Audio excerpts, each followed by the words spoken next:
Уважаемые делегаты, такой технический... Dear delegates, just a small technical comment. Please switch off your mobile phones. Today we have the live broadcast with very complicated technical format. It's Zoom and 2 YouTube channels, and we need the sound to work perfectly. We don't need any background noise. Please switch off your phones. Thank you.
Дорогие коллеги, кто в прямой трансляции, группа переводчиков. Dear colleagues, a group of interpreters and guests and speakers who are online, please switch on your camera. We are starting in 50 seconds. Good luck, everyone.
Дорогие друзья, Dear уважаемые guests, dear delegates, we're happy to welcome you at the 6th International Theosophic Congress dedicated to the anniversary of creation of the Theosophic community and dedicated to Vladimir Bakhanov, the famous Russian philosopher in Russia, in Nizhny Novgorod, the winner of 2022, among other cities of Russia, to have the right to have the International Theosophic Congress. Theosophy is the pride of the great country.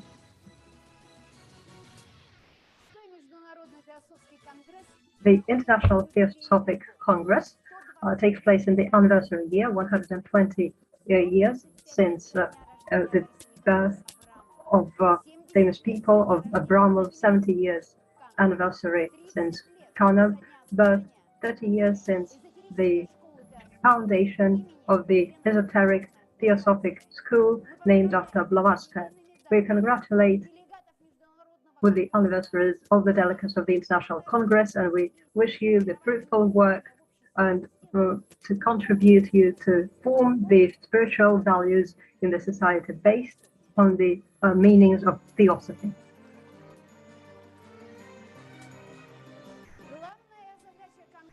The main purpose of the Congress is to enable the exchange of opinions, also the exchange of experience of various professionals. It's the union of those who study, who are interested in the Theosophy. It's the union of various ecosystems that contribute to the evolutionary development.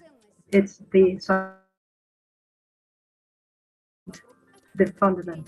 fundamental work of the third thousand years, and after Blavatsky, the delegates will present their studies. These are scientists from the US, Germany, Ukraine, France, Korea, and Syria. Today, in this hall, we can see the delegates from 27 cities of Russia: Tomsk, Altaysky Krai, Rostov-on-Don, Moscow, Yekaterinburg, Penza, Yalta, Kostroma, Izhevsk, Voronezh, Tula, Vladimirsk, Nizhnevartovsk, Krasnodar, Saratov, Yekaterinburg, Neshmat, Stambul, and Nizhny Novgorod. Thank you so much for being with us. In the framework of the work of the Congress, the studies of the Russian and foreign theosophists, the round table, the secret doctrine of the Blavatsky, and also the discussion of the results of the international competitions named after Blavatsky. We also have the musical competition, the award ceremony for the winners, and we will welcome the delegates of the Congress. We'll declare open the exhibition, The Children of Blavatsky, the exhibition of stones, the cultural expositions of Leonov, the premiere of the film by Martynov, Beauty is the clothes of the truth. For you, for the delegates of the Congress, the work of the exhibition, the esoteric, the scientific publication, all that for you during these 2 days. Dear friends, we are live. You can see that the representatives of over 20 countries of the world have joined us. Pakistan, Slovenia, Uzbekistan, Ukraine, USA, Philippines, Finland, Estonia, England, Belarus, Argentina, Italy, Canada, Morocco, Moldova, Mongolia, of course the Russian Federation, Krasnoyarski Krai, Novosibirsk Oblast, Moscow Oblast, Kemerovo, Karelia, Bashkortostan, Chuvashia, and today we also have the following cities: Penza, Petropavlovsk-Kamchatsky, Pskov, Samara, St. Petersburg, Saratov, Sergei Posad, Barnaul, Bryansk, Vladivostok, Voronezh, Gorno-Altaysk, Yekaterinburg, Ivanovo, Kommunar, Lvov, Nizhny Tambov, Pushgorod, Cheboksary, and even Nizhny Novgorod is live. We congratulate you. We wish you all the possible success. And for those watching us live, you can see we have many cities, many countries presented, so we applaud to you.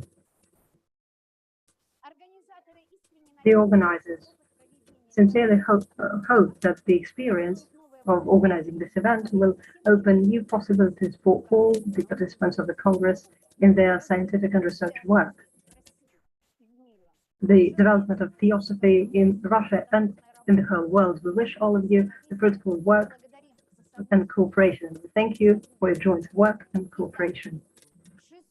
The 6th International Theosophic Congress, dedicated to the anniversary of the creation of the Theosophic community and dedicated to Vakhanov, famous Russian philosopher, is declared open.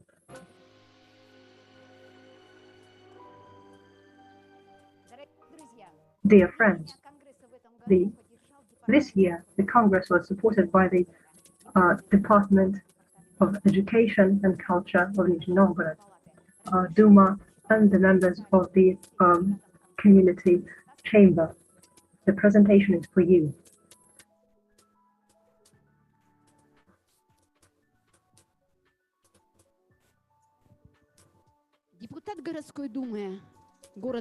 The deputy of the Duma of the 7th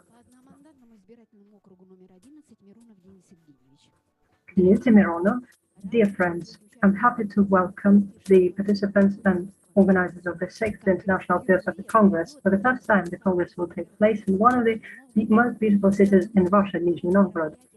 For all these years, it has become a popular platform for discussion of mainly global opportunities in the sphere of research work and culture dedicated to humanism, tolerance, and mutual help. The competitions taking part within that take place within this Congress, it gives the opportunity to demonstrate your skills and also to compete with foreign colleagues. I wish all the participants all the possible success, reasonable criticism to all the judges, and we wish you all the possible success. Deputy of Gorkovskaya Duma, Kostin Yevgeny Nikolaevich. Dear friends, I welcome the delegates of the 6th International Theosophic Congress in Nizhny Novgorod. The scientific symposium taking place in the framework of the Congress enables us to highlight the importance of this event in the world and in Russia, the poetic, musical arts exhibition of sculptures, new publication of books in the framework of the Congress work contributes to the implementation of the new socially important projects dedicated to the humanism in the society, the development of cultural and inspirational work. Such events inspire interest to culture it contributes to the development of the cultural dialogue, international dialogue, and we wish all the participants the success in unleashing the potential. And best wishes, Kosin Viktor Nikolaevich, Deputy of the City Duma of Nizhny Novgorod. Dear delegates of the Theosophical Congress in Nizhny Novgorod, I welcome the participants of the musical poetic competitions in the framework of this Congress. We congratulate the winners of these competitions, and we wish you to continue development and also keep being enthusiastic. And we wish you all the new possibilities and the success in the creative work. Svetlana Vladimirovna Pulaeva, Department of Education of the Nizhny Novgorod. Dear delegates of the Congress, the scientific symposium that takes place within this Congress enables to unite the cultural and societal communities, the work within culture, education based on tolerance, and regardless of the religion and other aspects is very relevant today. The International Symposium, where the delegates are the representatives of culture, the Russian Federation, Russia, Germany, Italy, Portugal, will enable us to unleash the potential in order to implement the projects that will strengthen the international cultural relations based on cultural values. We wish you the successful work, the establishment of scientific dialogue between different countries. We wish you the successful development of the ties in the area of culture in order to form the united cultural society. Humble public organization culture. To the participants of the 6th International Theosophical Congress, we welcome the participants of the Congress. The purpose of the Congress is to provide the inspirational education, and we wish you all the possible success for the sake of light. Isaeva Olga Valentinovna. Nizhny Novgorod Regional Societal Organization Path. We welcome the organizers and the participants of the 6th International Theosophical Congress that takes place in Nizhny Novgorod on the 26th and the 27th of November. We wish all the participants of the Congress the creative work so that the notions of unity, the secret doctrine by Blavatsky will be implemented in this world and contribute to protecting people against pain. We wish you, we send you the film, Nizhny Novgorod, Nikolai Konstantinovich, and Boris Nikolaevich Abramov. Yours sincerely, the chairperson, Klokov Stanislav Igorovich.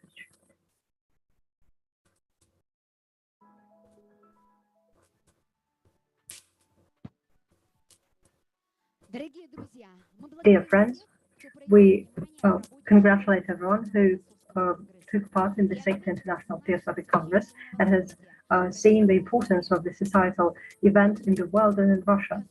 The path of the Theosophical Society and Theosophy has always been complicated, and today it's starting its own new stage. The Congress is dedicated to a famous Russian philosopher, Bakhanov. In the world, there's no one else who's done more than him for Theosophy, because this deed that he committed during his work is in the hearts of many, many people. The path that he has gone through gave impetus to the development of Theosophy in Russia for many years ahead.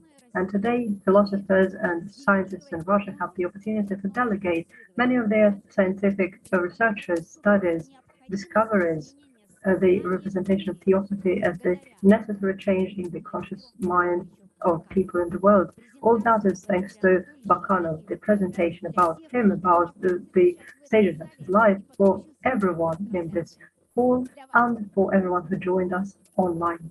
Here is the presentation. 2022 год юбилейный. 70 лет. 2022 is the jubilee, 17 years since the birth of Bakhanov. It's also the anniversary of the establishment of Blavatsky Esoteric School. He was born on the 31st of July, and he died on the 8th of September 2016. He's the philosopher, the creator, and the permanent head of the Russian Theosophic School named after Blavatsky in Kemerovo. He graduated from Kemerovo institution, and he worked as the mountaineering instructor in the city of Kemerovo, and he was awarded and he had many awards for faith and kind deeds. He dedicated all his life to the exchange of knowledge. He has collected a lot of literature regarding Blavatsky, very famous, and he's the instructor for mountaineering. So he has ascended mountains over 30 times. In 1994, he ascended Beluga Mount in Altai Krai. He is a professional teacher in mountaineering area in Kemerovo. He worked as an instructor up to 2016, and he was able to show the way to the mountains to over than 800 people. And after leaving the physical plane of being, he's been very famous through Vera Petrovna Blavatsky. He's become famous, and he founded the school, the Theosophic School, and named it the Russian Theosophic School of Theosophy, named after Elena Petrovna Blavatsky.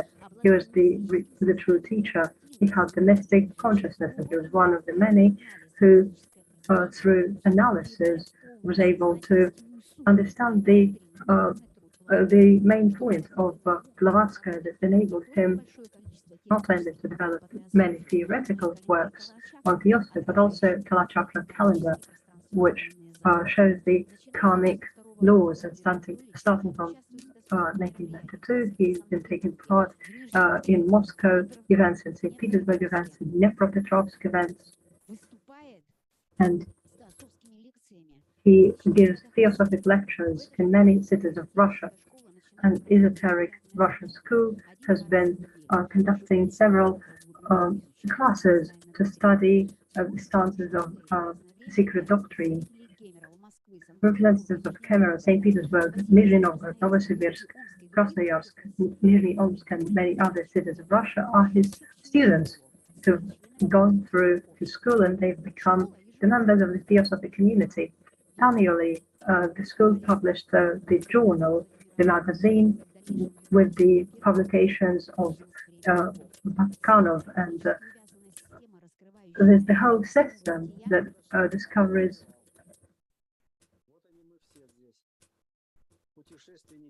Here we are all here. We are the travelers. We are professionals. Vladimir, are you in a tent or outside? Are you outside? I'm in the Himalayas.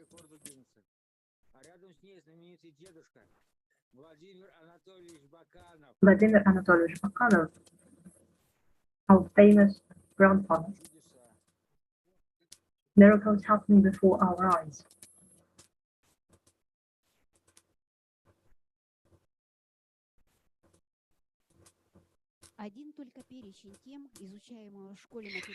The only list of the things that were studied is deep and wide. It's amazing. A lot of them could be the theme of scientific research book.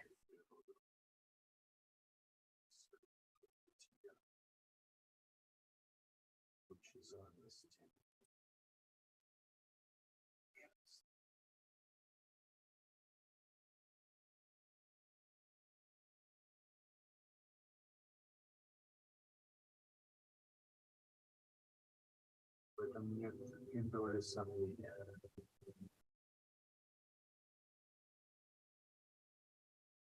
Калачакра календарь Шамбала. Kala Chakra, Shambhala calendar, planes of existence, evolution of globes and monads, on circles and races, 14 Manu. All these themes are very deep. The nature of mind, the highest four, the cross of the heavenly wanderer, the mystery of origin, the trinity of Andrei Rublev, and many, many others. The Russian esoteric school of Theosophy, Elena Petrovna Blavatsky by name, has rich archival material in the form of manuscripts, collections of articles, audio and video. Currently, the school holds weekly theosophical classes and conferences. In February of this year, the 30th All-Russian Theosophical School was held in Kemerovo, which now bears the name Vladimir Anatolyevich Bakhanov School. The preservation of the school, the preservation of climbing club, Восходитель or Sametir, and the popularization of the heritage of Bakhanov is our duty not only to the great Russian Theosophists, but also to the entire scientific and theosophical world.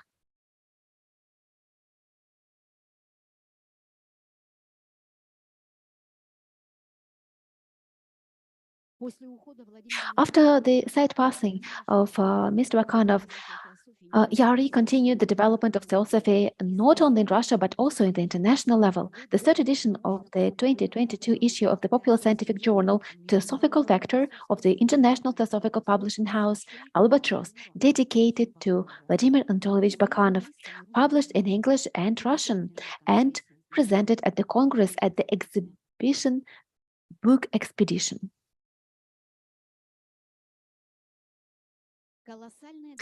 The colossal achievements of Vladimir Anatolyevich Bakhanov were an invaluable contribution to the development of the world theosophical movement and new scientific thought.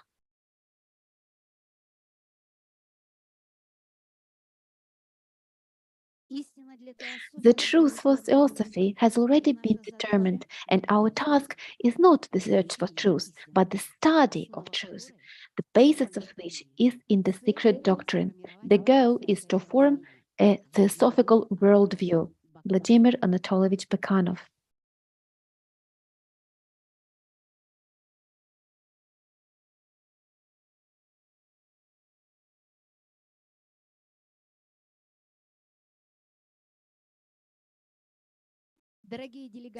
Dear delegates of the 6th International Theosophical Congress, your applause, please, to Vladimir Anatolyevich Bakhanov.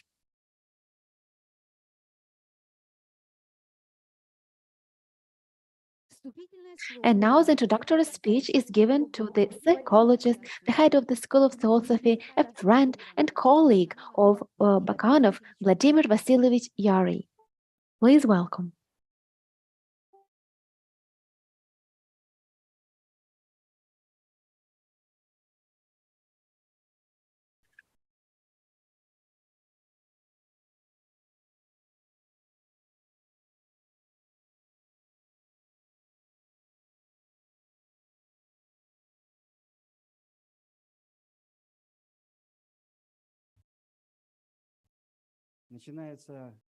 Dear friends, here the time of the gods begins.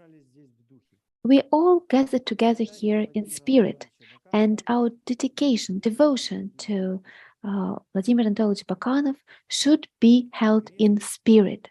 The Congress, first of all, is a uniting power. It was not easy to come here for all of you, this is for sure, because the occult laws have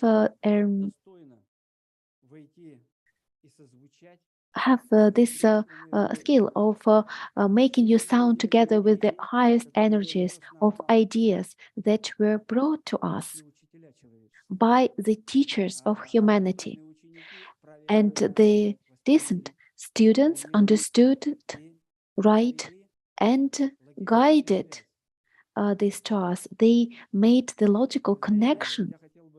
You know, I would like to add one very important fact that indeed it is from Russia that the teaching goes to the whole world, and Vladimir Anatolyevich Bakhanov was the person who could create the center of it in the Kemerovo school, and this center started in 1991, the year of the Black Rooster. The Black Rooster is the symbol of Logos, and its feature is the feature of Akasha, the reason for sound, and it is the vibration that allows to respond to the calling of the teachers, the calling of the spirit. And from here, the great beginning came out and was founded.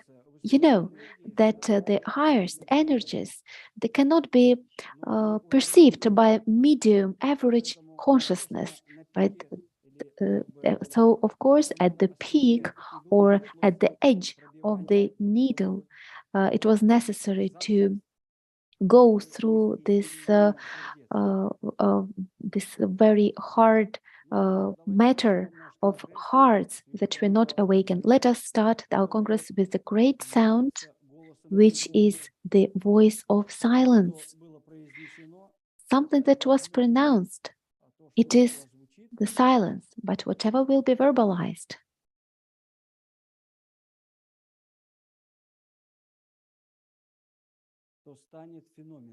will become phenomenon.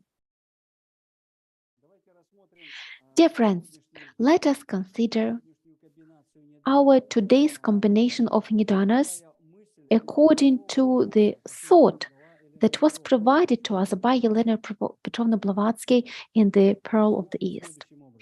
This is the idea. The one who argues only awakens antipathy because people cannot always suppress their anger while discussing with the fool. So here is the idea to us, so that we remain in the spirit, that we do not argue. We will not have any reasons to argue with any fool. And we do not want to be fool, because we are all aspiring to self-improvement, self-development, and this is something that unites us. So here is the combination of nidanas, the 26th of November 2022, the era of the blue monkey.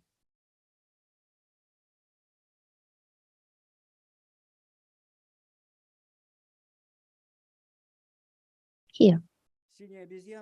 The blue monkey is the symbol of beauty of the human genius.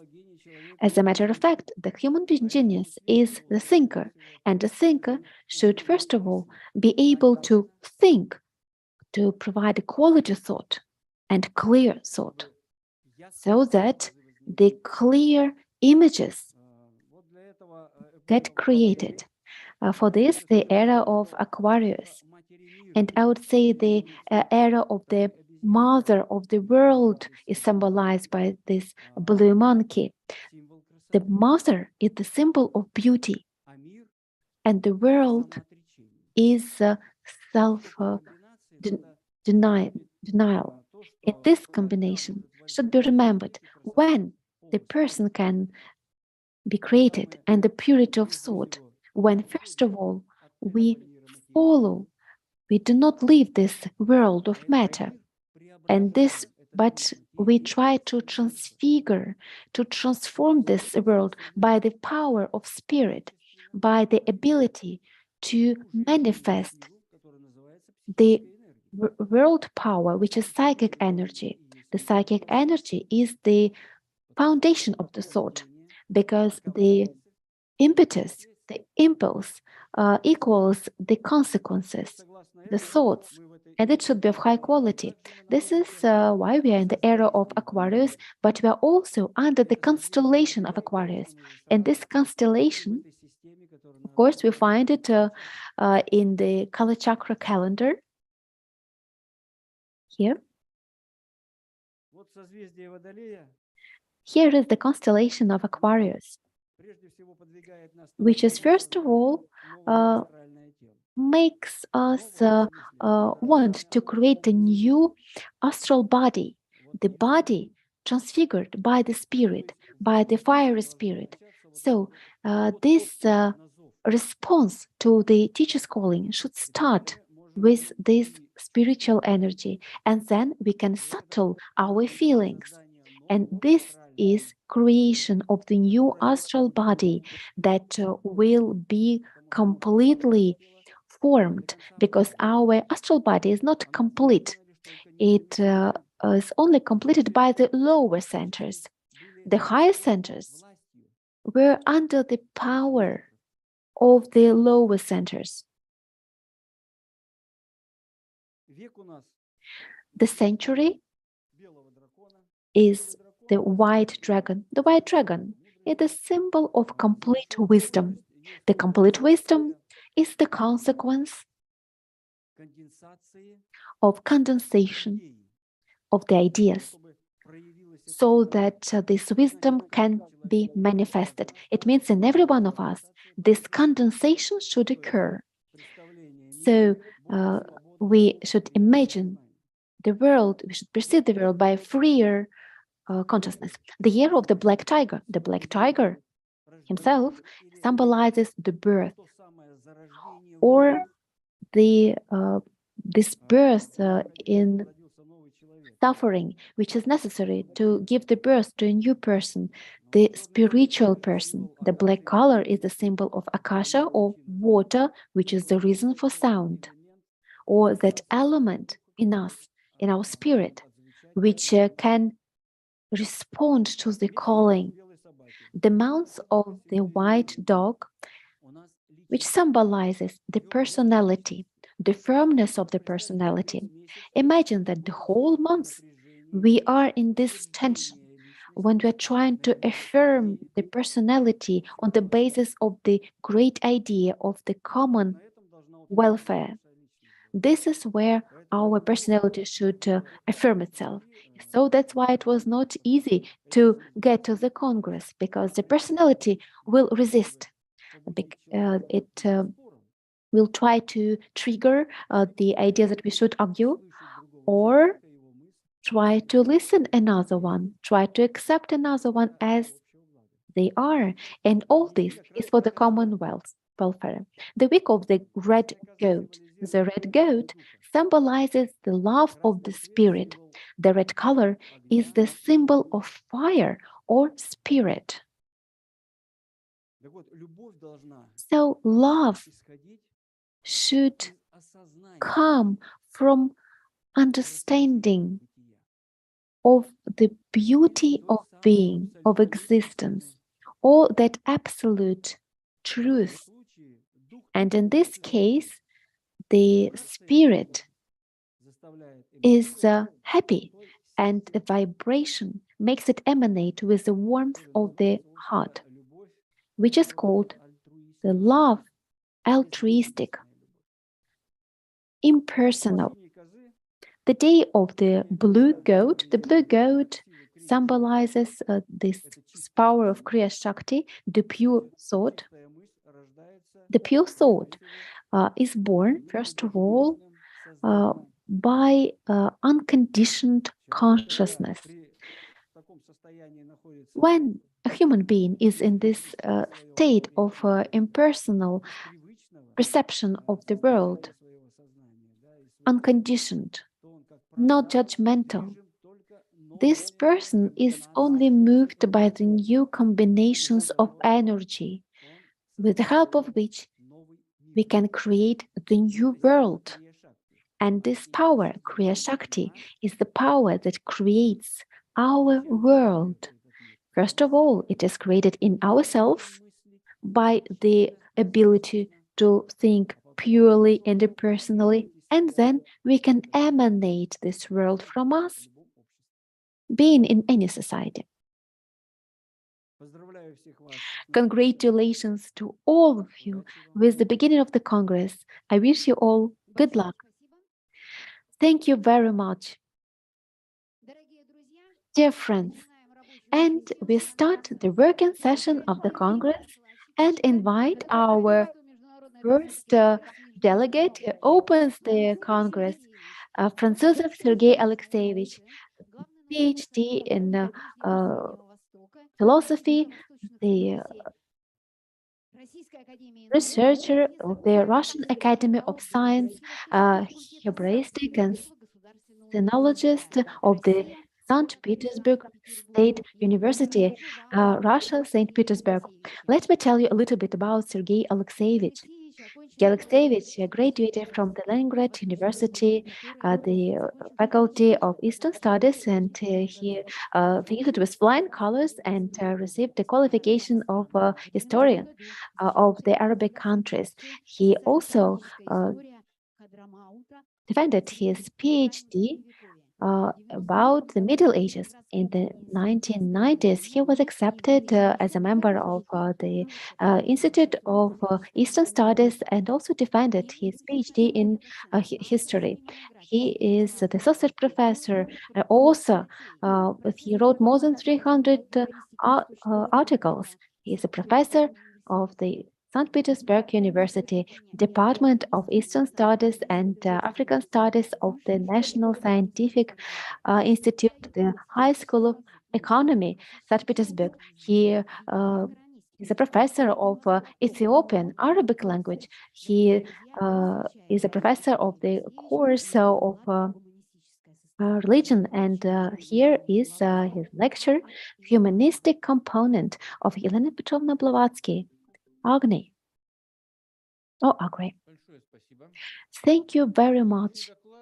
Today's lecture was born, I could say, in some periphery of my studies. Yet this periphery is very dear to me, and at some point, I could say it is the center of my studies.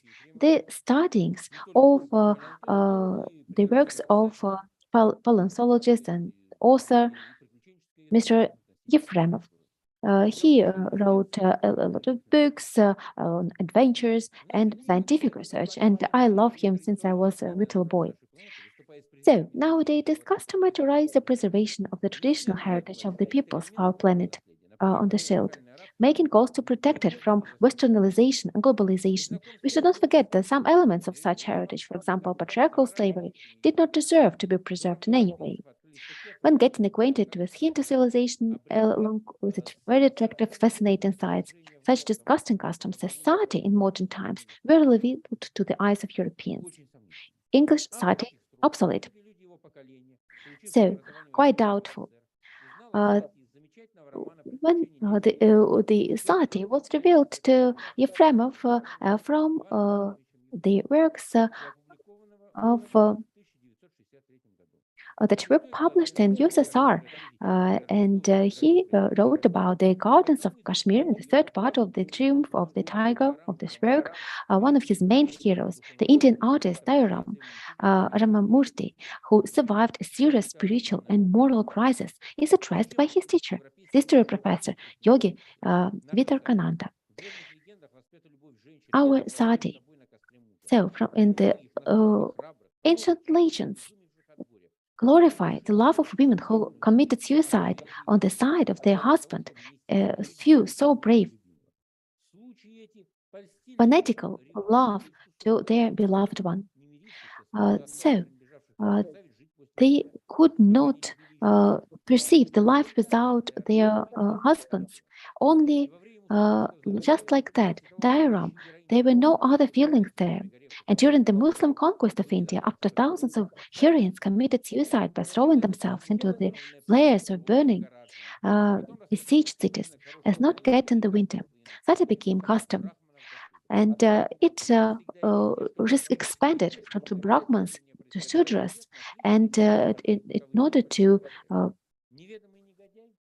prove that it is an old custom and should be rejected, there were found people who changed the name.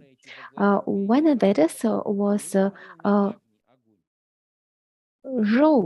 written that women should precede the procession during the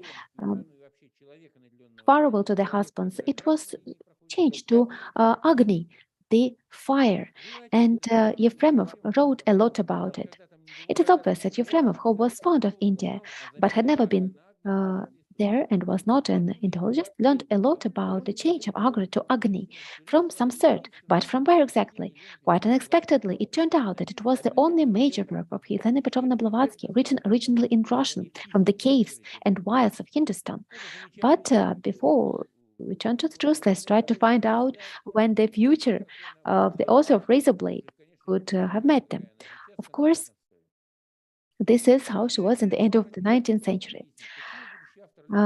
Here we will see the letter from Moscow, the 18th of November, 1970, to his friend and a follower of Agni Yoga. There was an incredible work done. There were thousands of letters of Yefremov, and in one letter to his friend Georgy Konstantinovich Portnagin, theosophist and resident of Soviet intelligence in Harbin in the 20s, Ivan Antolovich wrote, "Once I read in the mountains and the wilds of Hindustan, but I could not buy them. I was as poor as a church rat, so to say. The publisher of the correspondence corrected the title and accuracy given, obviously from memory, and indicated the author. Blavatsky, Letters from the Caves and the Wilds of Hindustan." The period of extreme poverty of Ivan Yefremov occurred during his studies in Petrograd in high school in the 20s, and the first year of the biological department of physics and mathematics faculty of Leningrad University. When young Ivan, who did not receive a scholarship, was extremely poor. Yet he was trying to help his comrades. He was trying to work and give them some money. So in the end, his earnings allowed him to buy books only occasionally. It should be noted that in Tsarist Russia, From the Caves and Wilds of the Hindustan, it was published the book in the format twice, in 1883 and in 1886, in the university printing house of the famous publicist and public figure Mikhail Nikiforovich Katkov, and also a very famous journalist, writer, and critic Alexei Sergeyevich Suvorin in St. Petersburg. Both of them differ from each other in places significantly.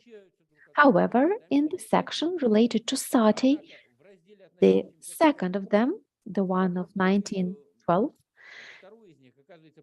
turns out to be just a shortened version of the first. So here I should not refer to the textological aspect of this, why the name is different, what role belonged to Elena Petrovna Blavatsky, niece Elena Petrovna Johnson, her husband's name. This you can study independently. Here I will go to the short version. There is an idea that Gorkovskaya, when she was working on this translation to English, to the English language from Russian, of course, she just shortened some parts and decided to give this little redaction and editing. So she was writing that it's very interesting to know that Brahman texts were falsified, and many years Brahmins were burning the widows. And this text was in the first edition, but then it was omitted in the second. And all the responsibility was attributed to Rig Vedas in such a degree that at some point the government decided to rebel against this rule, and Brahmins protested. They were saying that the English promised to protect our culture and our traditions, and now they do not do it anymore. The India was very close to revolution those days. The British abandoned this idea, and then it got some consequences. In any case, our author still believed that nowhere in Veda is written so that it should be done like that. Yet, Manu, the infallible interpreter of revelation, it seemed to be in all clarity that it was translated by Holbrook and other Orientalists. In the end of the 19th century, the matter was becoming difficult to try to prove that the interpretation of Manu was wrong in view of popular fanatism, equal to pushing water. Wilson began to study mana, comparing the text to the Vedas with the text to the legislature. And this was the finally found. The Rig Veda commands the Brahmin to lay the widow before the fire is lit next to the corpse of your husband, and after performing some rituals to bring her down from the fire and loudly sing over her her a verse. The ladies were putting special makeup on their eyes and wearing special clothes. So the text was explaining what kind of garment they should wear and how they should look. Yet the text was changed. Literally, first mothers go into the bosom of the altar. When we change the last letter, change to Agni from Agri, Brahmins received the right to burn the poor widows in the fire. It is difficult to find another distortion of the text of the same level anywhere in the history or in the culture. Of course, Elena Petrovna Blavatsky, she knew perfectly well the real tradition, the real text. This little detail shows how professionally Elena Petrovna Blavatsky treated the original text compared to Mr. Yefremov. Here, with this transformation, just one letter had such great consequence. Of course, Blavatsky was right. She was explaining that Hindu is not an alphabet, but alpha syllable.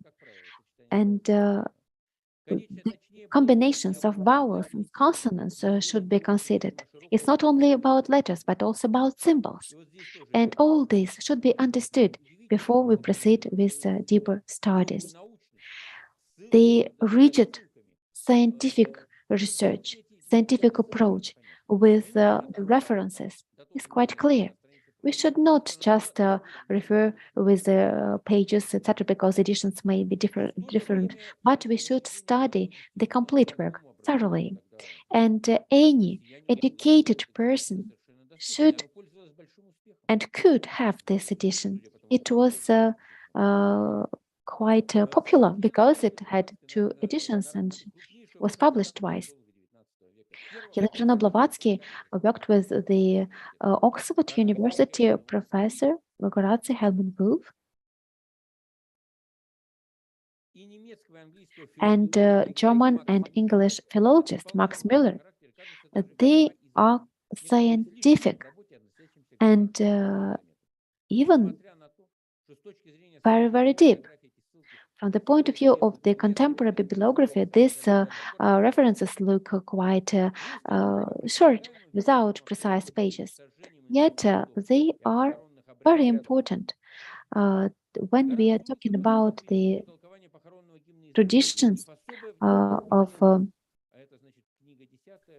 the Hindu, this period. Mr. Horace Hyman Wilson. Instead of yonim agre in the dwelling, they first began to read the yonim agre to replace fire by replacing agre, the adverbially used local case locative from agra, which agne, the genesis is from agni. Peter Müller, in his extensive essay Comparative Mythology, recognizing the priority of Wilson, writes directly about the falsification of the text and explains its essence in detail.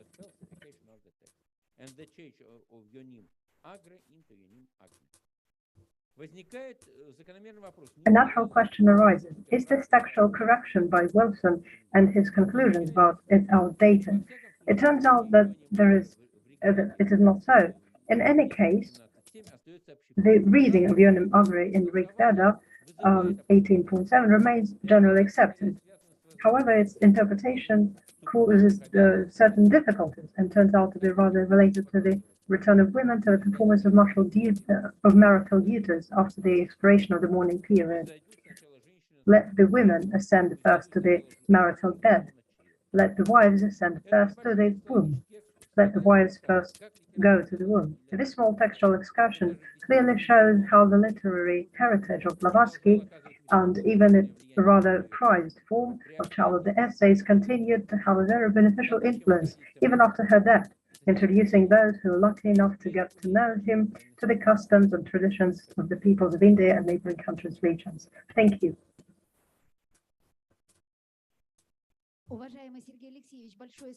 Dear Sergei, thank you so much for those interesting historical facts, this analytical analysis of the era for a falsification and the consequences. It's amazing. And Elena Blavatsky noticed it, and you also talked about it in the context of the comprehensive analytical analysis, and you compared the various details and confirmed that the works of Blavatsky is important for the future development of science. That this is the foundation for the future studies. Thank you so much. Thank you for the invitation. Дорогие друзья, мы приглашаем Dear следующего friends, докладчика. we invite the next speaker, Frank Weidenmayer, the researcher at the various of Theosophical Sources, Germany, Berlin. He was born in 1961 in Germany. He worked for the government. He's been studying the secret doctrine since 79. He is one of the creators of the archive. He has access to all the documents. His articles were published by Germany, Canada, and currently he's working on the formation of the archive website, and soon it will be available for all the users of the internet. Frank Weidenmayer, Germany, Berlin, and his report about Blavatsky. In other words, what did Blavatsky really want?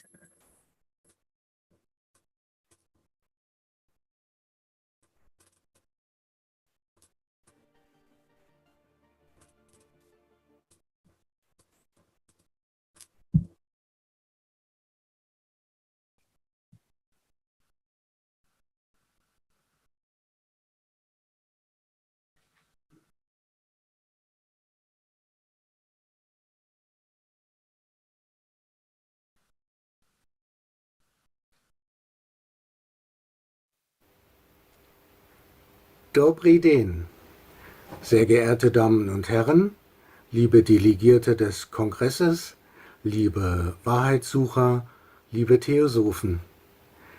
Missverständnisse über Helena Petrowna Blavatsky. Das Lebenswerk und das Wirken dieser großen Seele und Aufklärerin sind bisher noch nicht ausreichend bekannt. Auch nicht die vielen Impulse, die sie gesetzt hat. Im Katalog einer Kunstausstellung steht jedoch, dass Anfang des 20. Jahrhunderts 5000 Künstler durch ihre neuen Ideen über eine feinstoffliche Welt, Astralkörper, andere Welten, Karma und Reinkarnation beeinflusst worden sind, wie etwa Kandinsky und viele andere. Begriffe, die damals im Westen neu waren, aber heute zum Teil im allgemeinen Sprachgebrauch angekommen sind. Immerhin. Es geht mir heute nicht darum, ihr Leben oder ihre spirituellen Impulse und Vorwegnahmen nachzuzeichnen, was bereits ausführlich von vielen Autoren gemacht wurde. Ich möchte auf Missverständnisse ihrer Lehren hinweisen. Aus dem Lager der Gegner, meist von Theologen und Atheisten, die nur ihre eigenen falschen Vorstellungen widerlegen, aber auch von Theosophen. Dafür beschränke ich mich auf kurze 13 Beispiele. Man muss sich selbstständig prüfen, ob man etwas richtig verstanden hat. was ja eine wissenschaftliche Methode ist, die die Wissenschaft oft selbst nicht einhält. Siehe das Treiben der Virologie seit 1954 unter Missachtung ihrer eigenen Regeln oder den Gender-Hoax und den Klima-Hoax, Fake Science. Ich erinnere auch an die Kosmonautentrainerin Galina Shatalova und ihre Ernährungsstudie, wonach die Kalorienlehre falsch ist.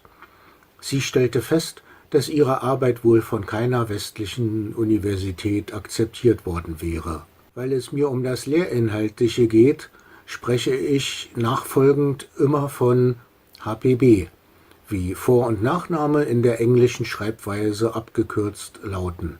Sie selbst hat zwischen Blavatsky und HPB unterschieden.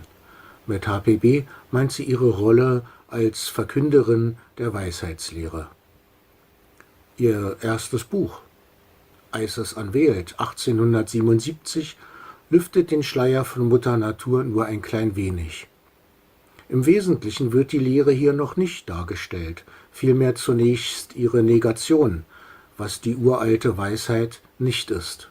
Während erst in The Secret Doctrine 1888 die Lehren gegeben werden und in Voice of the Silence die praktische Charakterschulung für mystische Schüler.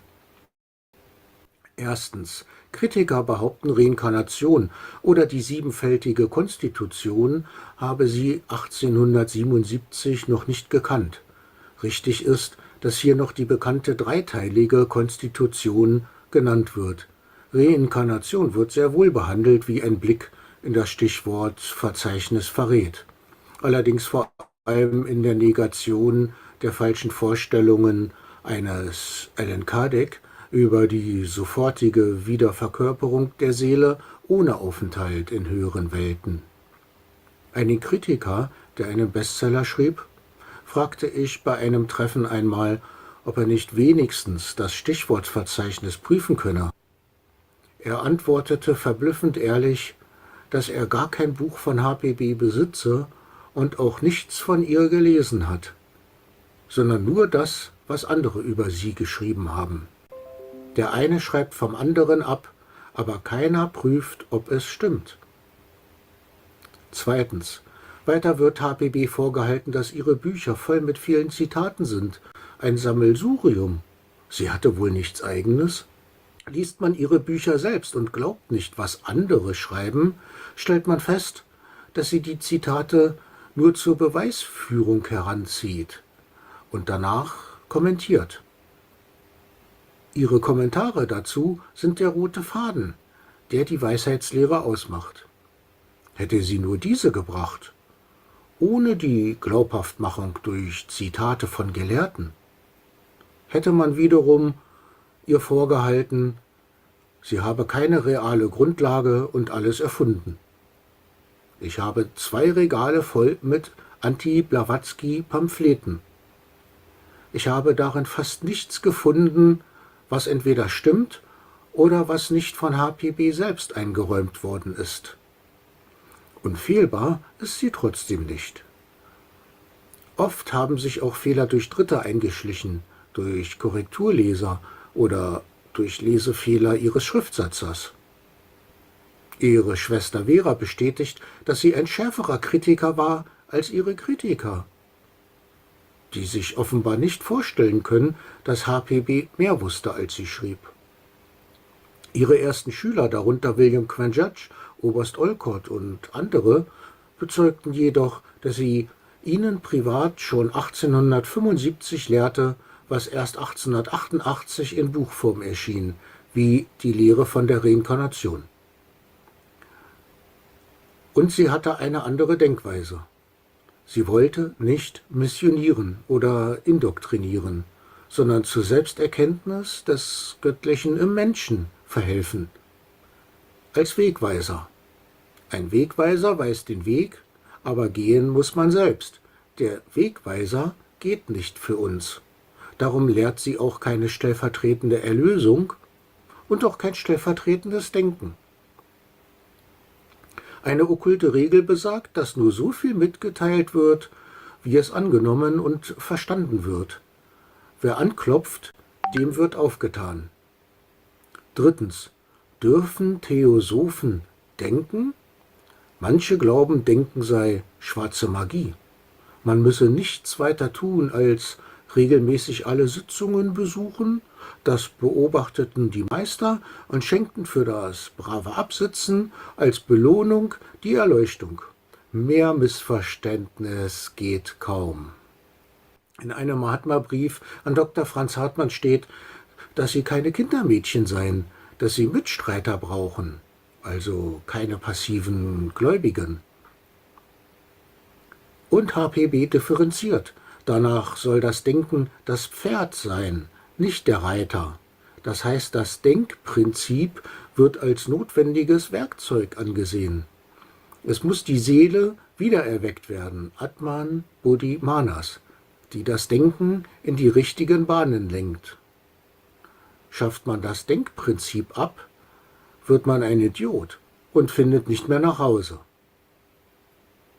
Beschränkt man sich auf Verstandesdenken, ohne Intuition, ohne Seele, ohne Unterscheidungskraft, ohne Empathie, dann haben wir eine seelenlose, materialistische Wissenschaft, wie vor allem im Westen, und die das Potenzial hat, die Hälfte der Menschheit zu vernichten, wie HPB uns warnt.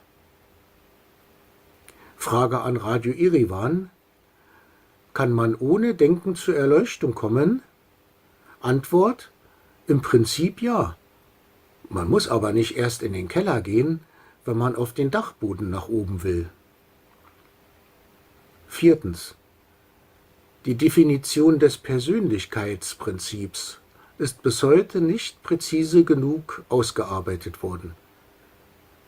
Hier haben wir es wohl mit Missverständnissen aufgrund von Übersetzungen, unscharfen und mehrdeutigen Begriffen zu tun, wie dem englischen Mind. Wenn HPB schreibt, Mind is the slayer of the real, the slayer must be slayed, dann meint sie damit nicht, dass die Persönlichkeit zerstört werden müsse, sondern die falschen Motive, das selbstsüchtige Denken. Die Persönlichkeit soll nicht zerstört, sondern regeneriert, erleuchtet, angehoben werden. Fünftens. HPB wollte keine neue Religion gründen, keine bestehende ersetzen. Die kirchlichen Feiern und Rituale bei Ehe, Taufe, Beerdigung nicht abschaffen, keinen Religionswechsel anregen. Jeder soll in seiner angestammten Religion oder auch keiner bleiben und mit Hilfe der Selbsterkenntnis dazu beitragen, seine eigene Religion spiritueller zu machen. HPB befasst sich mit Religion an sich und will selbst keine darstellen und gründen. Ein Religionswissenschaftler befragte mich dazu, aber diese Erklärung, die ich ihm gab, verstand er nicht. HPB geht es darum, das falsche Denken zu beenden, die Menschheit zu regenerieren und was in Religion und Wissenschaften an Fehlentwicklungen da ist, zu korrigieren. Der dänische Sanskritist Dr. Christian Lindner bestätigt die Aussagen von HPB über das Urchristentum vom rein philologischen Standpunkt aus. Sechstens. Viele glauben, HPB habe bereits alles Notwendige getan und alles gelehrt, was zu lehren ist. Eine statische Vorstellung. Dagegen findet man bei HPB selbst eine dynamische Vorstellung. Es geht immer weiter, wie bei einer Matrjoschka-Puppe. Was stimmt nun? Entscheiden Sie selbst. Dann ist es wohl Synkretismus, wie ich mal in einer Einladung einer theosophischen Gesellschaft gelesen habe. Also ein Mischmasch, wo man sich verschiedene Lehren aus verschiedenen Religionen zusammenstellt. Für HPB ist es genau umgekehrt. Sie sieht eine ursprüngliche Einheit aller Religionen, die auf einem alten, mystischen Buch beruhen, dem Book of Gagarin, die sich auseinanderdividiert haben. Die Religionen streiten sich um ihre Worte. wissen the aber von dem religions ursprünglichen Sinn nichts no mehr. longer know the original meaning, Das the kann man wohl original nur sense. verstehen, I guess you wenn can man only understand philosophisch it denken if you kann. can think philosophically. Philosophie ist ja Philosophy für viele Theologen ein seems a Schimpfwort, dirty word weil ihre Lesart for der Bibel angeblich theologians bedeutsamer ist. because their reading of the Bible is supposedly much more Achtens. significant. Will HPB denn die Wissenschaft Number 8. zerstören, die sie Does Helena ständig Petrovna kritisiert? Blavatsky want Es to gibt wohl keinen destroy Autor, der science, wie which she sie die criticizes verschiedenen constantly? Denker und There is Denkschulen probably no abgehandelt author hat, who has wie sie, treated like the various thinkers Alten and und scholars, Modernen, both in Ost ancient and und modern, West, the West und and diese East, bewertet which im she Lichte evaluates der in the light of Philosophia perennis, Philosophia der ewig perennis, währenden latent Liebe zur word, Weisheit. which means the eternal love HPB for ist darum wisdom. nicht This antiwissenschaftlich, is why Elena sie Petrovna kritisiert Blavatsky is not anti-scientific. Antiwissenschaftlichkeit She und criticizes Unwissenschaftlichkeit anti-scientificity. in der And Wissenschaft selbst. Sie will it is also important nicht for her not richtige to Wissenschaft destroy the real zerstören, science, sondern nur but das, only was in what is wrong. Fehlentwicklung da She ist, wants to encourage the real science, und die richtige true Wissenschaft science, fördern. instead of True fake science. Science statt The Fake Science. regeneration of mankind Die is to be Regeneration der eliminated Menschheit by soll peaceful durch reform, friedliche Reformen, not revolution, nicht by Revolutionen, eliminating durch Beseitigung wrong von falschen ideas and wrong Vorstellungen und thinking, falschem Denken especially the dogmas, erfolgen. the false dogmas Vor allem in die religions Dogmen, die and falschen science, Dogmen in Religion the und Wissenschaft. Theosophical Neuntens. movement Die theosophische Bewegung war in den has been bisherigen good so 147 far Jahren in gut darin, criticizing the die dogmas Dogmen in in der Religion religion zu kritisieren. in Die Dogmen the der whole Wissenschaft werden jedoch 147 weniger years. kritisiert. Yet the Besonders dogmas of tragisch science are less angesichts von criticized, wissenschaftlichen especially tragic Fehlentwicklungen in und view of the Korruption scientific der letzten aberration and Jahrzehnte, in corruption of der the die last decade, Wissenschaft in which für science is Ideologien und für misused Big Business for missbraucht wird. ideologies and for big Das liegt business. vielleicht auch daran, dass das Motto im Englischen Probably und im it Deutschen is meist mit keine Religion ist höher als die due Wahrheit to the fact that übersetzt in wird, English and German, während the im motto Sanskrit das is usually Wort translated Dharma as no steht, religion is was ein higher than the truth, ganzheitlicher while in Begriff Sanskrit ist, it was der nicht zwischen the Religion dharma, und which is the Wissenschaft holistic trennt, term and does wie es not bei uns separate seit religion Beginn and der science, Aufklärung as üblich it ist.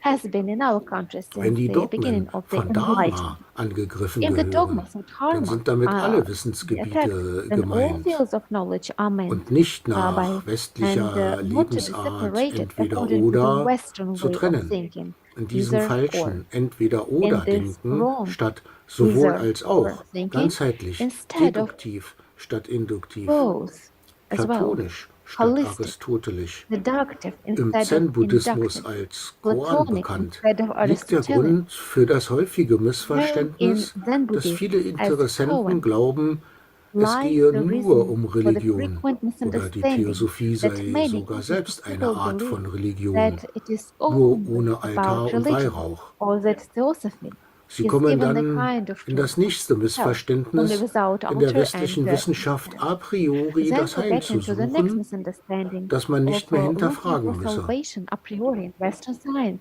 which Ein no longer verständiger needs to be Schüler von questioned. HPB wird However, jedoch auch in an der Wissenschaft understanding nur student das of Elena akzeptieren, Petrovna was im will Lichte der also uralten accept Weisheit in und der science only Logik what is richtig correct in the ist light of ancient wisdom und and wird logic, unterscheiden and will zwischen distinguish einer between a wissenschaftlichen scientific assertion Behauptung and a scientific fact. und einer Alone, wissenschaftlichen the Tatsache. erroneous developments in the Western Allein die medical school, Fehlentwicklungen probably in der the most westlichen materialistic part of Hochschulmedizin, natural sciences, der wohl with materialistischste postulastics, Teil are der breathtaking, Naturwissenschaft, but also der in der the letzten far-reaching silence Jahren und of Jahrzehnten almost the sind entire atemberaubend, theosophical movement in the aber auch practice of das AIDS, weitgehende HIV, and Schweigen so-called pandemics fast der such as gesamten bird flu, swine theosophischen flu, Bewegung and corona bei den COVID-19, Themen which AIDS, are actually HIV und den sogenannten Pandemien not wie pandemics, but Vogelgrippe, pandemics, Schweinegrippe, which in the Corona meantime bzw. dawns more Covid-19, and more die scientists eigentlich themselves. Plandemien sind,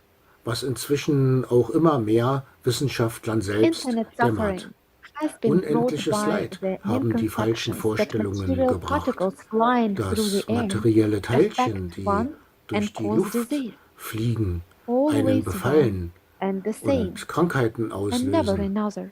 Immer nur eine Elena einzelne und Petrovna immer dieselbe, demanded nie that eine the andere. truth seekers HPB should forderte, dass die lead Wahrheitssucher the vorangehen sollen. organization. Bei den Nothing letzten has been done from them Medizinskandalen in the hat man recent nichts von medical ihnen scandals. gehört. Even Selbst die the Anthroposophen, anthroposophists die in Deutschland gut who vertreten are sind und well vor allem represented in Germany medizinische and Kreise appeal ansprechen, mainly to haben medical circles, weitgehend have alles largely hingenommen. accepted everything. Dabei hatte Dr. Rudolf Steiner selbst davor gewarnt, Had warned dass that materialistic materialistische Mediziner physicians will use Impfstoffe vaccines to drive the benutzen soul werden, out of um children Kindern and to die prevent Seele aus dem spiritual Leib zu growth. treiben und um Often it is said that the spirituelle masters Gedanken are some zu kind of verhindern. angels or spirits who fulfill wishes. However, 10. HPB Oft wird erzählt, die describes Meister them seien as so eine Art flesh and Engel blood oder Geister, people. die Wünsche erfüllen. HPB beschreibt There sie are jedoch als Menschen at aus Fleisch least und Blut. 25 Es gibt mindestens eyewitnesses who have 25 seen or even Augenzeugen, touched die him. sie gesehen They just oder gar have berührt more haben. powers Sie than haben us, nur mehr Kräfte normal als humans, wir, even physically. normalen Menschen, They, for auch example, can physisch. Sie ride on können zum horseback for Beispiel 3 days 3 and Tage have a lang zu much Pferd longer reiten und haben lifespan. eine viel längere Lebensspanne. Their letters Ihre Briefe would könnten also auch als serve as a Beweis ihrer proof of Existenz their dienen, existence, because denn research has shown Untersuchungen that we haben know of ergeben, no chemical dass uns physical keine messages of how chemisch-physikalische they were made. Methode The bekannt ink ist, is not on the wie surface sie of the paper hergestellt wurden. as in ordinary writing, Die but Tinte ist nicht auf interwoven der with it. Oberfläche And the letters are des not continuous, Papiers wie but in beim line with gewöhnlichen gap. Schreiben, And sondern mit ihm verwoben. intertwined Und die Buchstaben by the image sind nicht transmission of the old tube durchgängig, television. sondern According zeilenförmig to mit the Lücken, biographer, wie bei der one zeilenweise Bildübertragung von alten Röhrenfernsehern, if the wie ihre masters do Biografin not exist, Jean then Overton everything Fuller else HPB berichtet. told is also untrue. That Wenn the es die great Meister nicht gibt, nephew dann ist auch Boris alles andere the unwahr, Zirker was HPB at the lehrte, 100th sagte ihr anniversary Großneffe Boris de celebration in Zirkow auf der 1975. 100-Jahr-Feier And 1975. Dr. Franz Und Dr. Franz Hartmann explained erklärte streng strictly logisch, logically, wenn if eine a formal formerly ungebildete Frau uneducated woman in der was Lage war, able sich to mit den mess größten with the Gelehrten greatest anzulegen scholars and und sie zu evaluate bewerten, them, und das blaming auf it on erfundene Meister invented schob, masters, während in when Wirklichkeit in reality alles von ihr everything selbst comes from kommt, herself, dann müsse sie then selbst she ein must Meister have been a gewesen master sein. herself. Number 11. 11. Although Obwohl the der concept Karma-Begriff of karma is inzwischen now allgemein widely bekannt ist, known, wird die the Karma-Lehre selbst doctrine of jedoch karma oft itself nicht is not often verstanden. understood. It is Sie neither ist weder fatalism, one Fatalismus, cannot change man kann anything, nichts ändern, or noch Kismet, Kismet, God Gott punishes me. bestraft mich, It is only a law sondern of the ist nur ein spiritual Gesetz in world, der a geistigen deed Welt. consequence Eine of Tat, unity. Folge, And Einheit. Und doing tun is ist not nicht nur only tun, doing, sondern but at gleichzeitig the auch same nicht time tun. Yin non-doing, und yin Yang. and yang. Schlimmer als Worse das than falsche doing Tun wrong ist nicht tun. is doing nothing. 12. Der Untertitel von The Number Secret 12. Doctrine lautet The The subtitle of the Synthesis Secret Doctrine of is Science, The Religion Synthesis of and Science, Religion Philosophy. and Philosophy. Die heute The getrennten system of Denksysteme thought sollen that wieder are eine separated Einheit today should werden, become wie es one in den again, as Mysterienschulen it was in der the alten mystery schools of the Hochkulturen ancient war, advanced von civilization, Ägypten, from Egypt, Rama-Imperium bis Rama Empire Tartaria. to Sie Tartaria. benötigen also They alle all eine need Reformation. reformation. So does the Die Theosophical theosophische movement. Bewegung ebenso. Das Problem ist The nur, only dass sie bis problem heute keine is that Debattenkultur until entwickelt hat, today, it wie sie has not HPB developed uns a vorgelebt culture hatte. of debate as Wird HPB etwas had kritisiert, kommt schon exemplified to mal us. der If emotionale something is Vorwurf, man sei criticized objectively, unbrüderlich. comes sometimes Auch the hier emotional Missverständnisse. reproach that Es one is ist nicht unbrotherly. unbrüderlich, auf Here too there is falsche a Übersetzungen misunderstanding. It hinzuweisen is not oder gar unbrotherly to point auf out Diebstahl wrong der translation or Mitgliedsbeiträge. even theft of membership fees. Über dem Above the Bruderschaftsziel fraternity steht goal, im the Motto motto die says Wahrheit. truth. Die This ist is noch even more wichtiger important than the als die brotherhood. Bruderschaft. 13. Number 13. Wollte HPB eine Was UNO oder gar eine Weltregierung, einen want Welteinheitsmenschen? a Nein. UNO Zwar or befasst even a sich world Theosophie government nicht or mit world Politik, aber unity. Gründungspräsident Olcott No. stellte klar, While dass es nicht Theosophy um is die not Abschaffung concerned der with Völker politics, gehe, founding sondern darum, President sie Olcott spiritueller zu made it machen, clear sodass sie that the goal is brüderlich not to abolish nations, zusammenarbeiten können. but to make them more Frieden spiritual, durch so Kultur, that wie they could work Nikolaus together Röhrisch as sagt. brothers. Peace through culture, HPB as hatte Nicholas dann Roerich wohl eine said. Völkergemeinschaft HPB im Sinn, then probably die had in einem mind a partnership of Symphonieorchester people gleicht. that Jedes represents the Instrument, symphony jedes orchestra. Volk hat Every dort seine instrument, every Aufgabe. people Die has Geige its ist nicht besser purpose. als das Violin is not Klavier, better than the das piano, wiederum which in nicht turn is not besser better als than the die trumpet or Trompete, die Pauke symphony or oder both. Oboe. Alle All müssen ihren must play Teil their part spielen, so that it damit becomes a eine symphony, Symphonie harmony, ein and not Zusammenklang cacophony. daraus wird The und philosophical keine movement Kakophonie. has fallen behind Die theosophische Bewegung ist life in in the den last decade. letzten It's no longer Jahrzehnten the in leader and Rückstand driver for the geraten, high ist ideal. nicht mehr der New dangers Anführer und are looming, Antreiber such as für brain höhere chip Ideale. Neue and Gefahren drohen, body wie etwa area Hirnchips networks that turn oder human being into Body Area controllable Networks, die cyber. aus Menschen What is our steuerbare response? Cyborgs macht. Welche Antwort Many more geben wir dangers darauf? are looming. There Viele is an weitere Gefahren urgent drohen. need Es ist dringend for nötig, dass HPV HPB to be besser better studiert studied und besser and verstanden better wird. understood. Abschließend noch einmal eine Beschreibung ihrer Finally, Schwester Vera. I would like Nie hat es to ihr, quote selbst a unter den description of her schwierigsten sister und Vera. Never, even gefährlichsten under the most Verhältnissen, difficult and an dangerous Kraft circumstances, und Energie did she gefehlt. lack strength and Niemals energy. beugte sie Never did sich she vor bow to Autoritäten. authority. Immer Always ging sie independently selbstständig going ihren her eigenen own Weg way und and pursuing verfolgte selbstgewählte self-chosen goals. Ziele. This should be an example for all Das of us sollte seekers Vorbild of für uns truth alle to Wahrheitssucher apply sein, it in our um daily das, life für for what das she sie stood einstand, for. umzusetzen in unser Alltagsleben. Vielen Dank für Ihre Aufmerksamkeit. Thank you Ich very wünsche much, dear Ihnen für friends, den for your weiteren attention. Kongressverlauf I alles wish you all the Gute best, und viel great Erfolg. success До in the свидания. Congress and further studies. Goodbye.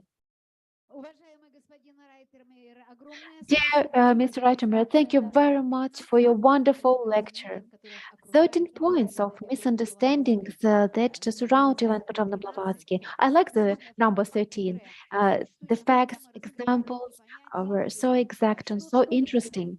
And especially when we're talking about brotherhood and the unity, one needs to know the source, the original.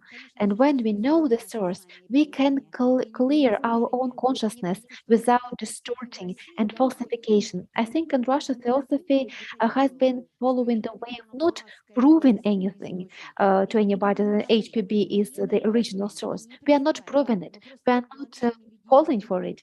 We are offering, we are delegating whatever we could understood during 30 years of studies of the secret doctrine. We share experience. Sharing experience is interesting, but arguing is not.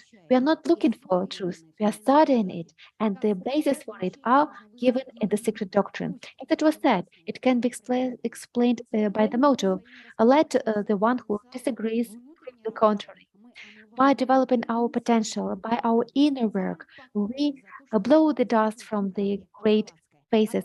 Thank you for following the truth and the true path and way by Blavatsky. Dear friend, and now we are inviting our next lecturer, the PhD professor of philosophy, chair of Moscow State Aviation University, Russia, Moscow, Mr. Kolganov Sergei Vitalyevich. You're welcome. The floor is yours.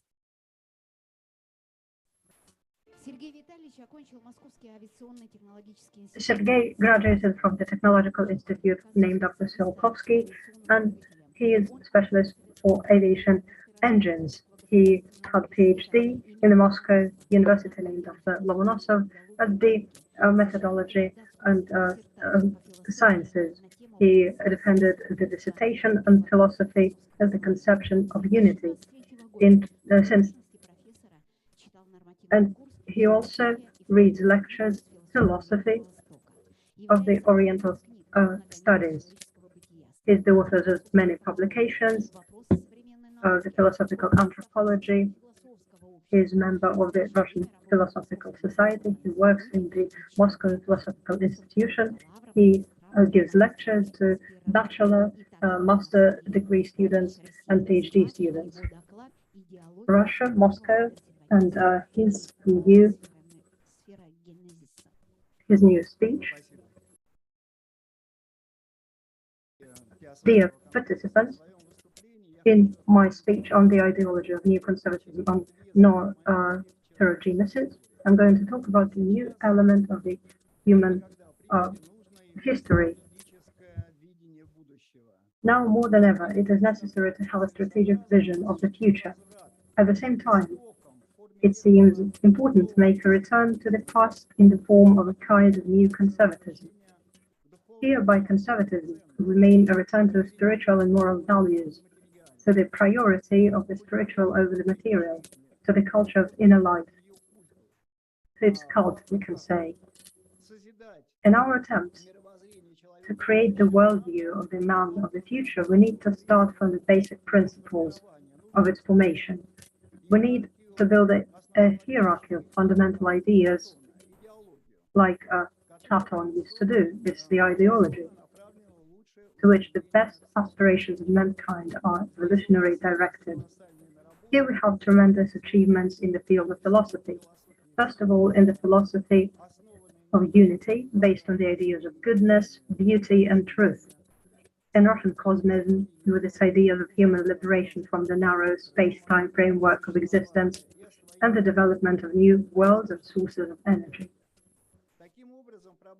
Thus, the problems of the present day have already been solved, one way or another, in the philosophy of unity and the Russian Cosmism. These philosophical constructions are based on two interrelated concepts, unity and spiritual development. The latter, in the modern understanding, can be interpreted as the priority development and satisfaction of spiritual needs of a person.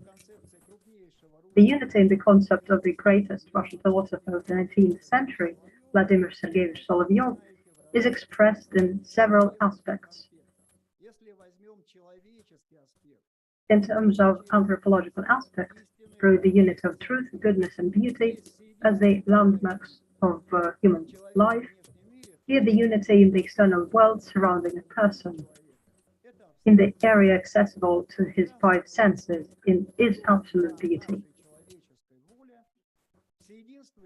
In the moral sphere, for example, for the human will, unity is the pursuit of the absolute good, and in the cognitive field, for the mind of the average representative of the genus Homo sapiens, it is the absolute truth.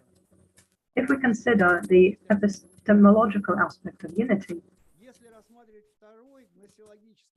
then the universal connections of the world reveal their essence to free theosophy, objective knowledge. Free theosophy means the unity of three types of knowledge.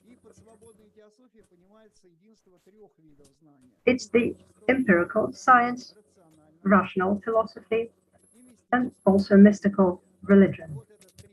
This third kind of knowledge is based on intuition, faith, and establishing contacts with the All One. The unity of cognitive and ethical activity is also traced here. And finally, the third aspect, the ontological aspect. Unity is presented here as the unity of God, man and cosmos. Here, the Russian Theosophical thought manifests itself on a truly cosmic scale. All thoughts about the freedom and immorality, or rather immortality of man, about his high cosmic vocation as a God-man, lead to infinity. The cosmos is the unity in becoming, and it implies the coming transformations and human victories over space and time. Man has a divine nature, and his creativity, merged with religion and morality, turns into theurgy, the divine action. This is the path of all-embracing love, creativity, and free movement towards goodness. Thus, the human life complements the divine life. And let's highlight three spaces of human activity. The first one is the natural material world, or the biosphere. The second one is a world artificially created by man for several hundred years, or the technosphere. And the third one, the world that's completely new, the virtual one, the world of games and dreams, communication and information, and new types of art. Global metamorphoses shaking the material shell of our planet are perfectly meaningful in the creative legacy of our great co-fatherland, Vladimir Ivanovich Vernadsky, in his theory of noosphere. The noosphere, as you know, is the geographical envelope of the globe. in which the main role is played by the transformations of matter, energy, and information associated with the activities of a reasonable person. The noosphere is like a person, its bearer and creator, having a body, a soul, and a spirit.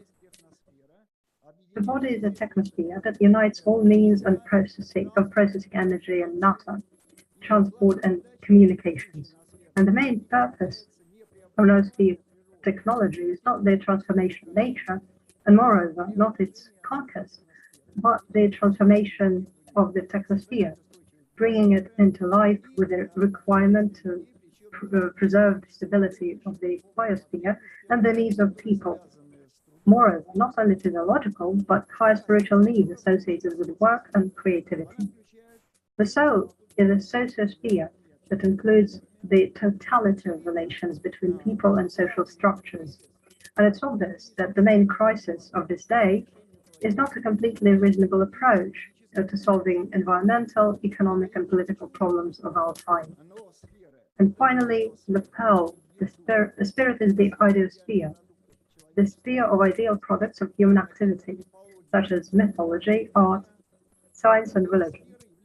The ideosphere is the spirit of noosphere, is the most important part of the noosphere. This is the totality of all types of thought created by mankind. If you are on an island without other people, what will be needed here?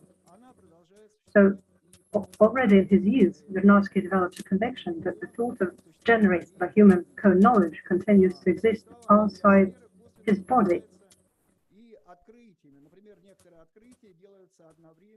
Some of the discoveries are made simultaneously in different countries by people who are in no way related to each other. Moreover, these discoveries, as a rule, are not a direct consequence of the intellectual efforts expanded by the authors, but may be explained by the presence of such a shell on our planet. All people are connected with the ideosphere, but the perfection of the thinking apparatus, as well as the level of education, the power of desire, and other aspects affect our ability to make discoveries. For successful creative work, we need to say no to the squandering of all energy resources from the inner planes of existence for the sake of momentary satisfaction of needs on the material plane.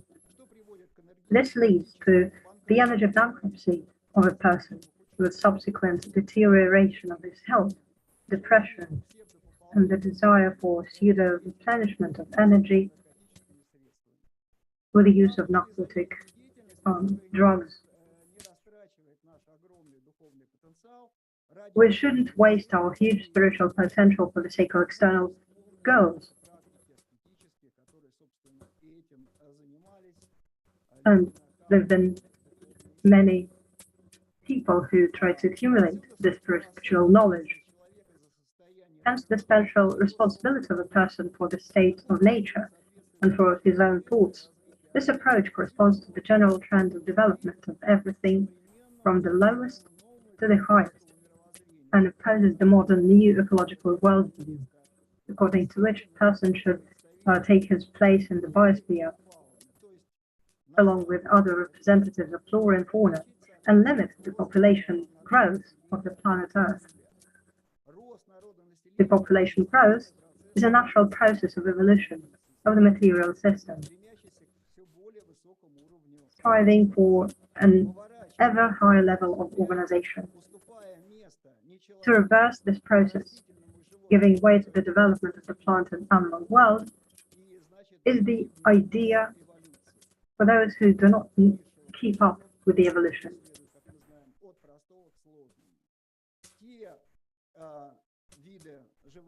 Those types of living organisms that are in the past should not be reanimated, should not be cloned. The geological force, according to Vernadsky, is not Homo sapiens at all, but the mind, the scientific thought. Vernadsky noted, In the 20th century, one single scientific thought covered the entire surface of the planet, all the states on it. Numerous centers of scientific thought and scientific research have been created everywhere, and this is the first basic prerequisite for the transition of the biosphere into the noosphere. Against this general and so diverse background, an explosion of scientific creativity of the 20th century is unfolding, regardless of the limits and limitations of states.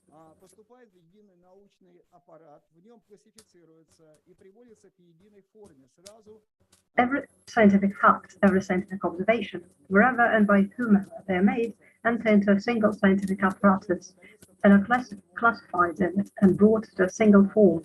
Immediately, they become common property for criticism, reflection, and science work. A qualitatively new view of the world can be obtained when science and philosophy are combined. So it's science and another form of consciousness. Any particular science will not give a new quality, a new discovery without a philosophical view of the world.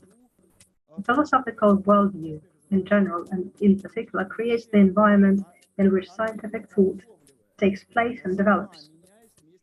To a large extent, it determines it,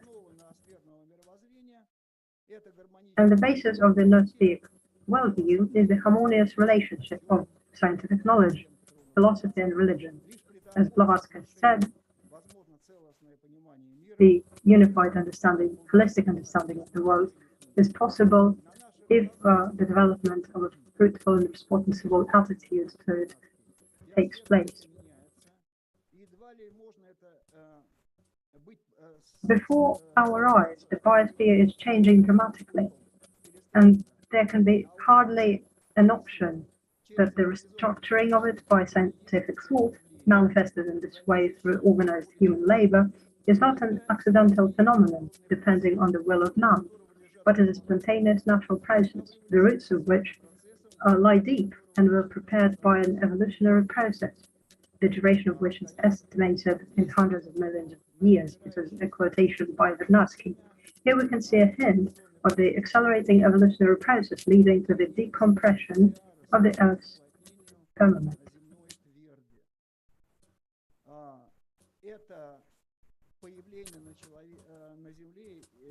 This is the manifestation on Earth of a new astrological epoch, which has a spiritual nature. In terms of the trust in astrology, Blavatsky spoke as follows in her Secret Doctrine. The future, as well as the past, always lives in the present. Ethics also influence the science of astrology. We have to recognize the truth of astrology, whether we want it or not. And based on this kind of knowledge, evolution at a new stage is a process of refinement of matter environment. Material values, or golden toilets, cease to be symbols of wealth because they already are archaic. Now spiritual growth and flexibility of consciousness, the ability to move away from the stereotypes of the past, the development of the air element and the cosmos are the new price. A new progressive, air digital and freedom-loving era is beginning. It is the era of unrestrained technological progress. In the new system of values, the main thing becomes not material, but mental and spiritual. Instead of the usual and already mastered growth environments in the world of the technosphere and biosphere, virtual worlds are being created that are involved in all spheres of our life, from production to leisure. The new era is characterized by digital transformation and the information revolution, online education, and digital economy, the development of augmented and virtual reality, the creation of metaverses, and the success of neuroscience. Virtual reality already fills up the inner world of the subject and helps to quickly realize the most daring dreams of humanity. Most of the astrological community agrees that the transition of mankind to a new to a new era of development will come to completion in March 2023, when, in addition to the main planets of the solar system, Pluto will also enter the air sign. The main principle of preserving the form of the body will be non-resistance to high vibrational energies.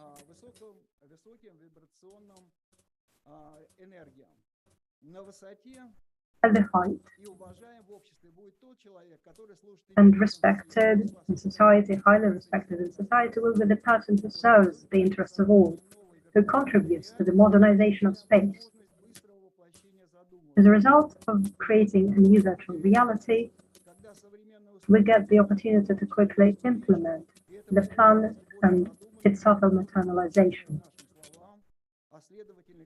When modern devices begin to understand human speech, it leads us to a more thoughtful and serious attitude to words, and consequently to the same thinking that finds its expression in them. And it enables us to pay particular attention to the change of this artificial shell to the technosphere.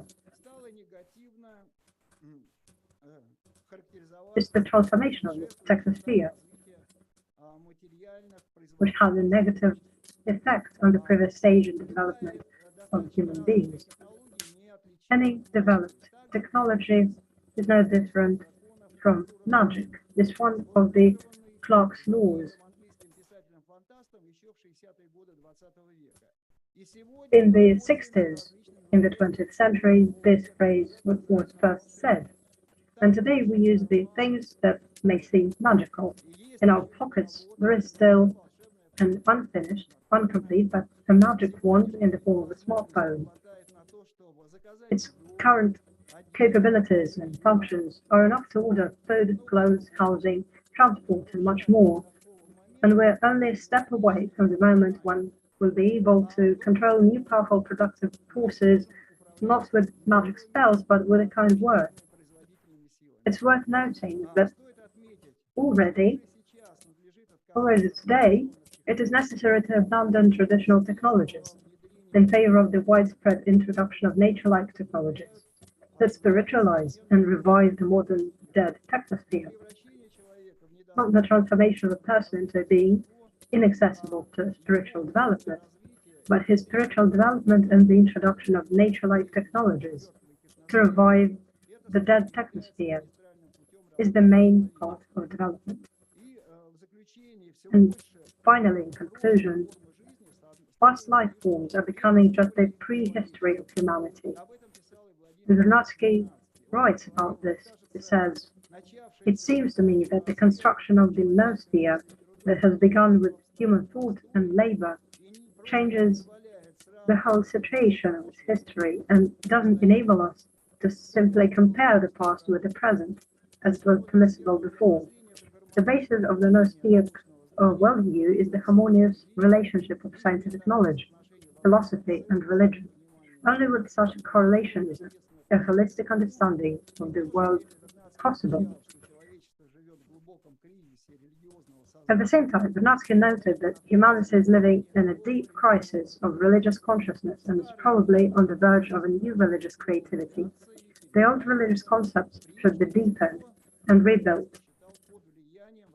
First of all, according to Blavatsky, under the influence of the growth of scientific thought, Blavatsky's philosophical reflections express faith in the inner mind of the world's evolutionary process itself, which must be known and followed. All the good things that have been developed in Russia, in Soviet world, as well as the world culture, must be implemented. And this is not a return to the old, which may be a transition to a new round of the spiral of development, but at a new technological level. On the way to the establishment of the global priorities of the spiritual, it is necessary to use all our political will. Thank you for your attention. Dear Sergei, thank you so much for talking about such a relevant topic, for talking about that.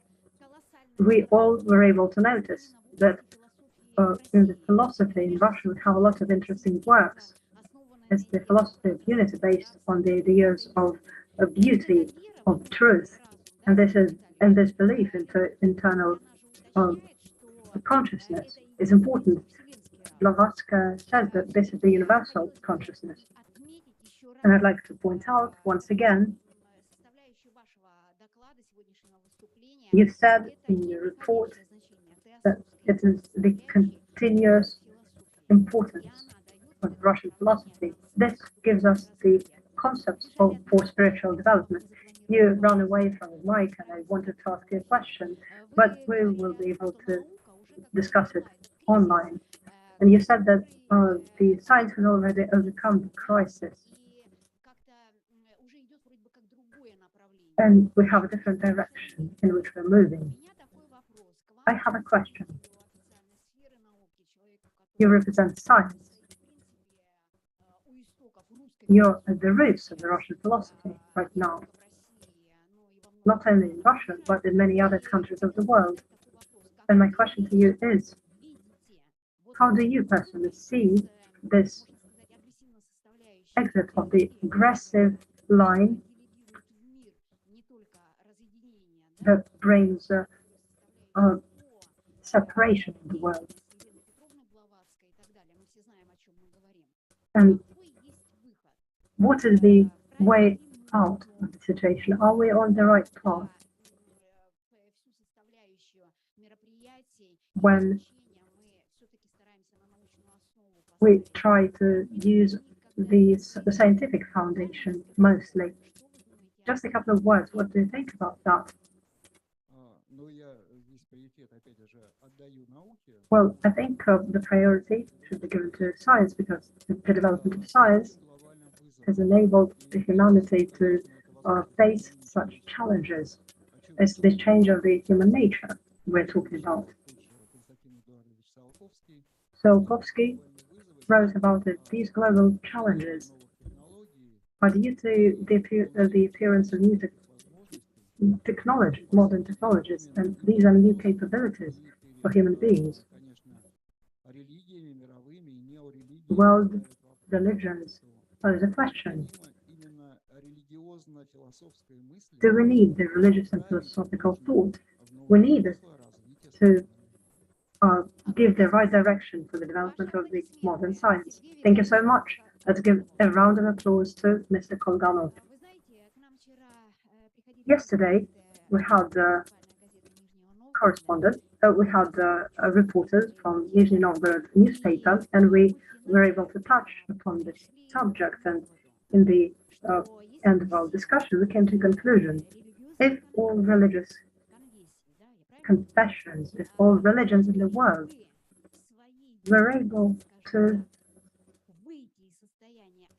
get out of rituals in their activities, to forget about the medieval state of mind, but give the culture aspect to each religion, this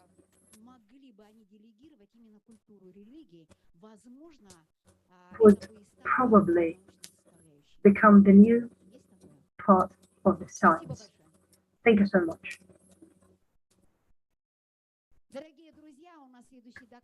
Dear friends, we give the floor to the next speaker. We invite our partner, our friend from India, Bangalore, Mr. Ramprakash. Time, cycles, and karma. This is a perfect topic that reflects the concept of the Congress. He was born in India. He got education in Bangalore University. He has been in this work since 1972. He's a member of the Indian Institute of the World Culture. Thank you so much for being able to join us today. We're listening to you very attentively. We give you the floor. Thank you. Am I audible?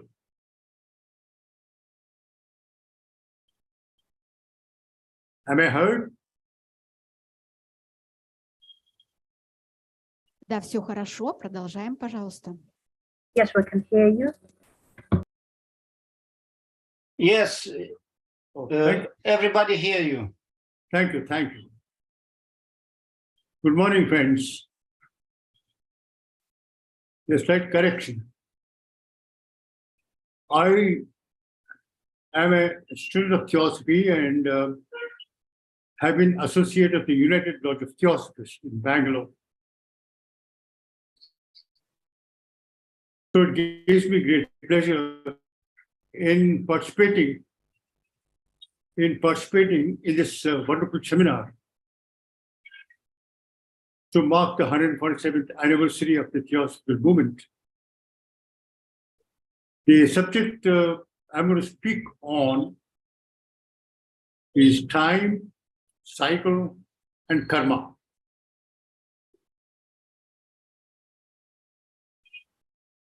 The subject is so deep, so vast and profound that one can scarcely do any justice to an understanding of it in just 20 minutes.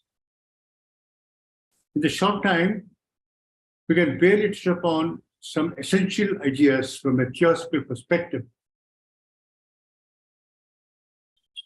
What is time?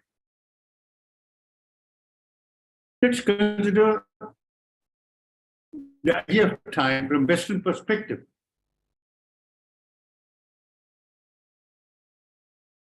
Time, in the conception of modern science, in physics to be more precise, is a measure of interval between two events, measured in seconds, minutes, hours, days, years, and so on, from the minutest moment, the greatest magnitude. Time is combined with other quantities as length, mass, charge, mathematically, to derive other concepts like motion, kinetic energy, and so on. This is the concept of time, in short, according to the Newtonian physics. But the conception of time changes in the special theory of relativity of Einstein.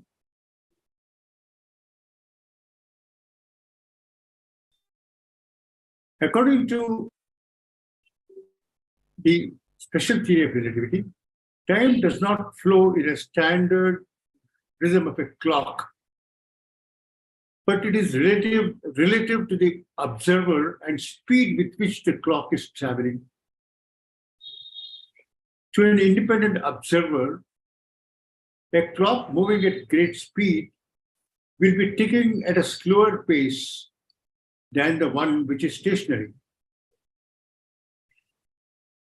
According to the theory, time should cease when traveling at the speed of light. In other words, time is relative to the frame of reference of the observer. This is, in brief and very imperfectly expressed, concept of time in Western perspective.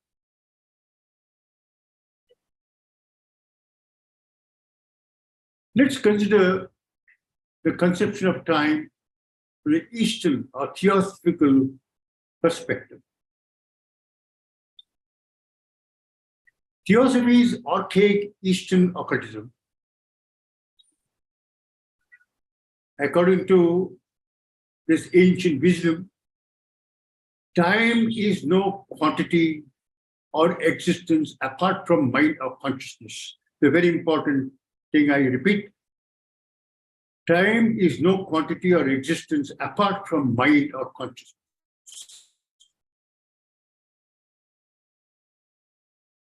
When Einstein stated that time is relative to the frame of reference of the observer, it is not known to us whether he asked the question, who or what is the observing mind or consciousness?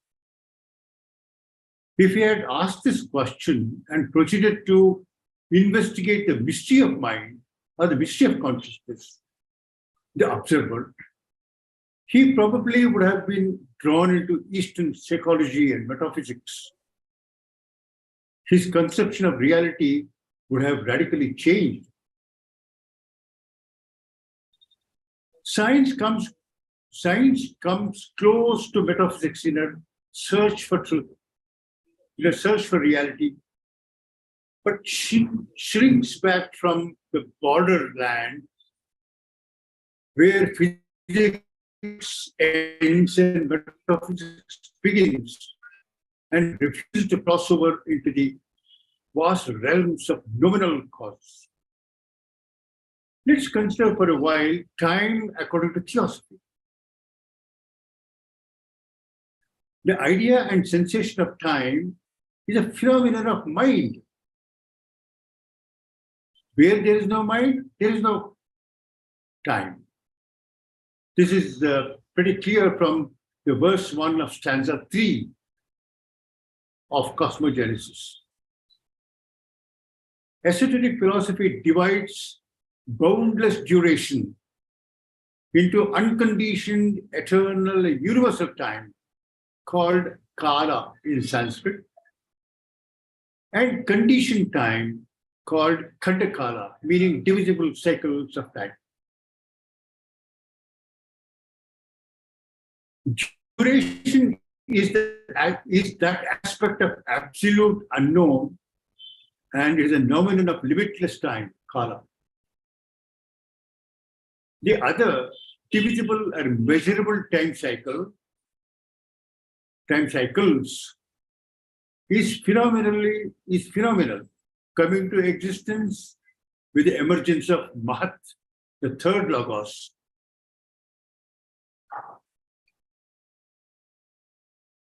Which is spoken of in the commentary on verse 1 of stanza 3 of the Secret Doctrine. The Secret Doctrine teaches time is an illusion produced by the succession of our states of consciousness as we travel through eternal duration. And it does not exist where no consciousness exists, in which the illusion can be produced. This is volume 1, page 37 of the ST. Now, HBB explains this further in her Transactions of Blavatsky Lodge. She says, this succession of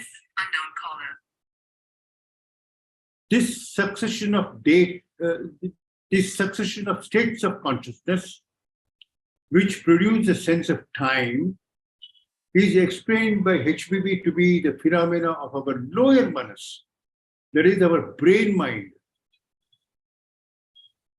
Our idea and sense of time and space are illusions of our lower mind during the state of our waking consciousness. Now, this is illustrated in our own experience. In dream state, time as we experience it is not the same as we know it in the waking state. In dream, the dreamer may live in a few seconds the events of a lifetime. Again, immediately after death of a person,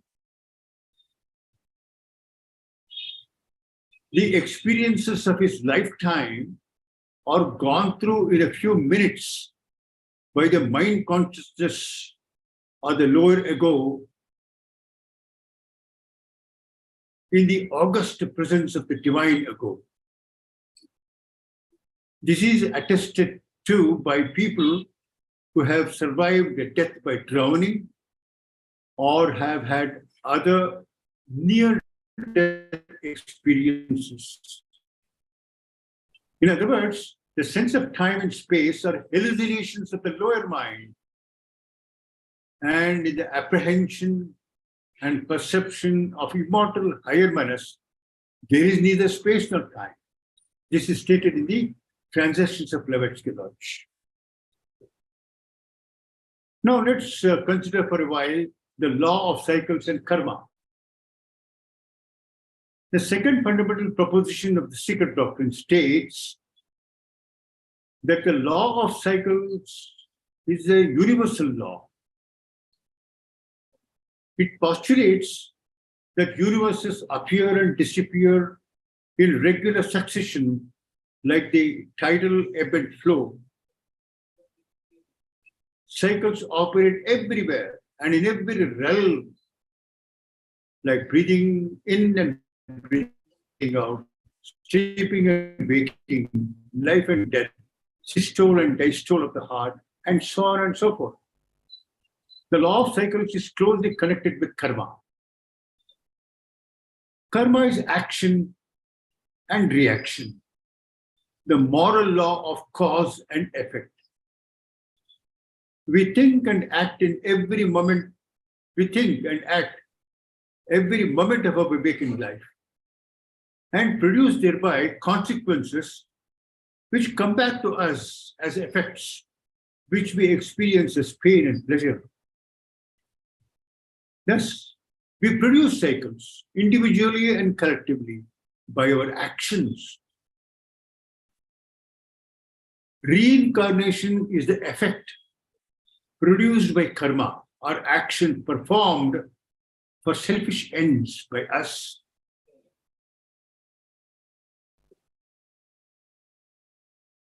Karma is the moral effect of an act committed for the attainment of something which gratifies personal desire. This is stated in the Theosophical Society by H.B. Series of individual reincarnations, yugas, mahayugas, kalpas, manvantaras, or cycles, smaller ones turning their rounds in the greater ones, produced by collective actions of all beings, smallest to the greatest, by which beings evolve, as taught in the third fundamental proposition of the secret doctrine. Karma is not a law which is extraneous to ourselves. Karma is a law of our being. The higher self of man is the law of absolute justice itself. Plato said, justice subsists in the soul. Mr. Judge wrote 31 aphorisms of karma. The very first aphorism states, there is no karma unless there is a being to make it or feel its effects. What does it mean? What does it imply? We make our own destiny by our karma.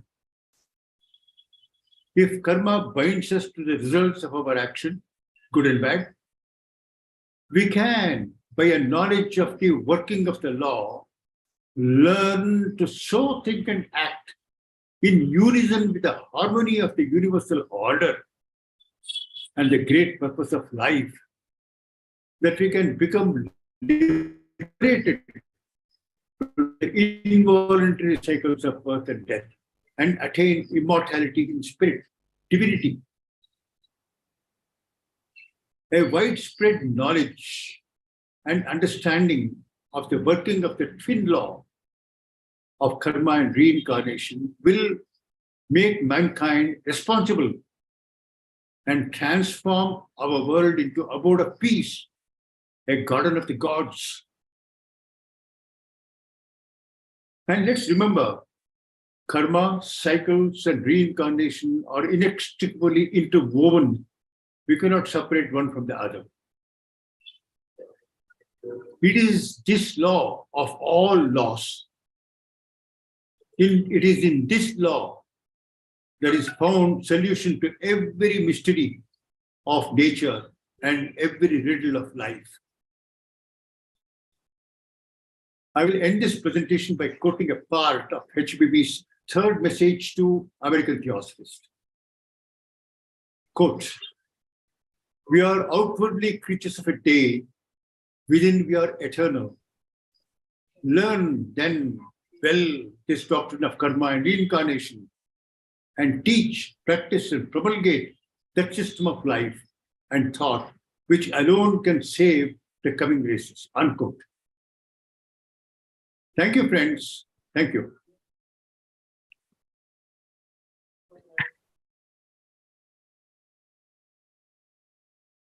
Господин Рампракаш, Dear Ramprakash, thank you very much for this wonderful lecture, this wonderful presentation.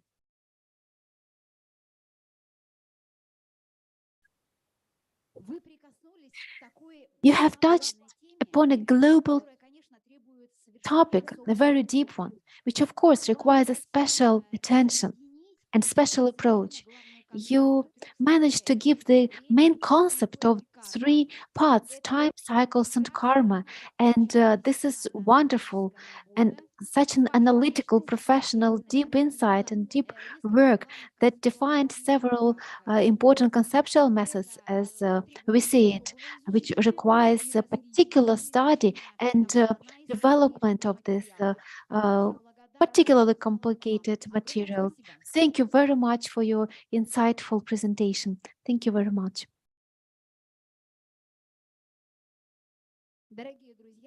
Dear friends,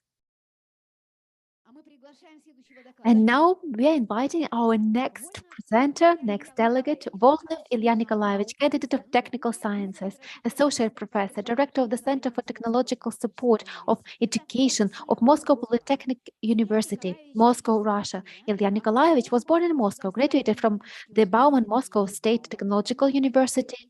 He is a candidate of technical sciences. He worked as a researcher at the Technical University Mining Academy in Germany. He is a deputy director of science at Moscow State Industrial University and author of more than 65 scientific publications and 4 monographs. Curator of science art exhibition projects, media artist, developer of the author's concept of science art as a technology of thinking. So, Volnev Ilya Nikolaevich, Moscow, Russia, the floor is yours. Degradation and restoration of time in modern science presentation. Dear friends, thank you very much for inviting me here. It's a great honor for me to be with you. Let me present my lecture, which will be partially polemic. It will present other points of view, unlike those that have been presented today. And of course, I will found my ideas on Vernadsky concepts that haven't been mentioned today yet. And this is the question to our delegates: why do not we pay enough attention to Vernadsky's concepts that he himself considered most important? Okay, in the first slide, there are several quotes from is this unveiled with reference to Plato. And here we see that the quote is the universe as a human being is formed of triangles. We're going to talk about these triangles particularly. So why the topic of time has become so important, crucial? And Vernadsky worked a lot with this topic and considered it as a key subject in his research work. First of all, let us consider the crisis of the contemporary civilization, the crisis of globalism as a model of development, which is based on expanding the space model. We are trying to overcome our own crises, our difficulties by finding new resources, basically in space. And when we we cannot expand anymore, and we do not have any more territories, we do not have any more resources, we define crisis of globalism and start to change this mechanism of development by intensifying, by finding inner resources. And finally, now we pay attention to time and treat it as a future resource for development. Before this, the main resource used to be space. And in this context, we see the following transformations. When we're talking about the equilibrium between culture, politics, and economics, we find out before we would find out that our problems we try to solve by politics and economics, but in terms of global crisis, they don't work anymore, and we need to refer to culture. We start to understand culture not through space, but through time. the culture is understood as a number of norms, recommendations, and methods of working with time, the possibility to straight the time in different layers. There are concepts of the end of history by Fukuyama, the technological singularity that we know, and today we are going to work a little bit with this concept. This is the sign of a crisis of our development, the transition from expensive space-based development to intensive time-based and inner resources development. And what was the most significant and key point and the most alarming sign of the crisis is the development of artificial intelligence, different programs creating strong artificial intelligence systems. My estimation will be quite different to that was expressed here before, and I'll try to explain it well. So what is artificial intelligence? Now I understand it is part or add-on of a big data. What is big data? Big data is always past. We're not talking about artificial intelligence or intellect. We understand time as continuous, but not present continuous, but past continuous. In this model, there is no future. And together, we are trying to constitute the degradation of time. We do not see the future in time. We are focused on the past, dear friends. Yet, let me try to repeat. Artificial intelligence, it is always about the past. And we need to remember this. The next point, the concept of Fukuyama, it is similar to scientific singularity. And here, what happens? The same degradation of time, and the future again collapses. We consider that, we believe that we have found a certain number of technologies and we start to develop them.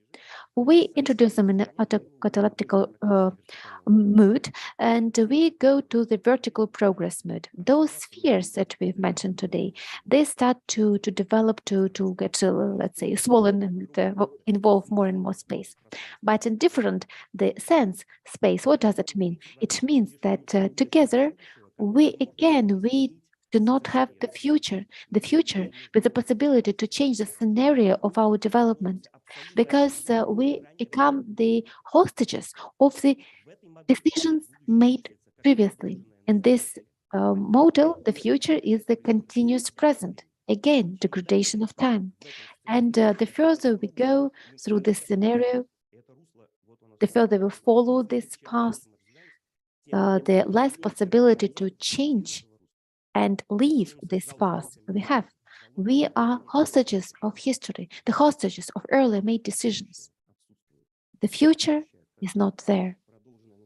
The future is continuous present.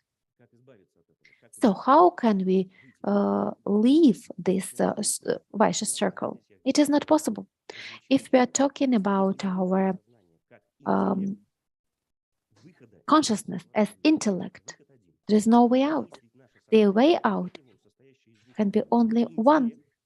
Think about our consciousness as two parts, intellect and cognitive parts. Intellect always tends to be down to earth, the earthly, and consciousness, cognitive function always strives up to divine, to the upper, to the higher. So how can we weigh out? Only through consciousness, through thinking, through cognitive function. When we start to get so attached to the earthly matters, then we can keep and go to different time, different future, the future which is not yet organized, and we need to realize ourselves as thinking there. So this situation is omnipresent in science and education, in social systems. They are completely hooked in the intellect, and now we are bringing up our children by developing their intelligence, intellect, not their thinking ability. So how can we go out? Vernadsky showed the way out, and we're going to talk about it a bit later. Let us go through slides. Next slide, please. So why does it happen? Because this is the concept of an average person, so-called, and today we talked about it. What is an average person? You see, the system of knowledge, we are legitimizing the kind of knowledge which is accessible to an average person.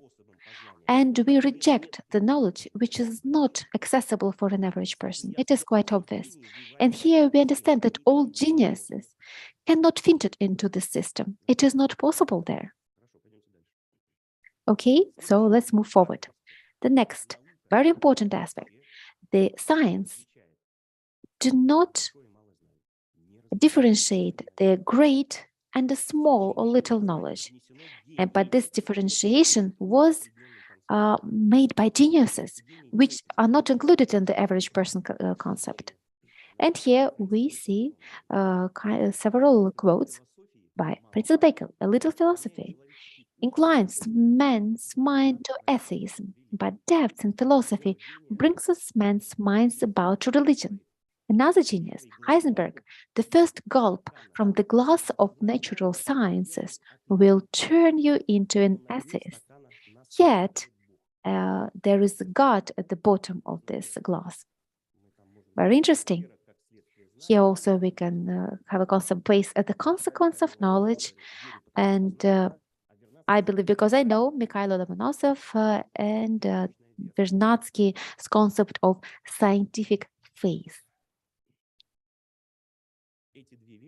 So these two things, an average person that cannot distinguish the great and the small knowledge, brings us to the fact that the science always chooses the little knowledge.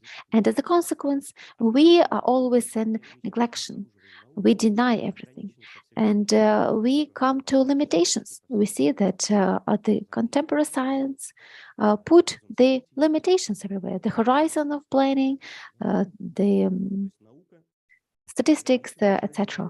The science limits our knowledge instead of expanding them. Well, let us go to the concept of time. We have touched the point of degradation, and now we have to restore it. So let us refer to the secret doctrine.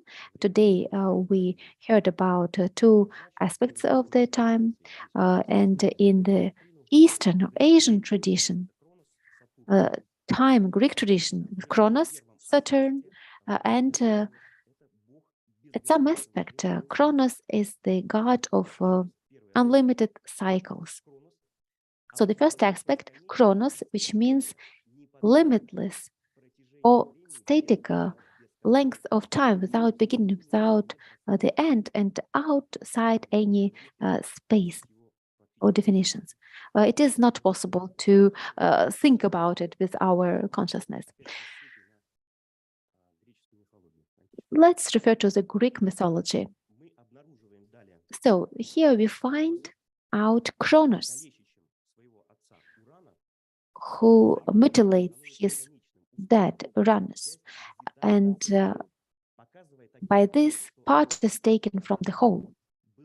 Hence, Saturn, the god of the father of gods, was transformed. Those who remember the Greek mythology. Children of Uranus, ideas, could not leave their mother's bosom. They were confined there, and in order to enter, Kronos mutilated his father and gave birth to the ideas. The second aspect of time appears, and some details may be added. Looking at the Greek mythology, what happens after? This is some add-on from myself. So we find Kronos, who received a prophecy that one of his sons will take his power, his throne. Kronos, being held by fear, starts to eat his children. Kronos eating his children. this was continued till Zeus was born, and he escaped this, let's say, procedure. Kronos eating his children is cyclic time, cyclos.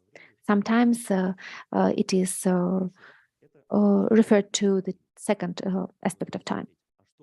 Let's have a look. What do we have? What do we use? The time in the science is not here. It is a different kind of time. Let's refer to the antique mythology. What happens to Kronos afterwards? So, Zeus, just a brief reminder, escaped this horrible destiny of his brothers and sisters of being eaten by his father, and he grows up and declares a war to his father. Titanomachia, the war of titans and gods, starts when Kronos loses, and Zeus brings him to Tartar, the reign of the dead. And here, if we imagine the cycle as a number of cyclic and linear time, a cycle is a spiral or loop which has also a movement in it. What does science do? It deconstructs the spiral time. It takes the cyclic and linear parts. The cyclic part is being rejected and only being based on the linear time. The science takes Kronos from Tartar and bases all of the concepts on only this aspect. Okay. And here we start to see more clearly. The science begins to understand time mechanically. Please pay attention to this point, that it is also connected to the Minkowski space, the creation of time space. Now we try to make to kill the time, to deprive it of any attributes. In Minkowski space, the time is not understood as a separate independent entity. It is only understood through space. The time is understood as space and through space. So 2 points of time, 2 momentum of time, behave the same as 2 momentum of space, and they cannot get overlaid. This is the space understanding of time. We are killing time as much as we can. It is clear that this kind of time is not sacral time. We can remind here Newton.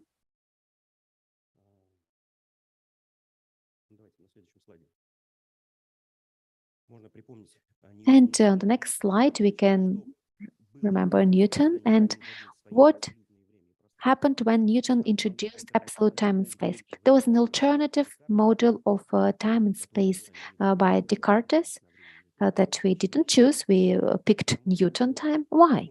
Because in this kind of time and space, it was very easy to describe mechanical movement. Yet in Descartes' time, the vortex theory, there was no this simplicity. So today, now we got mechanical time by Newton as absolute, only because it led the description of the inert matter in a more easier way. You can see 3 aspects, 3 triangles with which we started, if you remember. So I draw the triangles and define the aspects of time: Chronos, Cyclos, and Kairos.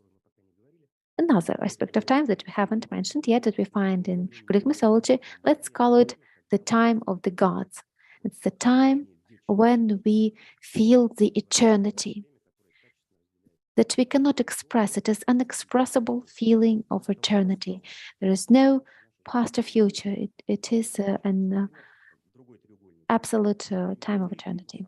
The time of people, the physical time, the time of nature or cosmos, the cyclic time. And another more, let's say, scientific form of this triangle, the science. Well, have a look at physical time, biological time, and ontological or instant time, the different variations of time. Yet you have to remember that there should be harmony between these three forms of time. And I will insist on this.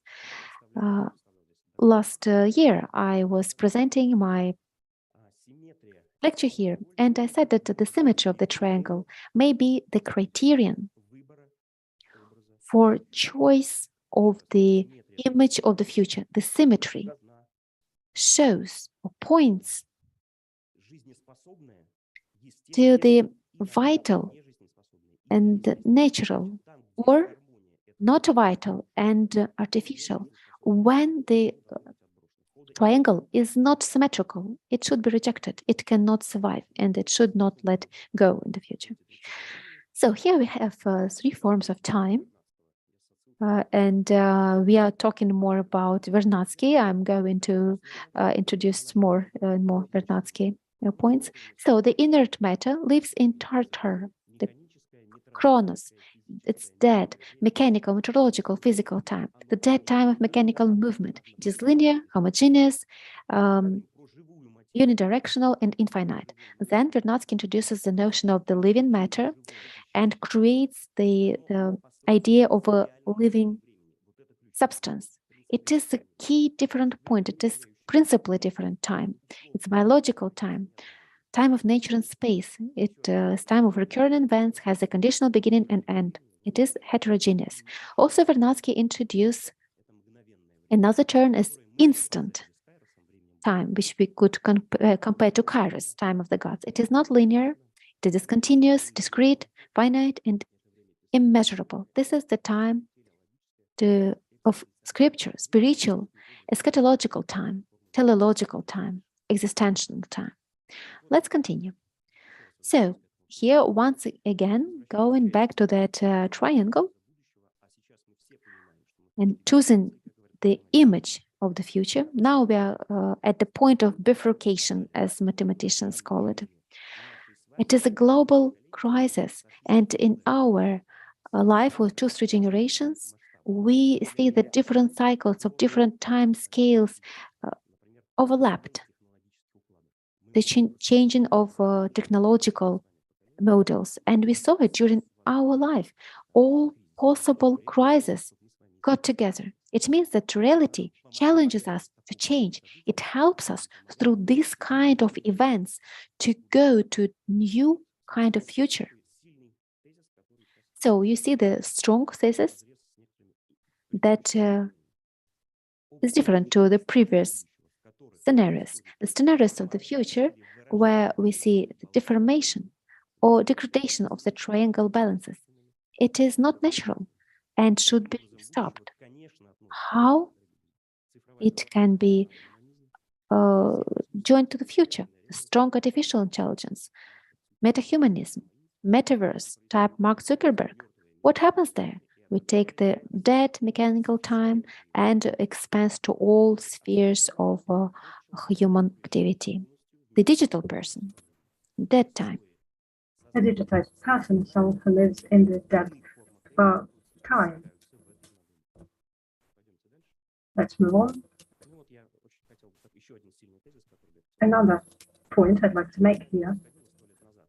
What happened 100 years ago when Vernadsky and Einstein proposed their own images of the future? Both of them did a very important thing that was in common. They used Newton time and space, and absolute time and space are those you cannot think of. The absolute time and space were outside of our experience. Einstein and Vernadsky say that time and space can become the subject of the study, and they can unite their forces and study. Vernadsky and Einstein take different approaches. Einstein is talking about the relativity of time and space. Let's make the philosophical conclusion. In other words, it means that I have my own time. You have your own time, and they're not the same. They don't coincide. Time does not collect the reality of our time. It means that we cannot compare the time of each other. This is the basis of postmodernism in which we are living. It has deconstructed our reality. This is the beginning of postmodernism. But Vernadsky says just the opposite. He creates the concept, the study about the living substance. He announces everything alive. Cosmos is alive, and everything that is alive lives in the live biological time. The live biological time synchronizes everything within itself. It's the time that collects the cosmos, but not decomposes it, and makes it fall into many parts. We often ignore this idea, and it sounds strange to me. We can say that 100 years ago, these concepts were created, and the humanity was going through another important point in history. It's the attitude towards time. It's the bifurcation of the living and the dead. And that's how we came to postmodernism, the crisis of everything. The ideas of Vernadsky were the beginning of postmodernism. And I think that right now we have the chance, due to the global crisis, to get back to the ideas of Blavatsky and get back to the right path, and to change the reality, and to change ourselves. Let's move on. In these 2 pages, you can see the ways of thinking of Blavatsky in terms of the biological time. I'm not going into detail, but I'd like to highlight Blavatsky has built the approach. He showed how he was looking at the biological time, and he showed the main differences of the mechanical time from the living time, biological time. It is impossible to identify the momentous time. In a particular moment of time, a measured object does not change its mass. And Vernadsky says that in terms of the living substance, it's impossible. Why? The living substance is always changing. There's no point in time when there's no change in the mass of the living substance. And only that tells us that the whole apparatus of differential and integral calculations that are the basis for the physics cannot be true here. So we're still working the biological on these biological formulas, but we don't understand that they don't work.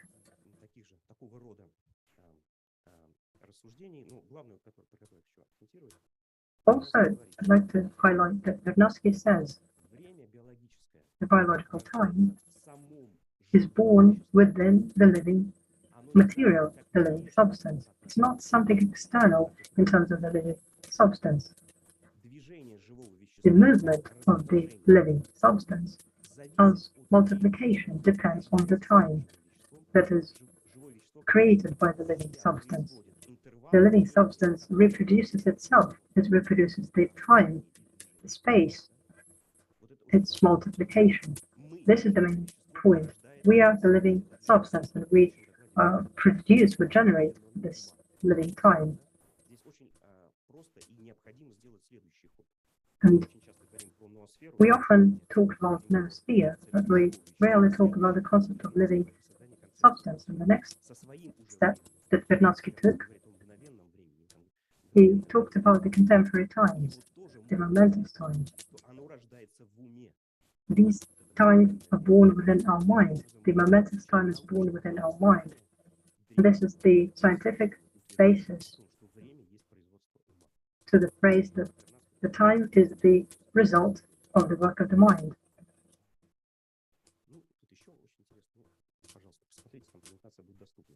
Well, the presentation will be available. There are more interesting points here.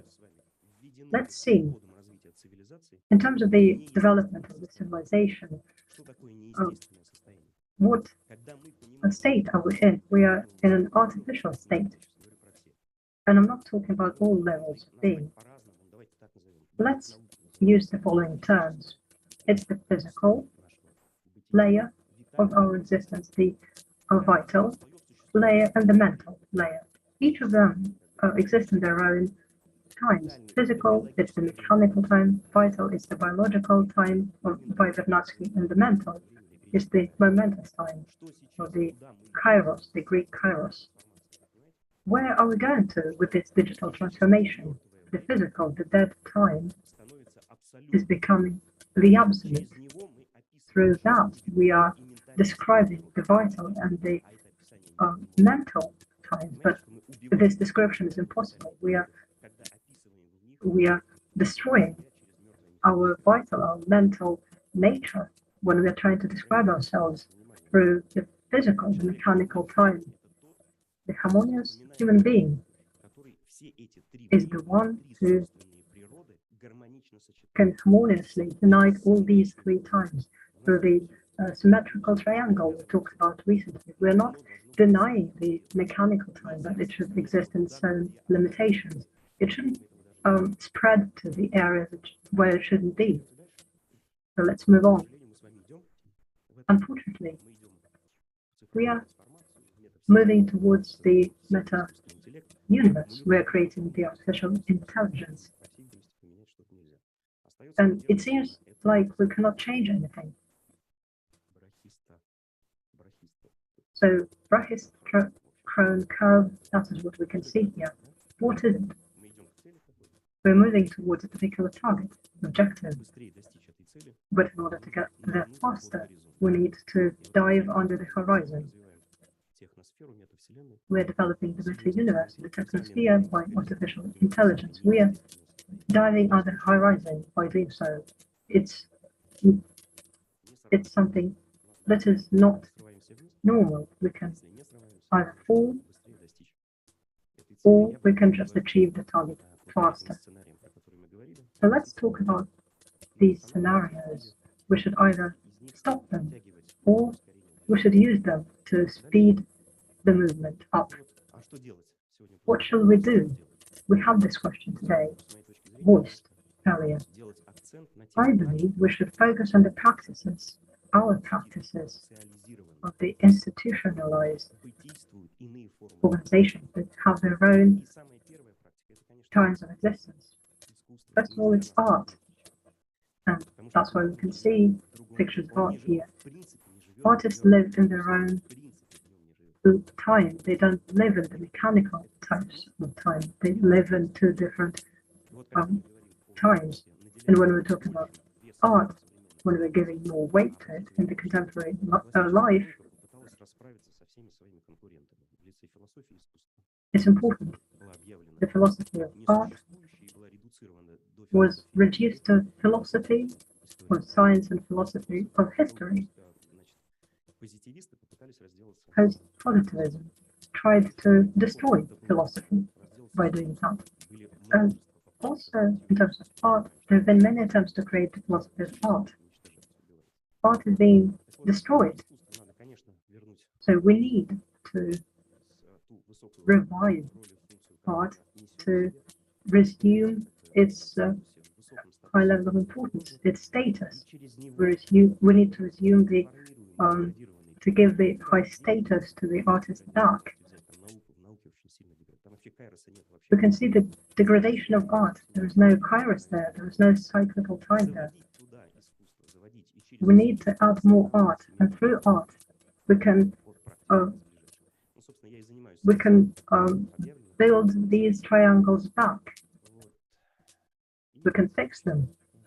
So let's move on to the next page. So once again, we can see the triangle that shows the contemporary state of technology, science, and art. This deconstructed scheme. The triangles enable us to draw conclusions. On the sides of the triangle, there's always something else. Since 80s, the techno-science has been developing. The science serves the technology. Also have the science art. It was created due to the misunderstanding.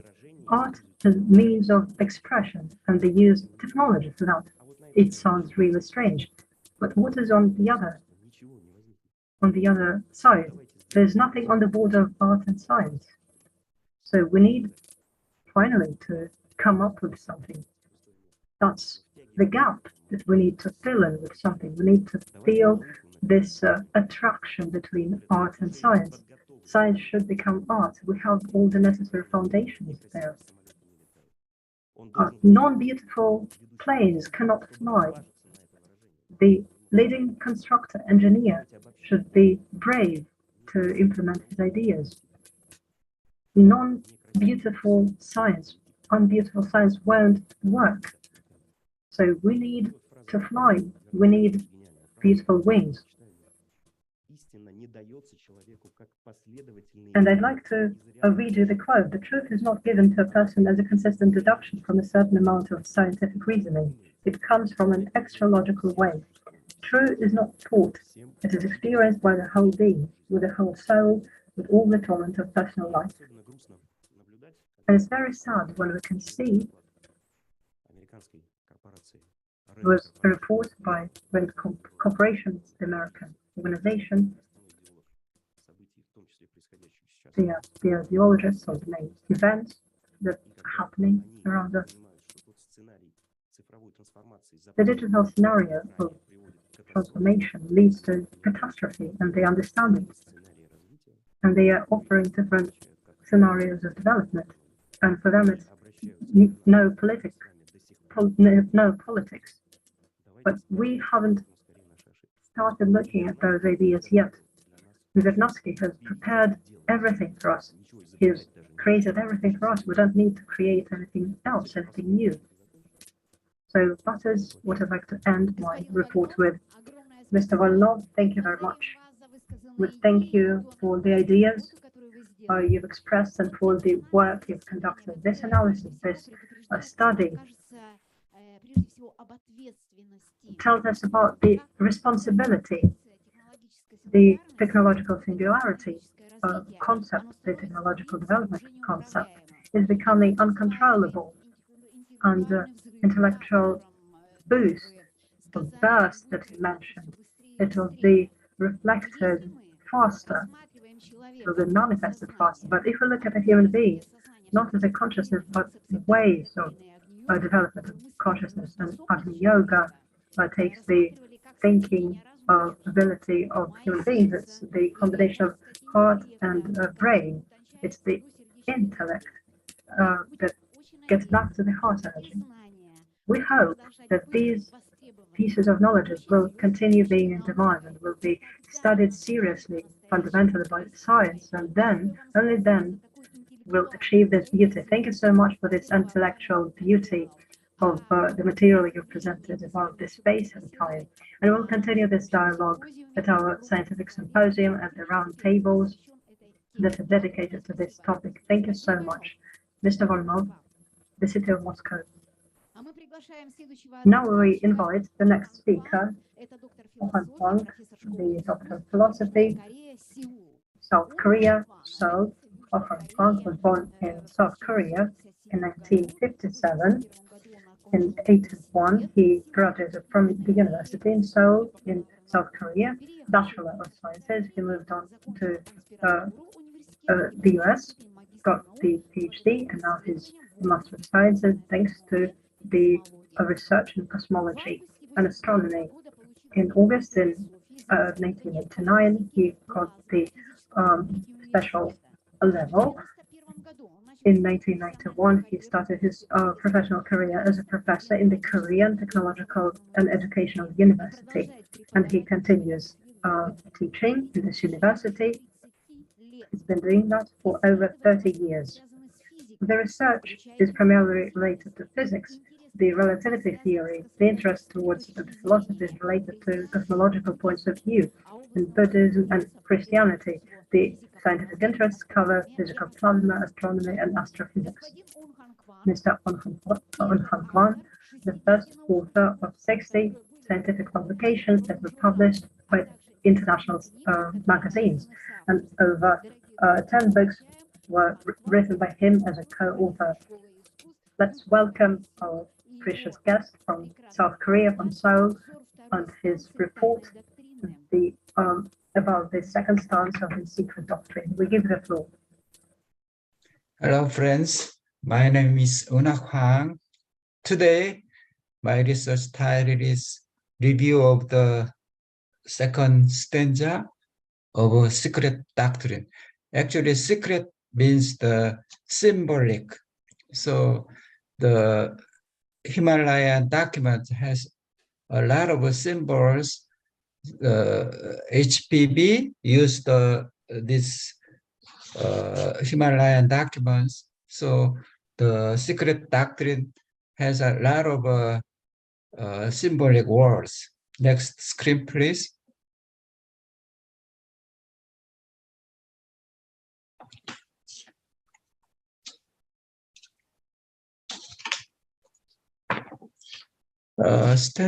Second stanza is very complicated. I choose three symbolic words, very important. The first one is ahi, and the second one is paranishpana, and the third one is the germ. We studied the last 2 years, first one, second a lot together. So today I introduced the third one, the germ. Actually, the second one, paranishpana, is the darkness. Remember the darkness, which is the absolute being, like a God. Today in science, the darkness is the dark matter. The dark matter is 70% of our universe. It is obvious scientifically, and the rest 30% is the luminous ones, like stars, galaxies, sun, something like that. If we today has a big crisis of science about that, we use the dark matter, then we can solve that. Without dark matter, 70%, we have to neglect the theory of gravitation of Newton. Newton's gravitation theory must be discarded without dark matter. The third one, the germ, I figured out this is the 5 skandhas. So actually, the 5 skandhas is needed for the nirvana. Nirvana needs the emptiness. The emptiness is equal to the no essence. Essence is the very philosophical words. This is a very deep meaning. Essence. No essence makes the nirvana. We can escape from the sufferings by achieving the emptiness. The emptiness is very important to go to the nirvana. Today's question is, how can achieve the emptiness in each of 5 skandhas? Next screen, please. The first one is term. I mean the terminology, the form. This is something like our body.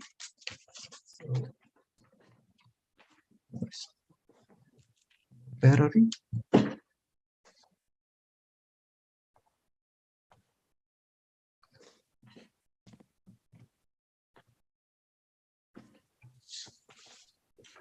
And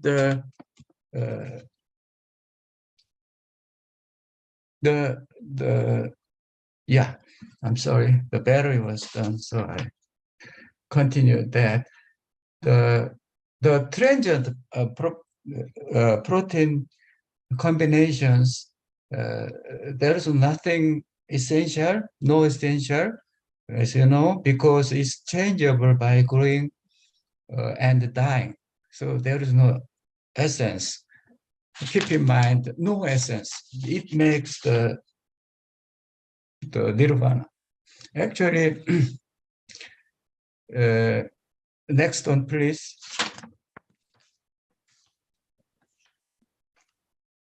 The second skanda is a feeling. If you think about your mother, what is the image of mother? Something like a home, right? But if you think about mother as a home repeatedly, the home is the essence of your mother. So you don't have to do repeatedly think mother as a home. You change your mother thinking way as a teacher or as a friend or as a food provider, something like that. You don't have to make you shouldn't do that repeatedly. Think about image one. So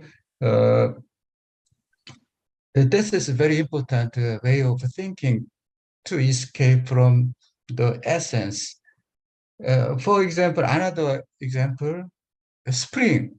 If you think about the spring as a flower, you don't have to do repeatedly that. It will make essence.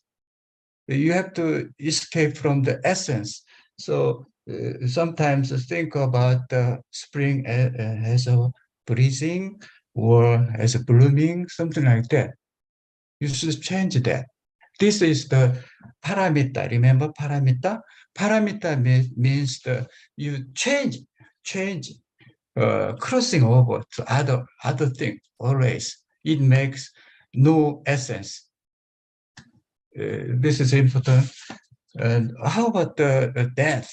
If you think about death as a sadness repeatedly, the essence of death will be sadness. This is essence. So it's not good. So if you think about the death, then you change it to reverse, like good karma, or paranishipana, or nirvana. So death may be good things, cheerful, something like that. It will be changed. Next one, please. The third one is the perception, skanda. Do you know that this is the heart? Heart image is the love, or the pink color. Pink is the love. So if you think about the pink, you don't have to always think love. You think other things. Don't make an image about pink. Don't make an image of a heart. This is not good. So you change the images. Image makes essence. So this is the way to reach the nirvana. Next one, please.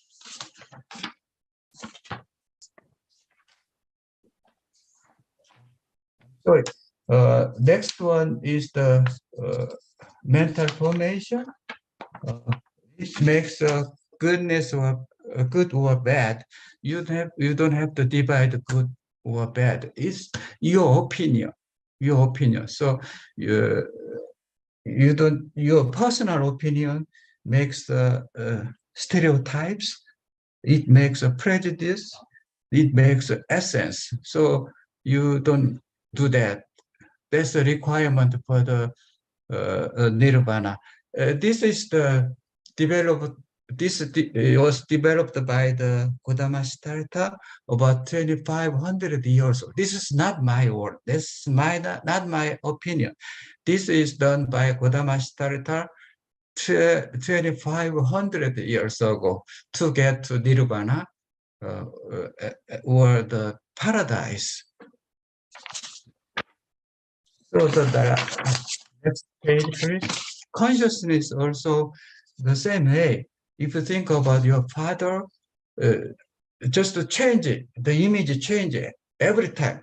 Don't focus on only one image about your father. That makes essence about your father. It will be not good for the nirvana. So this is the way of the thinking to get the nirvana. So the finally the emptiness is composed of 5 skandhas: S1, S2, S3, S4, S5. I said 5 skandhas. Emptiness itself. So if you get the emptiness, you will will be out of the sufferings. I mean, the escape from the sufferings, and you get to the paradise. So I today introduced the 5 skandhas as germ, and the 5 skandhas equal to the emptiness. And the Gautama Siddhartha said Mahapancha Paramita Sutra about this development. Thank you very much.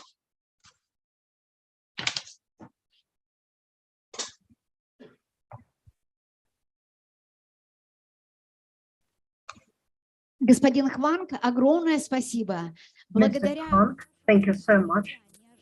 Thanks to your global view of the material, the presentation of your material, we always have a lot of new thoughts. It's the assimilation of the text that enables you to give such an important impetus to so many studies, discoveries, to the formation of new understandings of many delegates that are listening to us, listening to this broadcast, who are able to join online and offline. They were able to understand the symbolization to the unification of all these ideas. Thank you so much for this presentation. We'll be waiting for you tomorrow when we are going to discuss the stanzas of the secret doctrine. Thank you so much. See you. Dear friends,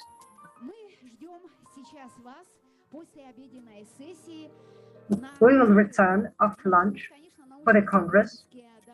There will be scientific and research reports, the materials of the speakers, the award ceremony for the winners of the competition, and finally you'll be able to learn about the names of the winners. You'll be able to see the exhibitions. Please check the book exhibitions. The rarest books are presented there are sculptures by Alexei Leonov, the stones, the heritage of Viktor Tuzlakov, the artist's exhibition of children, also of adults. Everything is for you. And right now we have the general picture. Please stay put. Don't leave yet. There will be some technical moments. We'll ask volunteers to join the picture, the photographing, the technical support. Please join us. Please take your seats. And once we're ready, once the operators are ready, we will stand up, we'll wave hands, we'll put them above our hands, above our heads. Unfortunately, we won't be able to take such a picture in any other place so that everyone would be here. So please take your seats. Volunteers as well. First of all, we need to fill in the empty seats.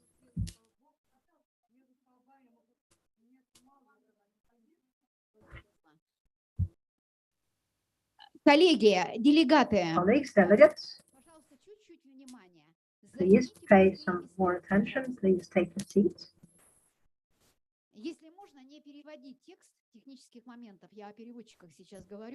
Вот, отличный зал у нас получился. Значит, теперь мы просим, давайте попробуем так. Всех встать Последние ряды. Последних 3 ряда, 3-4 ряда. Встаем. Встаем. Теперь я попрошу докладчиков вот с этой стороны.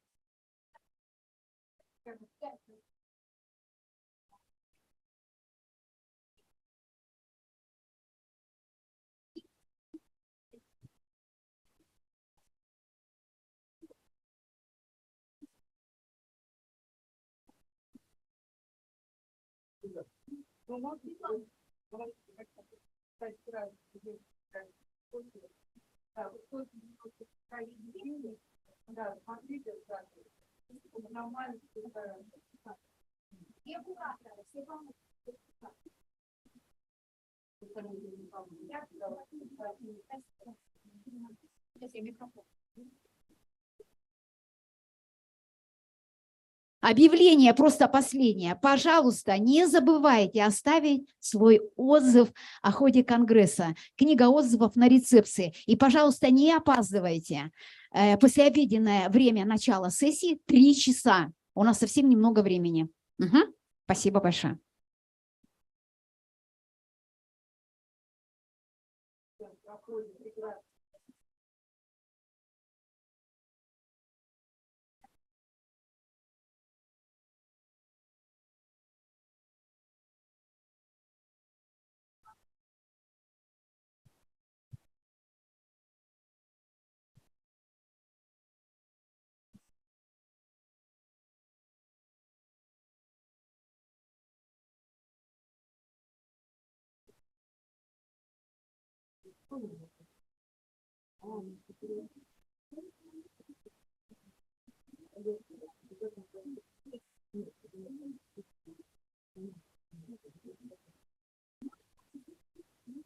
Готовы?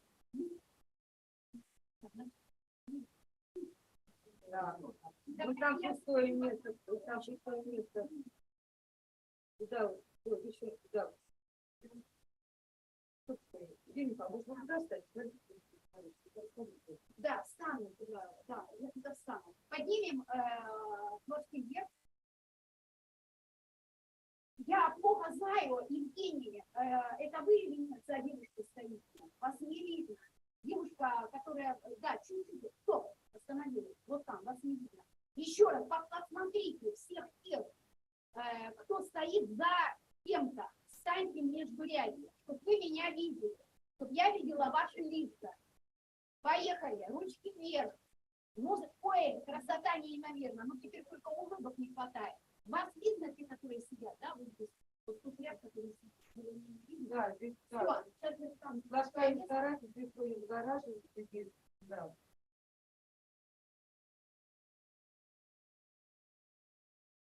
Ну что, готовы? Как раз делаем кадр. Ура. Давайте посмотрим.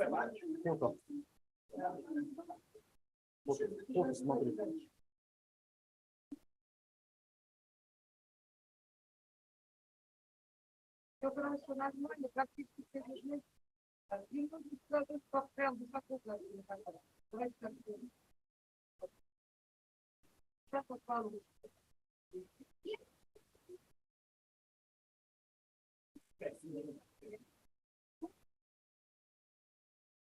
Город может применить маршальный головой. Так. Я думаю,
Раз.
Раз.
Раз.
Дорогие делегаты Конгресса, буквально через пару минут мы начинаем послеобеденную сессию. Пожалуйста, выключите свои телефоны.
Дорогие друзья, мы рады вас приветствовать. У нас послеобеденная рабочая сессия 6-го Международного Теософского конгресса в Нижнем Новгороде.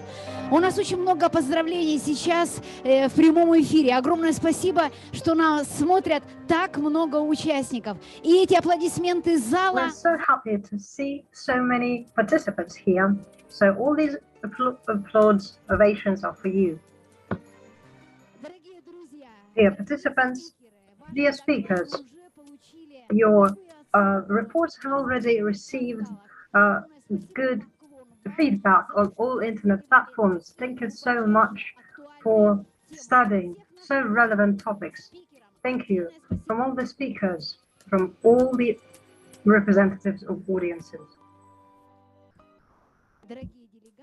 Dear delegates, dear participants, everyone who's watching, we would like to show you a very interesting film that the public organization put of Nizhny Novgorod have given us. The film is about Mr. Abramov. It's 25-year anniversary. He was born in Nizhny Novgorod. Film from the Put organization. Boris Nikolaevich Abramov.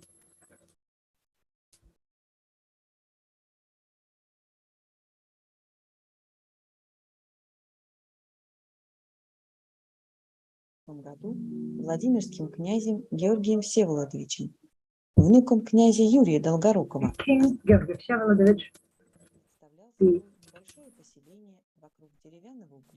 founded a small village. But now, Nizhny Novgorod is one of the largest cities in Russia that is on the rivers of Volga and Oka. In the upper part of the city, you can see a beautiful panorama on the Volsk valleys, Nizhgorodskaya market as well. Our city has a long history and rich history. Nizhny Novgorod is related to the fates and lives of two Russian people, Mr. Verich and his student Abramov. Nikolai Verich is well-famous artist, traveler, and researcher. He's a scientist, a writer, and a poet. Boris Abramov is the artist, activist, he is a teacher, and also in his publication, Nikolai Konstantinovich remembers about the 19th century when he was a student and started traveling around Russia, studying new interesting things. In 1903 and 1904, he was the secretary for the Imperial Society for the contribution to the artist's work. Together with his spouse, they made an expedition around over 30 Russian cities. Verich has created around 90 architectural etudes, and Elena has created over 500 photos of the ancient art. In Nizhny Novgorod, the Verichs were in 1903, in June. Nikolai used an interesting approach. From the railway station, he went off to the historical place that he was interested in, and he started drawing and sketching. And that way, the contemporary life wouldn't hinder him from enjoying the ancient remains.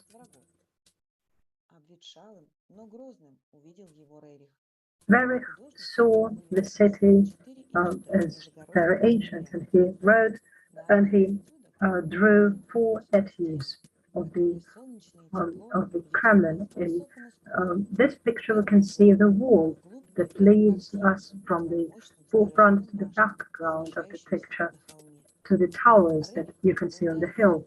Verich offers us to look at this monument of art and enjoy the aroma, flavor of the ancient times. And this is the etude of the oldest tower.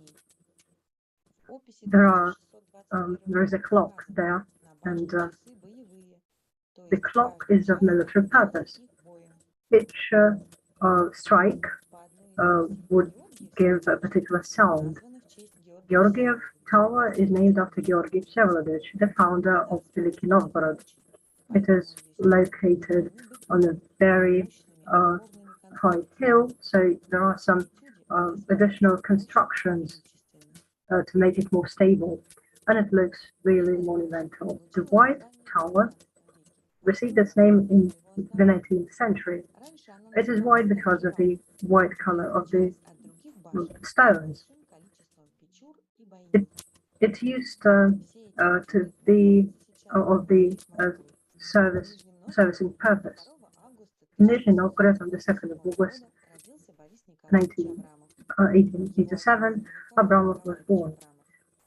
His father was of nobility in Nizhgorodskaya area.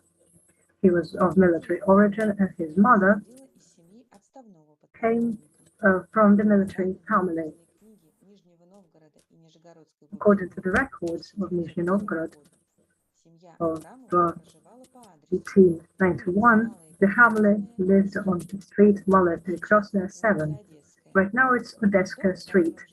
The house where the Abramov lived cannot be found today, but the construction buildings on the other side are still there. So it means just looking by them, we can say that the family was not very rich. The family was the Orthodox one.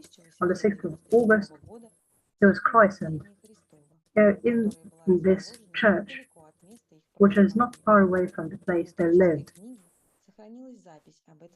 And the records confirm this event. In August 1906, at the age of 6 years old,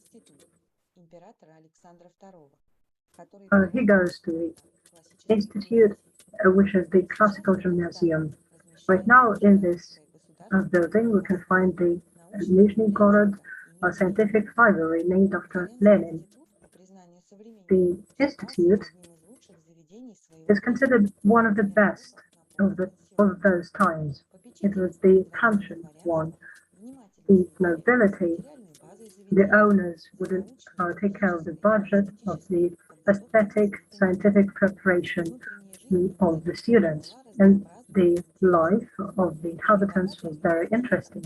They had a rich library, their own orchestra, gymnastics club, and Boris graduated with the silver medal. And since 1915, he continued studying at the legal department of faculty of the Moscow University. But soon the hard times started, the revolution, civil wars, and these events drastically changed the life of Boris Abramov. In 1916, he helped to go to the military, and he worked for the Admiralty near Petrograd. And together with the White Army, at the end of 1920, he found himself abroad in the city of Harbin in China. He lived there for a long period of time, and all that time he strived to return to his motherland. And he was just waiting for the right time to come back. For 40 years he had to wait. The life of Boris Nikolaevich was full of spiritual searches. He wanted to understand the meaning of the existence. He tried to understand the laws of the universe. He would think a lot and meet with representatives of the various religious societies. He read Dostoevsky, Tolstoy, and many other writers. In 1922, he said to Madame Tsarina in Vladivostok, the only work that I can dedicate my whole life to is the work to implement new ideas and thoughts into life that have already become part of my life. And my wish is to help others without. And this wish is become stronger and stronger every day.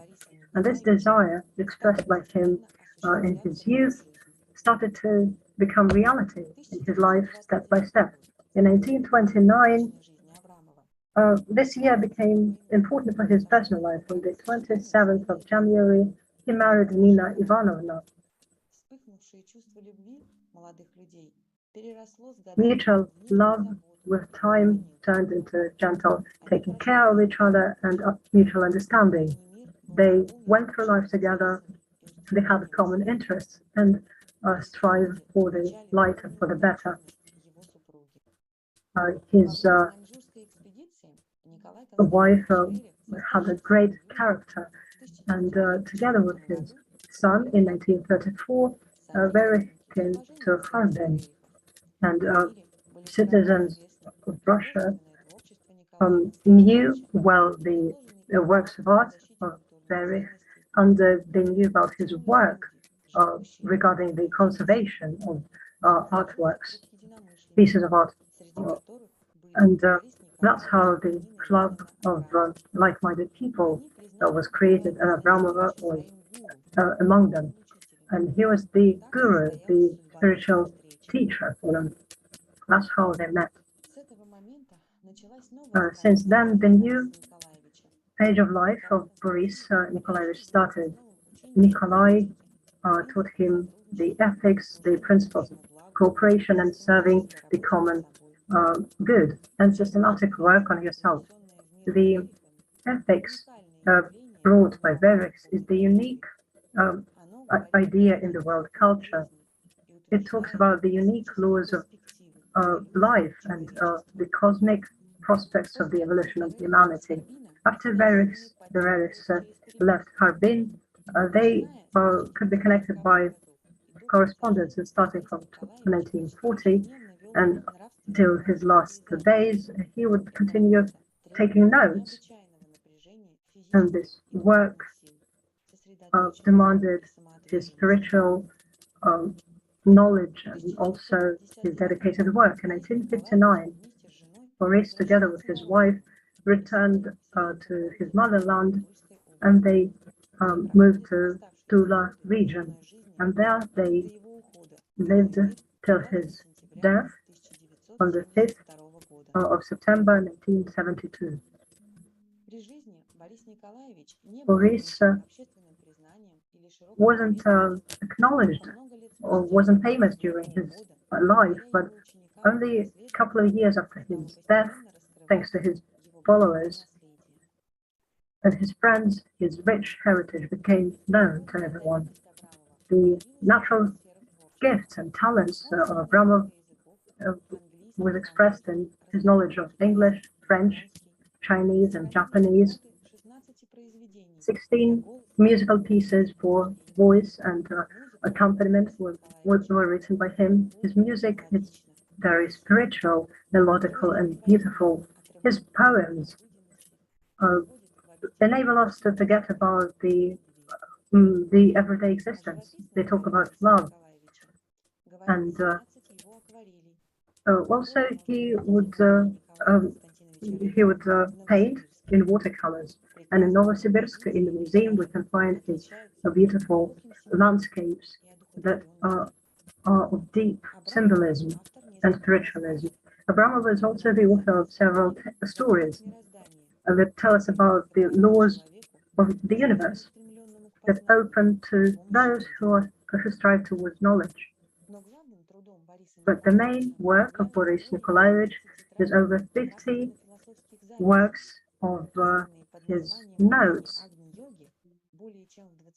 about Agni Yoga, of the facets of Agni Yoga, and they are of a lot of help when studying the ethics, and they prove the purpose of the human beings in the cosmic evolution, striving for knowledge, beauty. It was something that he took from his teacher, Verich. The Nizhny Novgorod Kremlin that he saw in 1903, and he saw it in ruins, today it has been restored and now is the landmark of our city. It's the historical and cultural center of the city. Here you can find the Nizhny Novgorod Arts Museum. Out of the 11 works by Verif, all of them can be found in the separate room. Blavatsky's Son, The Road, Red Horses, and many others. The fate of Soglidatan picture painting is very interesting. It was made in Fermana Carmona's shop. And this is the episode from the medieval Russia. Old, the grayish colors give a particular atmosphere. In 1903, he visited Nizhny Novgorod and he met one of the founders of the Arts Museum in Nizhny Novgorod, and he donated the young museum one of his pictures, and very willingly did that. And his response is still in the state archive of the Nizhny Novgorod region. The Red Horseman is a particular series of pictures that consists of six paintings. These are the impressions of the artist from the Central Asia expedition. Here are the dreams of Maitreya, of the peoples, the future Buddha who will come to the land and who will restore the world order. And just by luck, this painting can be found in this museum. In 1926, during the Central Asia expedition, Nikolai, together with Elena, visited Moscow. When they visited Checherin and Lunacharsky, he gave the knowledge of the teachers of the East under the series of Maitreya paintings. Up to the 1930s, these paintings could be found in Lunacharsky's study room. Gorky saw these pictures and asked her to take them. And according to the will of the artist, these paintings were given to the museum, to the Arts Museum. Abramov says about the paintings of his teacher, the light is like the magnet in his paintings, and those magnets, they create the great act. It's the transformation of the consciousness. These are threads that connect the higher levels of life and the human beings. The symbolism of his pictures, of his paintings, create a great deed.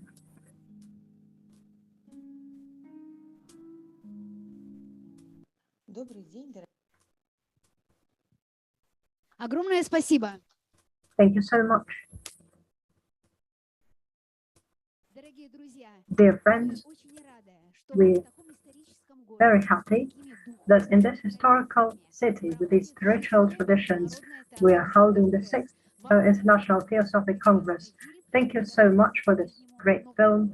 Thank you to Nizhny Novgorod for your hospitality. And we continue our working session, and I invite our speaker, Michelina Foster, member of Theosophical Society of the US, California. Michelina was born in the state of Pennsylvania, the US, in the 1970s. Michelina studied the metaphysics University in Los Angeles. She has a PhD. He worked as an esoteric director of the World Center in Ohio. She's the member of the Theosophical Society. She's been studying Theosophy since 1982, and in 1992, Michelina Foster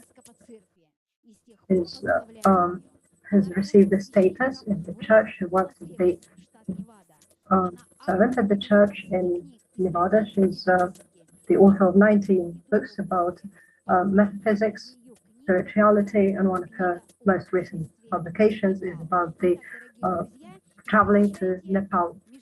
Please welcome Michelina Foster and her report, The First Steps Towards Cosmos.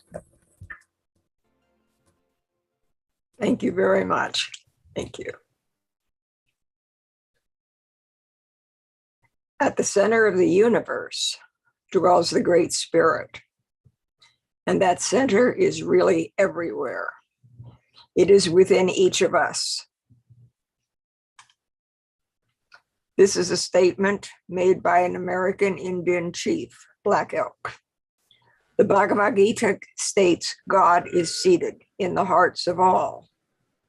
This universality is for the most part lost in today's society, which seeks self-aggrandizement, complacency in exchange for inner clarity. Those who hear a call from their own dissatisfaction with the outer expressions available on this planet seek many means to respond. One of these is Theosophy.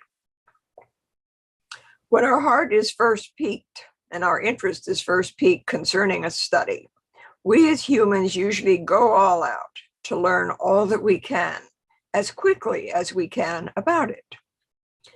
The study of science, of music, of fingerprinting, or of Theosophy is no different. Once we have received what we consider from our past experiences and educational prerogatives as a healthy percentage of information, we usually are confronted by three choices. We can say, oh, I know all about that, and this is my opinion. Or, I've studied that extensively, indicative that we are now experts in the field. Our third choice in this illustration concerning Theosophy is, this is what I have heard or read or experienced, and it will take me years, perhaps lifetimes, to understand it. Herein is the beginning of wisdom. Theosophy comes to us as a great gift through Helena Petrovich Blavatsky. She points us toward a deeper exploration of life, our life, and all that we perceive as life around us.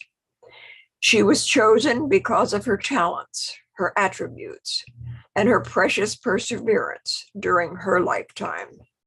Perhaps as in a room of candles, and only one is lit.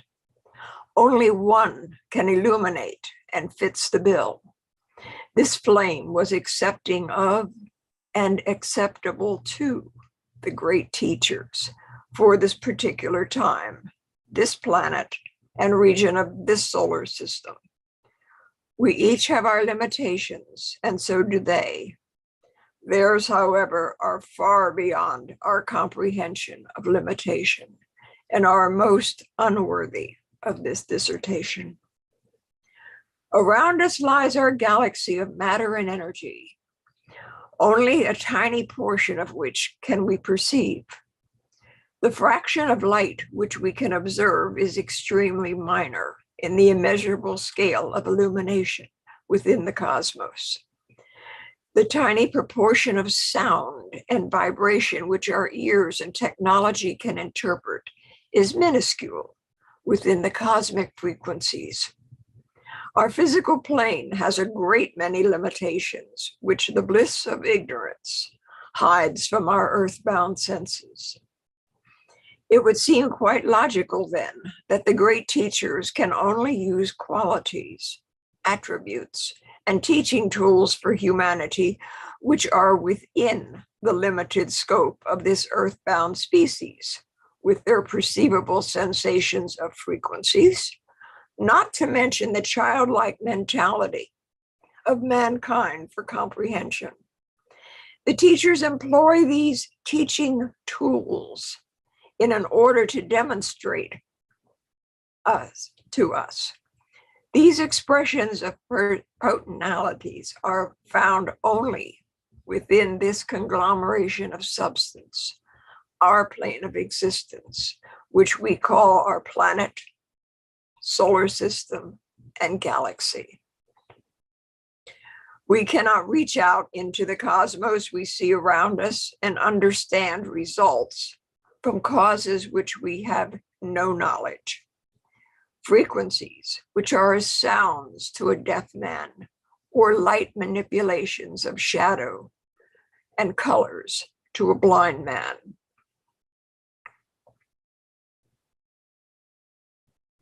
But when we begin to comprehend the unity of all of it, things and non-things, universal patterns emerge, and the evolvement of our soul's understanding begins.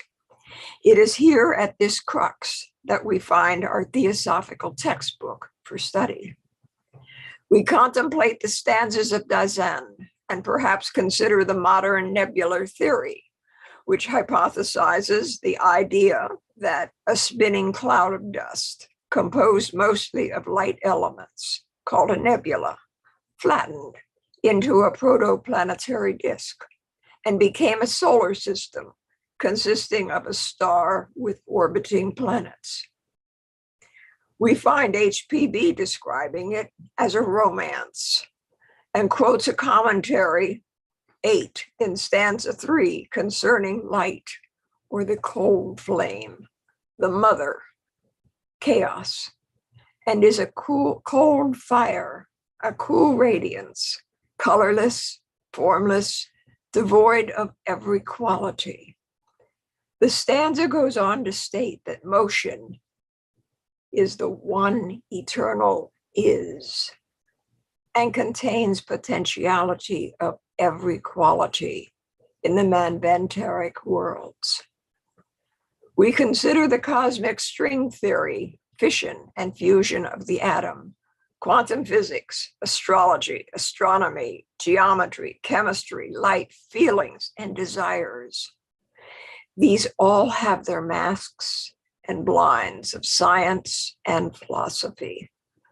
However, these aspects of the laws found on the physical plane awareness are all available to one who is drawn to these lines of interest within the secret doctrine under subtitles of forces, modes of motion, intelligences, meta-elements, vital principles in a plurality of worlds.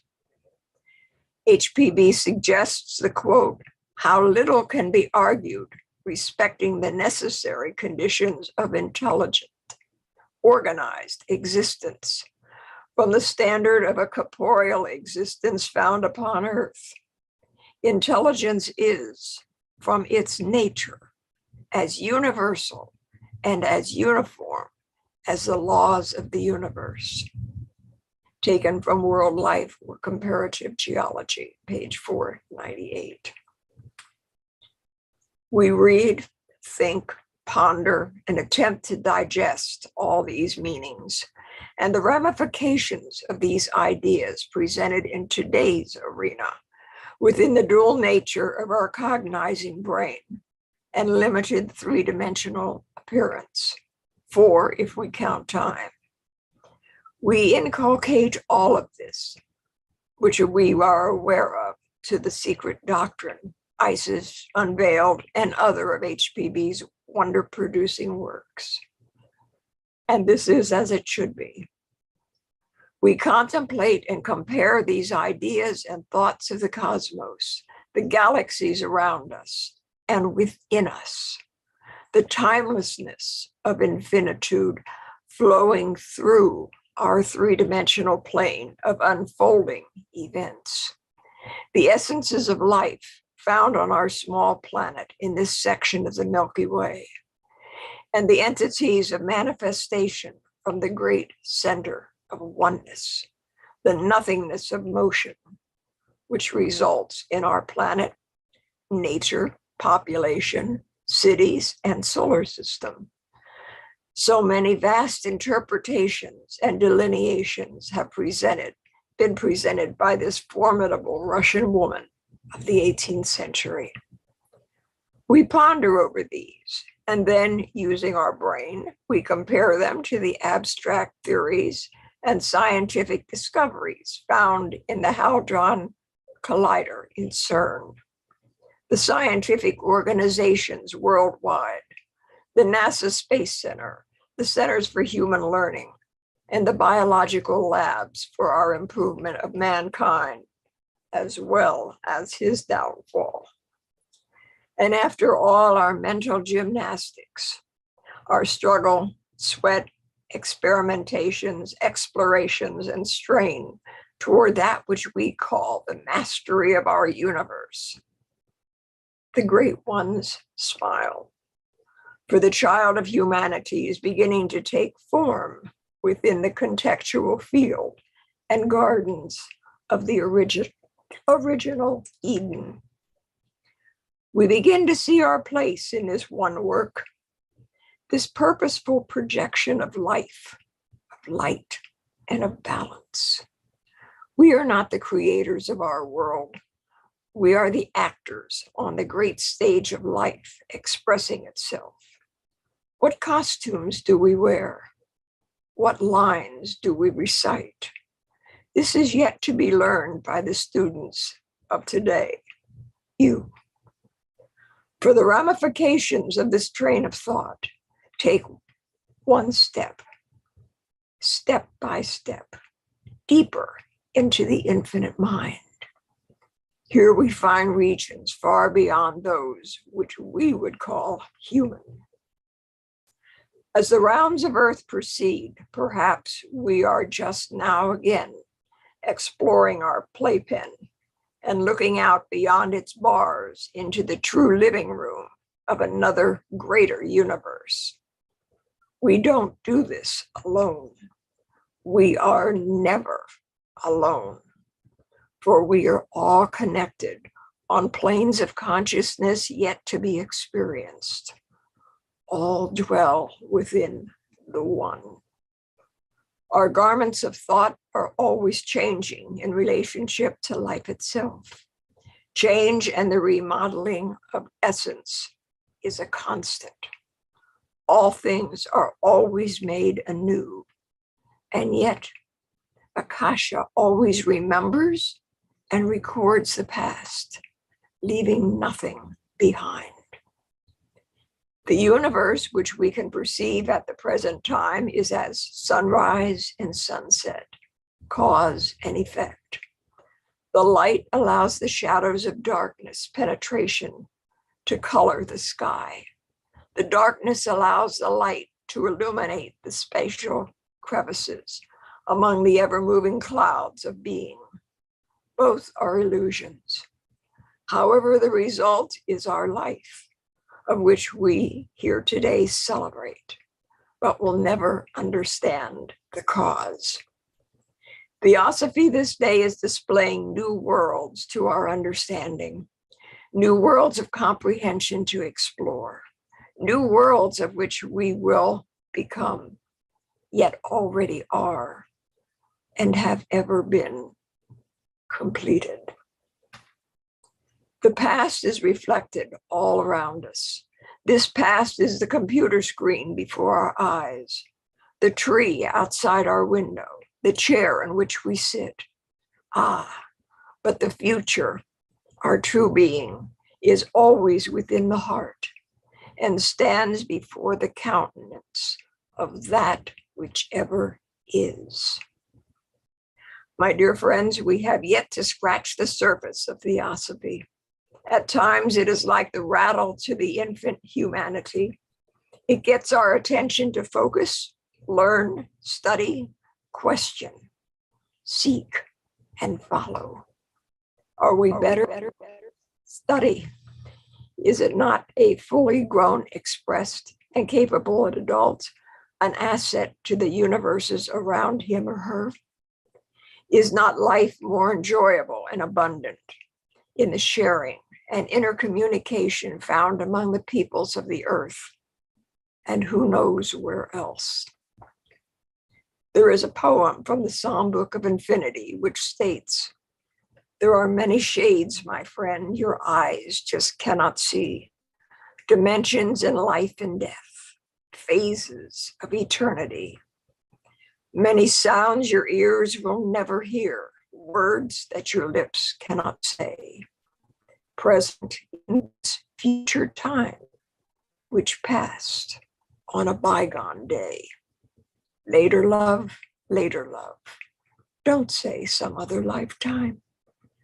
As Theosophists, let us not waste this precious commodity, yet illusion known to us as time. This special event will never come again in this form. And truly, who would want to miss all the fun? Namaste.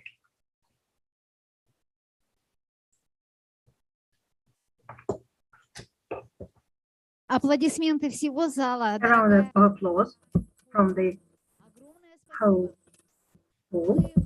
Thank you so much. I would thank you for sharing your experience. You told us about the reason and this necessity to hear, because Blavatsky made a breakthrough in the change of the consciousness of people, and she gave us the possibility to do that as well. And we focused our attention and we understood the essence of the beginning. And this is the essence of time. So let's cherish it, cherish every moment of our lives, because what is happening now will never repeat itself again. Thank you so much. Let's not lose everything that's interesting. А мы приглашаем следующего Dear friends, now we invite the next speaker to take the floor. Yegor Vladimirovich Turley, a PhD in physics and mathematics, Russia, Moscow. In 2003, he graduated from the Moscow State University named after Lomonosov with a red certificate. He received the internship, a scholarship by the president of the Russian Federation, and he had a lot of publications. In 2006, he got a PhD in biophysics. He taught students, he supported interdisciplinary international research projects from 2008 up to 2011. He helped the apparatus of the public chamber of Russia to keep the connections with the societal institutions, political activists, and from 2012 he's been working on the search of innovative solutions for the famous transnational cooperation in the area of electronics and telecommunications. From 2018, he is the scientific secretary of the National Berich Committee, one of the 24 founders of the organization. Also, apart from studying the Berichs, which is the focus of his recent publications, he takes part in the work of theosophic structures, and recently he completed the work on Elena Petrovna Blavatskaya's life, about the mistakes and errors in the theosophic sources. A round of applause to Mr. Turley. The phonetics, the common phonetics aspects of samsara in ancient languages. Good afternoon, dear friends. For me, it is an honor and a great joy to be here. Well, let's start. In the history of occult sciences, there are two noteworthy topics that often go together: the topic of Atlantis and the language of initiates, censor. And if quite a lot has been written on the subject of Atlantis, starting from the ancient Greeks, there has been very little information about censor, at least until recently. In the introduction of the Sacred Doctrine, HPB speaks of the core of her work, the Book of Xian. Tradition says that it was taken down in censor, the secret sacerdotal tongue, from the words of the divine beings who dedicated to the sons of light. Central Asia, the very beginning of the fifth of our race. There was a time when the language, Censor, was known to the initiates of the very nation, when the forefathers of the Toltecs understood it as easily as inhabitants of the Lost Atlantis who inherited it in their turn from the sages of the third race, the Manushas, who learned it direct from the devas of the second and first races. Extracts from the book came down to us through using Chinese, Tibetan, and Sanskrit translations, and among the terms related to our derived from the corresponding languages, the author of the book in fact gives specific insight to the censor origin of a very small number of words. Amida is a censor from Adi or Adi Bhuti. And basically, it corresponds to the to what is written in the Secret Doctrine, Volume 3, Section 30. Ahi, censor, Ahi, or serpents, Tiankogans, wise serpents, or dragons of wisdom, according to Blavatsky. Mu, in censor, the mystic word, or rather a portion of it. In Northern Buddhism, it means the destruction of temptation during the course of yoga practice. For the rest, Helena Petrovna left the censor dictionary to be discovered by future generations. At the same time, she gave a number of characteristics to the language, but not being a linguist, she did not always formulate these characteristics correctly. She also asserted the kinship of censor and a number of languages of ancient origins that differ greatly from one another, such as language of commentators of Avesta, and Sanskrit Egyptian with its hieroglyphic writing. Her descriptions mixed speech and writing. Professor Algeo, the president of several American philological societies and vice president of the Theosophical Society at Yar, wrote back in 1988 thorough, as far as the topic allowed, work where he concluded, after some fairly convincing consideration, that censor is not a spoken language nor a system of writing that represents such a language. It is purely pictorial and symbolical. This conclusion was not surprising, considering that HPB herself wrote about censor this way. The system of the so-called censor characters is still more wonderful and difficult, since each letter is made to yield several meanings, a sign placed at the commencement showing the true meaning.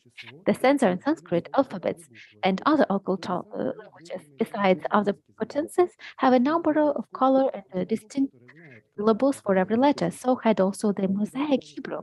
But how many of the esoteric students know any of these languages?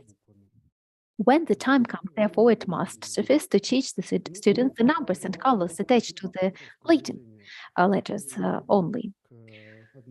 Yet, in the commentary to one of the slokas of Theogenesis recorded at the Temple of People in California, one finds the following evidence for the existence of different levels of the secret language. Many ages before men had evolved an oral language, the first human races possessed some knowledge of what is now termed the mystery of universal language, which is based entirely on correspondence and analogy and expressed in symbolism. At the present time, the language in its entirety is only known to the masters. According to a teaching given by one of these masters, there are 5 main divisions of the language based upon sound, color, number, form, and position, and the language may be expressed in neither one or all the first 4 divisions mentioned. As an illustration, a simple geometrical form or a number may be telepathically flashed into the inner consciousness of a man by some being resident upon an interior plane of life, or by another man on this plane of gross or inert matter.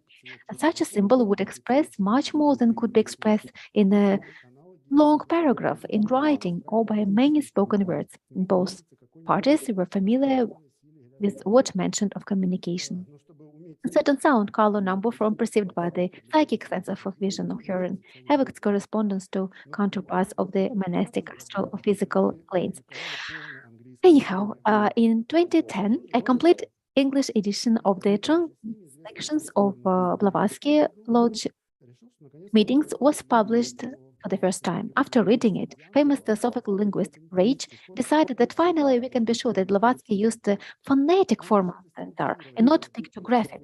He decided to systemize the arguments in favor of the fact that there had been precisely a sacred form of some Proto-Indo-European language and the similar traces in the Pali Buddhist canon as well as in Jain, Adhamadathi, Prakrit canon. In the references, he cites, of course, the Vedic and Sanskrit. He also refers to George Rurich's student that we celebrate 120th anniversary this year, Tatiana Elizarenko, who translated the Rig Veda into the Russian language and showed the presence of Prakritisms that testify in favor of an unknown language of earlier and still unknown sacred text. This language may be censor. At the same time, those who study the legacy of the Rurichs, the wisdom and theosophical tradition, they're aware that in Agni Yoga, there are some censor words reported through Rurich by her spiritual mentor. She also used some censor words and letters to her correspondence. However, in our century, when the journal was published, we found some writings that were not known by the public. And in 2018, the rest of the records were made publicly available. Unfortunately, this led to a number of serious abuses and simply unqualified research of such complex material. On the positive side, however, we can consider access to the unprecedented variety of information recorded by the hand of Helena Ivanovna Rurich. Now definitely requires a high quality reflection and analysis before new and even more profane actions are undertaken by unscrupulous researchers. After the study, we can be almost certain that the author of the given report has compiled the largest among the publicly known list of censor words, and it includes a little more than 200 lexemes. Due to the limited possibilities of the linguistic analysis of all these words, as we can assume they relate to words from many ancient languages, since we are talking about a certain Proto-Indo-European language, the comparison was made phonetically. This is a logical first step, which will require further clarification by professional linguists. Below, I suggest to have a look at a table containing about 50 lexemes selected from 200, along with images made by a pen, variants of their spelling by the notes of the author. Well, let us start with the alphabetic order according to the Russian alphabet. The first word is basically Latin, Avena. It might not be censor, but some words were not clarified by censor. They only could be guessed. Then you can see the relation to the other languages. The second word is Adita, like in Sanskrit, to be the beginning of something. It might be somewhat similar in the sense. The next one, Anapadaka, there is belief that it was Buddha's name, and the meaning of this name is the light of the spirit that exists in the form of the subtle body after its double is burned. In Sanskrit, there are similar words. The next, the following, the one who follows. If we're talking about the Buddha's daughter, it might make sense. Yet, if we try to decrypt the light of the spirit or the step above the earth after the burning of the double, it is not very clear, but it is very interesting. Then Upadana, which should not be mixed with Anupadaka. And we know that there was a kind of mistake that it introduced itself into Theosophic texts and being reproduced.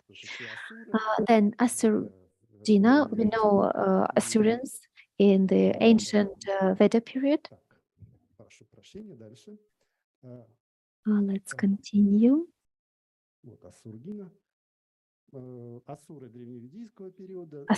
The Assur of ancient Vedic period can be related to Avesta. They were ancient gods. Then it became, after certain transformation, they became demons after their battle with Suras. In the analogy we find in Greek history and Titanomachy. Bonameres, there is a meter in Latin.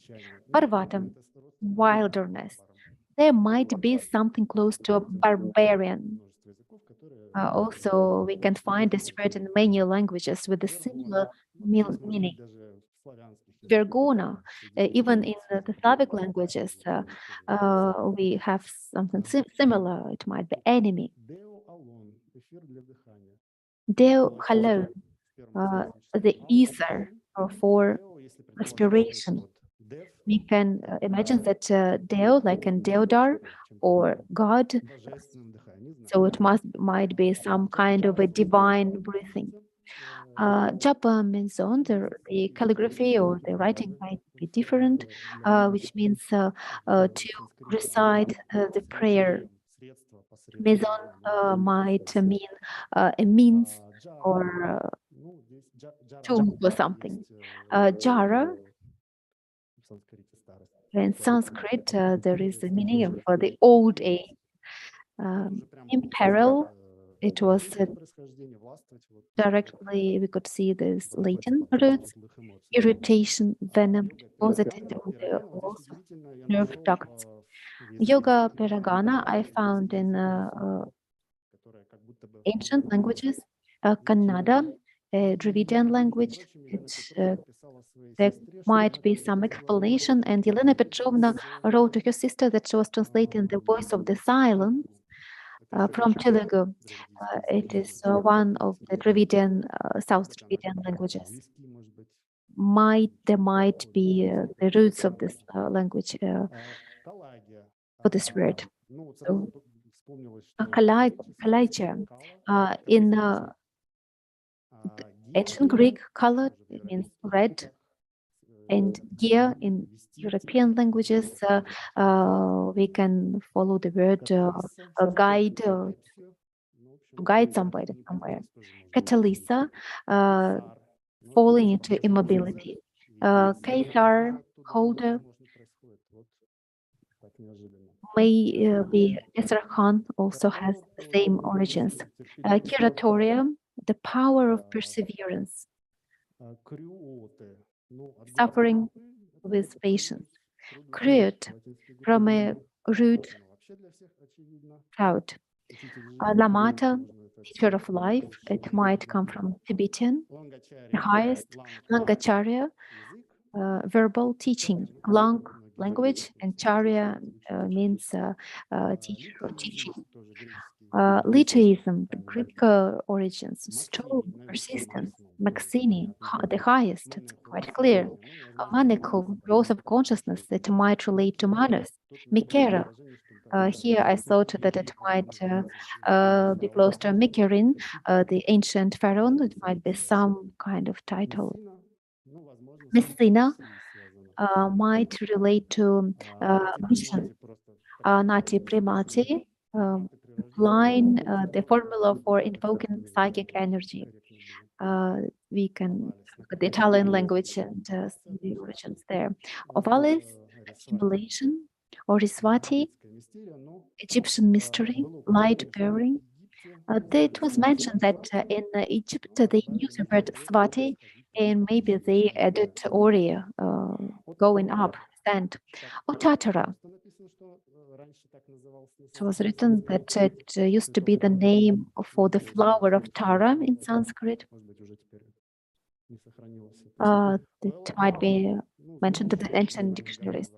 Oilabad, a living house, but maybe from the Arabic language. Gloria, the state of complete unification of consciousness. Pelagia, inexhaustible by the elements, maybe it is related to the Greek pelagos, the sea. Petrodamos comes from Hebrew. Petra, stone, from Greek, forefather. Theonego, originator, pioneer. Puranaga, purgatory. Purus means clean. Tanjur, a kind of book which might respond to Ganjur or Danjur, the books of Tibetan canon. Sadhiku, teacher of learning about life.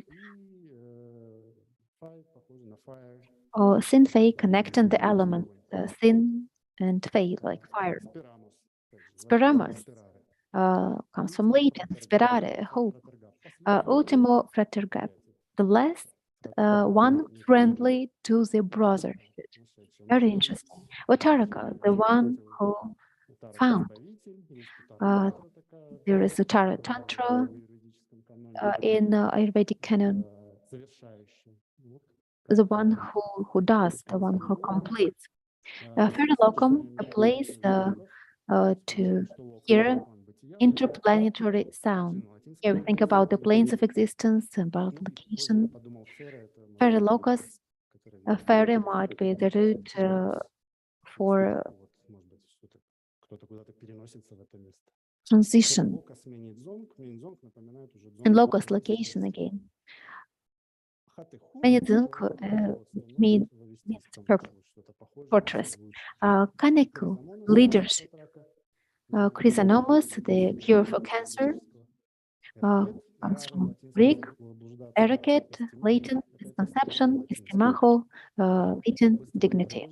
It was just a very, very brief overview, and we can follow to the conclusions. Well, we can note that not all of the words in the table were marked as belonging to the censor, but from the context, it is often implied so. The importance of the context is also important. We know that Lokomutri is astral name. Which nationality might it be? Elude, preach, sojoya, persuasive. Each word has several meanings. Each adverb has several approximations. For example, persuasive can mean soothing. It concludes with reference to censor, but I thought censor was distinguished by its precision. Exactly, unusually precise, for persuasion is soothing. The bridge is reassuring. Without reassurance, you cannot reach the other shore.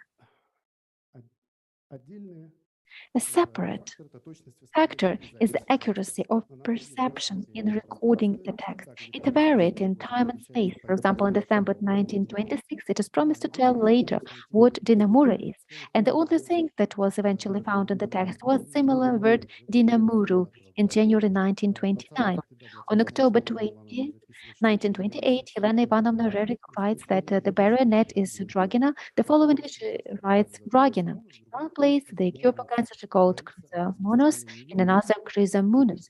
There is about a disc of aspirations of the yogi, and next to it, there is a term aspiration over disc, discal. There can be several explanations for such facts and why it happened so. Of course, maybe it is due to the fact that it was handwriting. In any way, the analysis already made, even if it turns out that not every automatization has sufficient grounds, confirms Elena Ivanovna's thought. The sacred language of the Great Brotherhood is censor, and it consists of the most striking qualifiers taken from the dialects of all languages and peoples.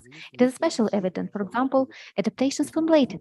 The sacred censor language consists of bad definitives adopted from existing languages. Many words with a Latin root are used in this language. Thus, imperil has a definite Latin root. There are some words which have not linked to any languages known to us. The single expression of complex idea or action. Licens are similar to the Latin as well, but the Latin root is also from Asia. Given some difficulties in establishing the origin and semantics of a number of lexemes, it can be assumed that these problems may also be related to the fact that Sanskrit and Sanskrit lend a special flavor to the exposition and do not always find their equivalent in other languages. The results of the study are, in fact, the first step toward providing the kinship of ancient languages through the meditation of a more ancient language censor, and together with the tabular data not mentioned in the report, can serve as a starting point for more in-depth study of the component of this language. Thank you very much, Igor Vladimirovich. Your Thank you so much. You material, presented the classic research and I is think that our delegates and our audience who are interested in this topic will listen to you with great interest and look at these pages of the presentation with great interest. I'm very happy that your presentation will stay here. We'll have it, and it would be great if we had more time, probably on an individual level, we would be able to study those pages ourselves further Sanskrit, because while we were presenting the material, I always came up with phrases from the secret doctrine and some interpretations of various words. So there is some freedom. And I think as an individual researcher, each of us, Elena would say Sanskrit is an ancient language, and this language is not present. She said it in one of the articles, and the study that you presented makes this absence more clear. It makes it clearer to all of us because it's the language each of us speaks, and you were able to see the foundation, the roots of that, and probably you had the images of the root system of the words in the Russian language. And it's great that you've made such an analysis, and it's great that through Theosophic sources we can talk about the structural unity of languages as the system. Thank you for providing us with the facts, because each of them is a separate study. Each page of your presentation is a separate study. Thank you so much. We continue. We're waiting for our speaker, the president of Lusitana Center of Cultural Unity from Portugal, Lisbon.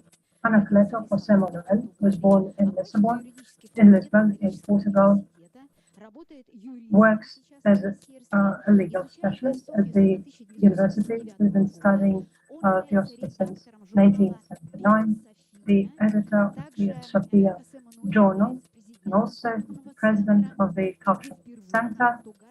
For the first time in Portugal, in Portuguese language, 3 volumes of Elena Blavatsky were published, and the comments for the Secret Doctrine, as well as other publications, such as edition of the Synod of Buddhism and the Regal, and he's also the author of books, of over 40 books,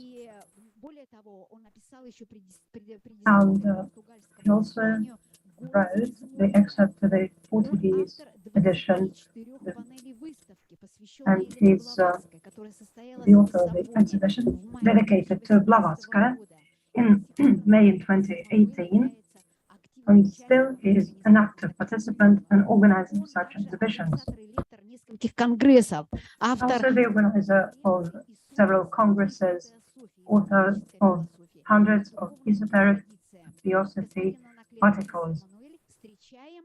Let's welcome our dear guest from Portugal and his report, The Harmony of Cycles. Good afternoon. Fraternal greetings to all Theosophists. May we all bring wisdom, compassion, joy, and peace to the world. All archaic wisdom, both Eastern tradition and Greek and Hellenic classical antiquity, and their sources of influence were permeated with the notion of the cyclicality of time. The rhythms and rites of life gently align with nature, with the cosmic balance in the immense conjugation of everything and everyone. The notion of cyclical time, and therefore infinite, prevailed in ancient wisdom, spread across the most different nations and regions of the planet. We all know that in India, in its spiritual and cultural tradition, there was, and still is, the doctrine of the yugas, the world ages. Satya or Krita Yuga, Golden Age, Treta Yuga, Silver Age, Dwapara Yuga, Bronze Age, Kali Yuga, Black Age, the current Yuga. The tetracycle will start again with a new Seta Yuga. To mention just a few examples, similar ideas have emerged and taken root in countries such as China or Persia, or in spiritualities such as Mazdaism, Taoism, or Buddhism. Still in India, even greater cycles are alluded to in texts like the Puranas, the Dvaipa cycles, referring to the globes of the planetary chain. We find the same in the Zen Avesta with the Karvashvars. There are also infinitely small cycles, of course. In ancient ages, and especially before the beginning of the Kali Yuga, the great sages, rishis, tirthankaras, masters of masters, were able to obtain direct knowledge of reality, whose logos they heard, in ways that today seem almost unbelievable to us, and that we can hardly even comprehend. In ancient Greece, Hesiod established a division of 5 ages: golden, silver, bronze, heroic, and iron. Later, Ovid suppressed the heroic age and also catalogued 4 ages, like those in Hindu texts. The idea of a cyclical time was held to be true in many Greek and Hellenic philosophical schools, not only the Stoic. The great sages of all times, the masters of compassion and wisdom, knew and know this better than anyone. In the Mahatma letters to A.P. Sinnett, it is stated that at favorable times, the masters of the compassion and wisdom hierarchy release expansive energies. At other times, their influence is mainly protective. In the proem of the Secret Doctrine, we can read the following words by Elena Blavatsky, which set forth the second proposition, that of periodicity, from which the cyclicity of everything that exists emerges. Let's recall. The eternity of the universe in toto as a boundless plane. Periodically, the playground of numberless universes, incessantly manifesting and disappearing, calling the manifesting stars and sparks of eternity. The eternity of the pilgrim is like a wink of the eye of self-existence. Book of Dzien. The appearance and disappearance of worlds is like a regular tidal ebb of flux and reflux. The second assertion of the secret doctrine is the absolute universality of that law of periodicity, of flux and reflux, ebb and flow, which physical science has observed and recorded in all departments of nature.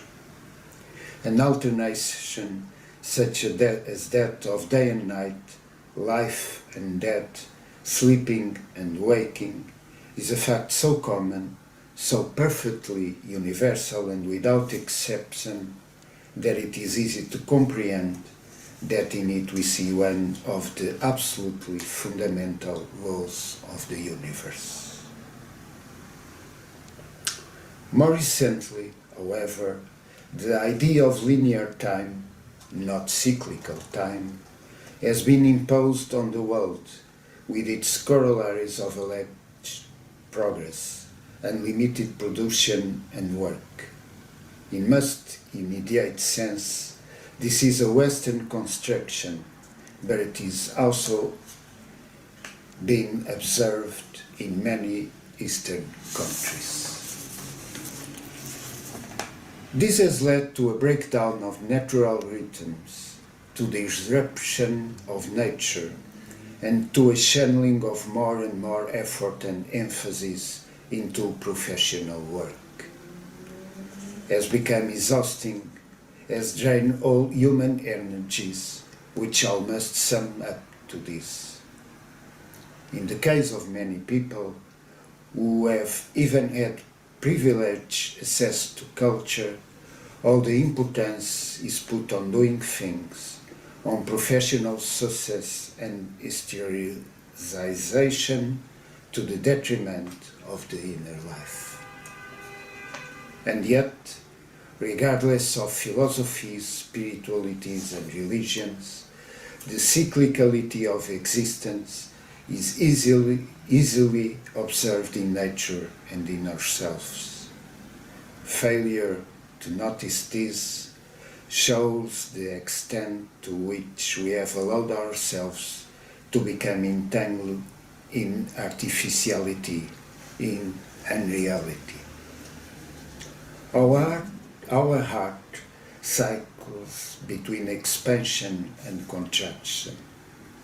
What would happen if it only expanded? There is rising and falling tide. What would happen if only and always and increasingly there was a high tide?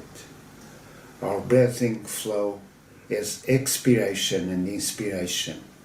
Would it be normal? Would it be healthy? Would it be sustainable if there were only expiration? And of course, we could add the alternation of days and nights, wakefulness and sleep, sowing or planting and harvesting, the seasons, etc., etc. If the seed did not fall to the earth, if it did not putrefy there, how would new plants, new flowers, new fruits, new harvests be generated? And without eternal renewal of everything, allowing for reinvigoration and a new dawn, a new golden age after the decay of the forces of the previous cycle, would there be true progress? How if there would be no time and space for assimilation? Progress does exist, but in spiral form.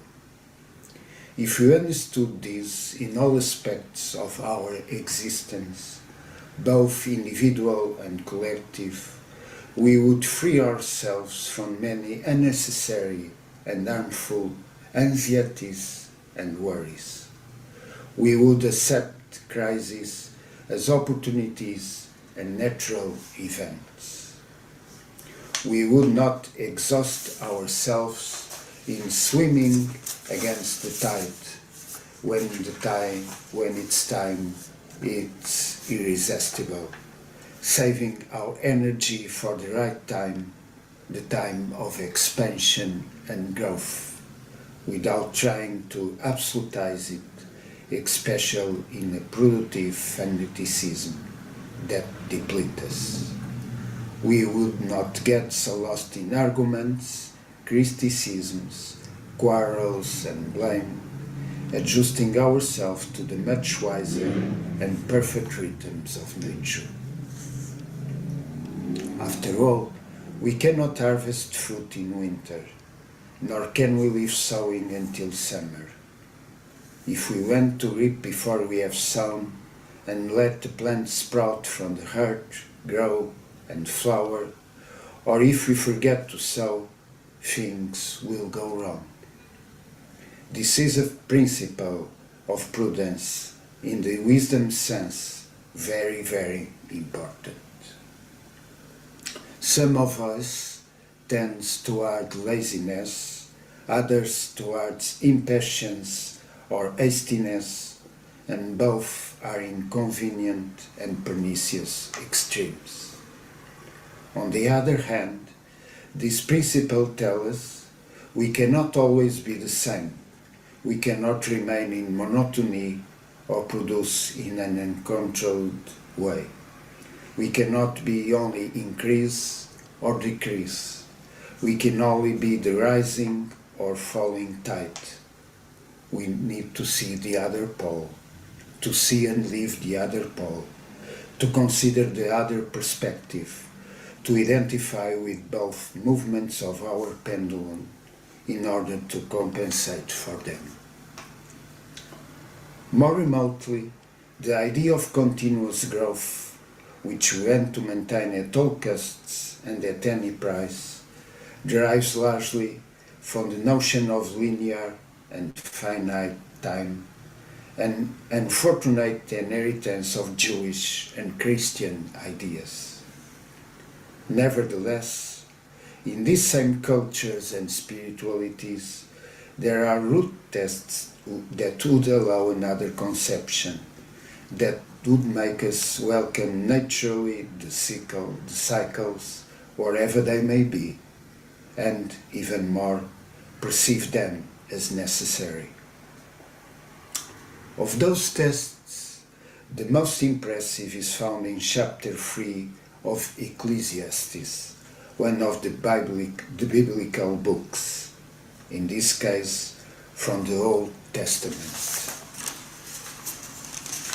To everything there is a season, and a time to every purpose under the heaven, a time to be born and a time to die, a time to plant and a time to pluck up that which is planted, a time to kill and a time to heal, a time to break down and a time to build up, a time to weep and a time to laugh, a time to mourn and a time to dance, a time to cast away stones and a time to gather stones together, a time to embrace and a time to refrain from embracing, a time to get and a time to lose, a time to keep and a time to cast away, a time to rend and a time to sow, a time to keep silence and a time to speak,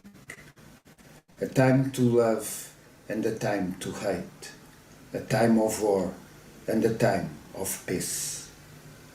That which is already has been, that which is to be already has been, and God seeks what has been driven away.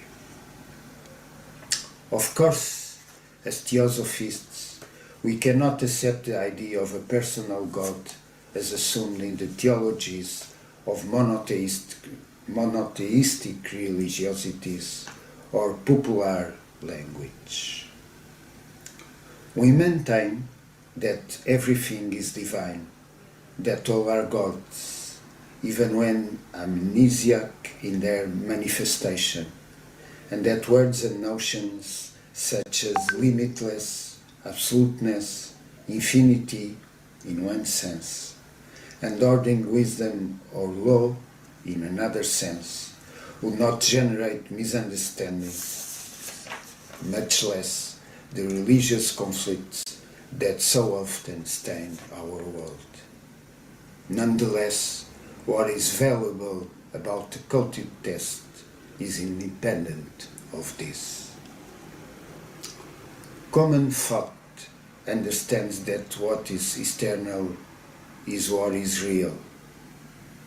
Material things, things that we can hear, that we can see, that we can touch, that we can possess, that we can say, this is mine, that thing is that person's, etc.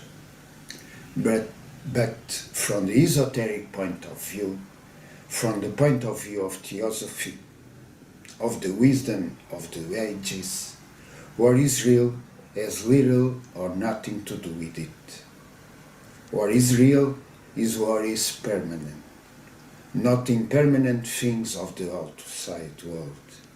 It is that which is one, which is indivisible, not separate things of the external world.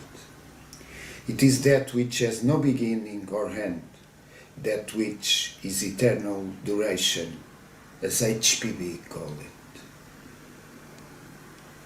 Things that have a beginning and an end are not real from the point of view of Theosophy. Things which are not permanent are not real. Things that break unity, things that are compound, as they say in Buddhism, are not real. It is the truly real that we must emphasize as Theosophists. For this reason and to this end, we must live within the ordered cycles of time.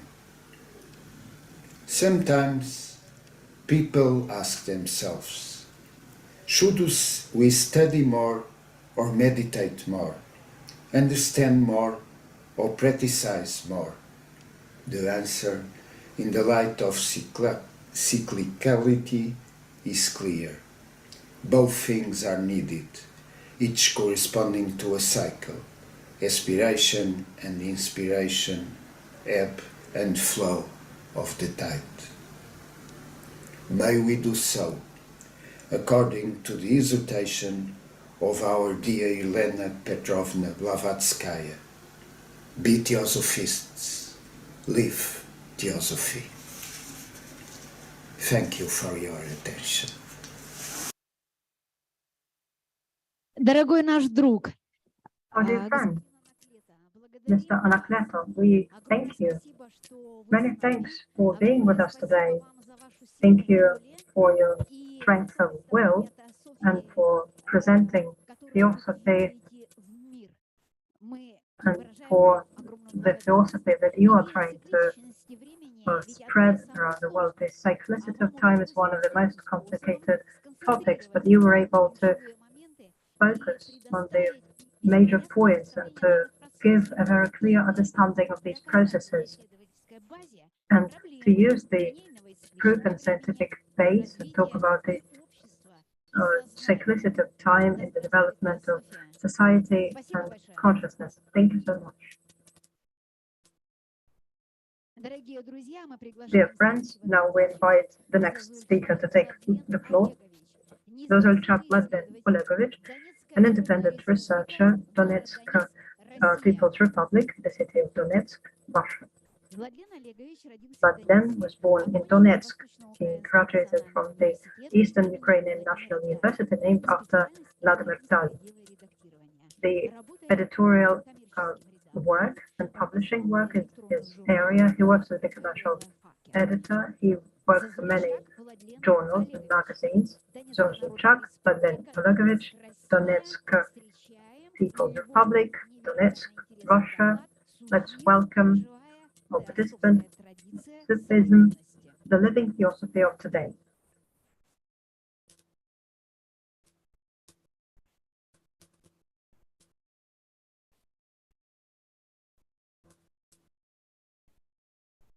Наш конгресс посвящен выстраиванию мостов Our Congress is dedicated to building the bridges in the spiritual activities of people between religions based on theosophy. It's not very often that we can hear about Islam, one of the world religions, and I'd like to fill in this gap and talk about the Islamic esoterism, its relation to theosophy, and its application for everyone who is trying to strive towards the scientific knowledge. Islamic esoterism is known in the West as Sufism, and among its followers as Theosophy. To learn more about it, let us, as Blavatsky followers, first of all turn to theosophical sources about Sufism. In the Theosophical Glossary by Blavatsky, there is a small but rather accurate article on Sufism. It says that Sufism is a mystical current movement in Islam. Though very strong in numbers, none but very intelligent men join it. They claim, and very justly, that the possession of the esoteric philosophy doctrine of true Mohammedanism. The Sufi doctrine is a good deal in touch with Theosophy, inasmuch as it preaches one universal creed, an outward respect and tolerance for every popular esoteric faith. The article goes on to say that the Sufis have 4 degrees, the 4 stages of initiation. The first one, probationary, with a strict outward observance of Muslim rites, the hidden meaning of each ceremony and dogma being explained to the candidate. The second, metaphysical training. The third, the wisdom degree, when the candidate is initiated into the innermost nature of things. And the fourth, final truth, when the adept attains divine powers and complete union with the one universal deity and ecstasy. To this we can add that the first stage is called Shariat, the second is Tariqat, the third is Hakikat, and the fourth is Marifat. Then the fourth step is also divided into 3, so the total number of steps is 7. This is all, in general, everything that is in the main theosophical sources about Sufism. In addition, there is a small mention of Sufism in Volume 2 of Isis Unveiled, where it is said that many and various are the nationalities to which belong the disciples of that mysterious school, and many the side shoots of that one primitive stock. The secrecy preserved by these sub-lodges, as well as by the one and supreme Great Lodge, has ever been proportionate to the activity of religious persecutions, and now, in the face of the growing materialism, their very existence is becoming a mystery. William Judge, a disciple and follower of Blavatsky, also wrote that the Sufis taught a very high kind of mysticism, and that the Sufis really preserve the inner doctrines of Islam. So let's dwell on the doctrine of Islamic esoterism as taught by the Sufis themselves. The key idea underlying the Theosophy of Blavatsky is the idea of universal unity, one life, eternal, invisible, yet omnipresent, without beginning or the end, yet periodical in its regular manifestations, between which periods reigns the dark mystery of not-being, unconscious yet absolute consciousness, unrealizable yet the one self-existing reality. And the following: when we speak of our one life, we also say that it penetrates, nay, is the presence of every atom of matter, and that therefore it not only has correspondence with matter, but has all its properties likewise. Hence, is material, is matter itself. The same teaching underlies Sufism and is its fundamental feature. Sufis call this concept Wahdat al-Wujud, the unity of being.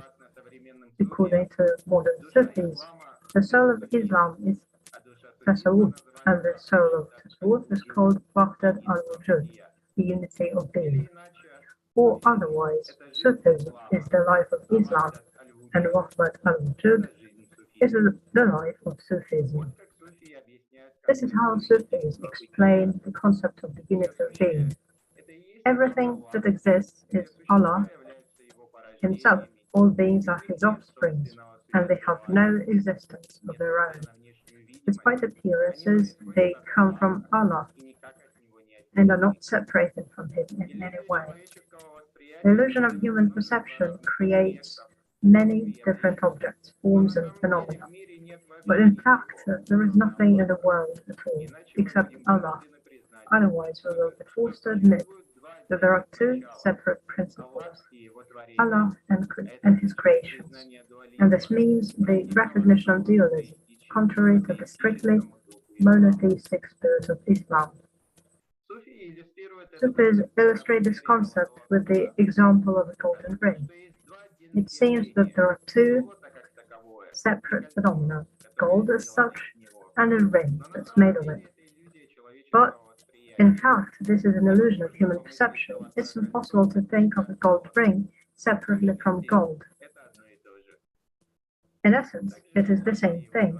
So is Allah and His creators. The relationship between them is not the relationship between the ring and the jeweler who made the ring and retired. This is the relationship between the ring and the gold, from which it's made and without which it cannot exist, without which it's impossible even to conceive. As a modern Sufi author says, the connection between Allah and His creations is like the connection between the gold and the ring, or the connection between the water and the wave, or the connection between the fourth pair and marriage, or the mirage. But that connection is not like between the goldsmith and the ring, because as soon as the ring is finished, goldsmith's duty is over. It has no connection at all with the ring anymore. Sufis emphasize that in order to avoid a serious mistake, one must be able to distinguish Wahdat al-Wujud from two other similar but false concepts, hulul and ittihad. Hulul is the belief that God can incarnate in some extraneous phenomenon or object. In other words, what we usually understand by the word paganism. And ittihad is the belief that God can mix with any extraneous phenomena or objects. Thus, there's a certain form of pantheism. On the contrary, the Sufi concept of Wahdat al-Wujud insists that there is no difference between God and other supposedly external phenomena or objects. They are God, and their external existence is an illusion of human perception. Those who understand Wahdat al-Wujud, the unity of being, not only theoretically but also with their whole being, reach the state of fana, the non-existence of an individual, dissolving themselves in God, overcoming the illusion of their own separate existence. The seventh-step Sufi path is dedicated to achieving this goal. It should be noted that the concept of Wahdat al-Wujud is not only philosophical and mystical religious, but also practical significance. As Sufis themselves say, the illusion of a separate existence leads to the fact that a person begins to associate himself with relative things, transitory things, race, nationality, religion, sect, and so on. And this is followed by hatred and enmity. On the contrary, awareness of the unity of being leads to the understanding that there is no fundamental difference between different people and all living beings in general. We are all external images of the same common source. Thus, the practice of Wahdat al-Wujud is a step towards establishing peace in the whole world. As you can see, the word Sufism sounds at the Theosophical Congress, not by chance. The goals and main concepts of Sufism and Theosophy are undoubtedly common. And if Theosophy is close rather to those who are inclined to impersonalism, then Sufism opens the way to Theosophy to those for whom the approach of the Abrahamic religions is valuable. And finally, but not least, what I'd like to say is that Sufism is not just a theory. It is a tradition that exists to this day, and I was lucky enough to meet living bearers of this tradition. In July of this year, the leader of the Sufi world, His Holiness Abdur Rauf Misbahi Bakhchi, honored me with his reception. This is the largest Islamic scholar of our time, and I had the opportunity to talk with him and get answers to my most intimate questions. I'm talking about this because perhaps among my listeners there are those who, like me, dream of meeting with Theosophy not only in books, but in person, and my experience shows that such a possibility really exists. After all, we are commanded, let everybody have a teacher on earth. And I urge all seekers of spirituality to meet with living bearers of the Sufi tradition and learn about the doctrine of Wahdat al-Hudud firsthand. Perhaps for someone it will be an experience that will change their whole life. But then, thank you so much. A round of applause to you. I suppose that it is very surprising in the context of the Theosophical Congress to have such a speech. Thank you so much for your topic and for the accuracy of your research and the results of the research. The tradition that Oleg then has talked so much sometimes lacks the living proof, but such research as the philosophy of the transcendental unity with God is closer to the mystical area of the Muslim tradition. Sufism is the secret behind 7 seals. That's how theology presented. The future of theology has been touched upon by some of the speakers. Theology of Sufism is more related to the philosophy, to opening the philosophical essences, because the Theosophy gives the accurate direction that enables us to give life to the notion of Sufism. Thank you so much. Dear friends, now we have a representative from India, Mr. Kishore Angole. Kishore Angole was born in Chennai, the south of India. He got education at the university, the bachelor degree in commerce. He's a banker by profession, and up to now is working in Mongolia as the manager of the state bank. He's a member of the Theosophical Society since 2009.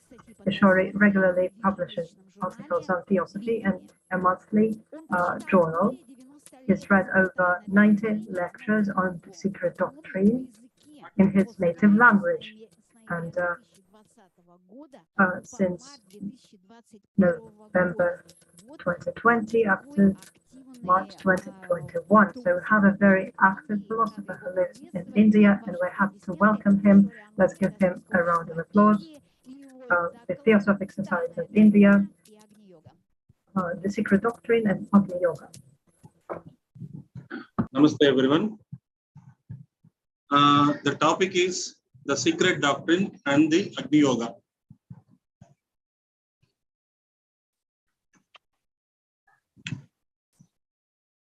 There is no religion higher than truth, the eternal line of Secret Doctrine. Volume 1, Cosmogenesis, stanza 1st, 2nd, and 3rd describes cosmos before creation. Stanza 4 describes the evolution of cosmos after creation. Volume 2, Anthropogenesis, evolution of man and his destiny.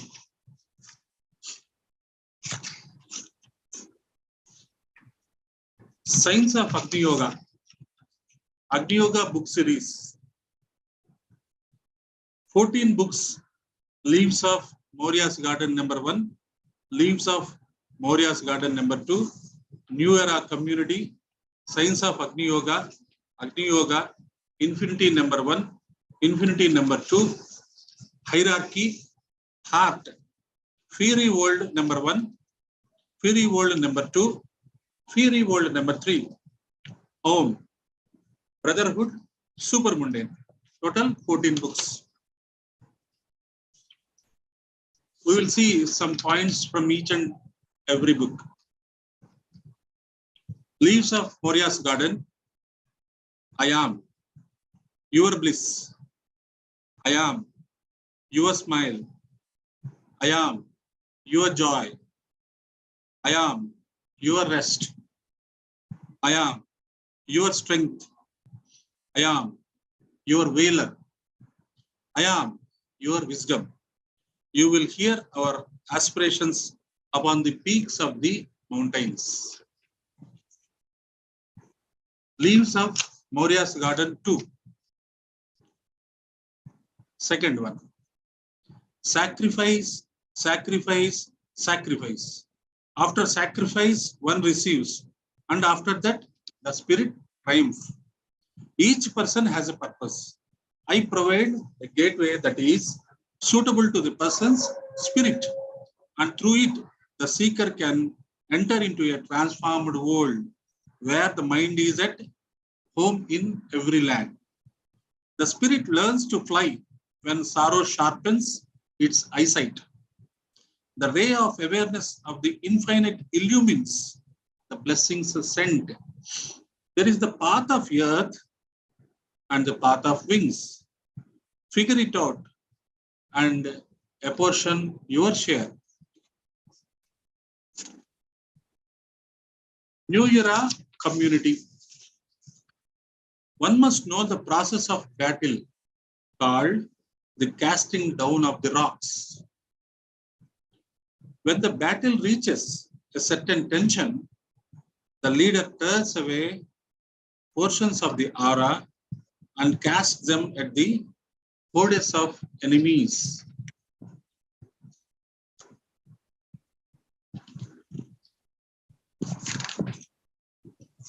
Agni Yoga. Astrochemistry makes it possible to determine the best combinations of astrochemical rays for each organism. Astrology is nothing but formulas of astrochemistry. He who enters a house permeated with the nicotine will carry away with him poisonous particles. Very, very important sentences of each book.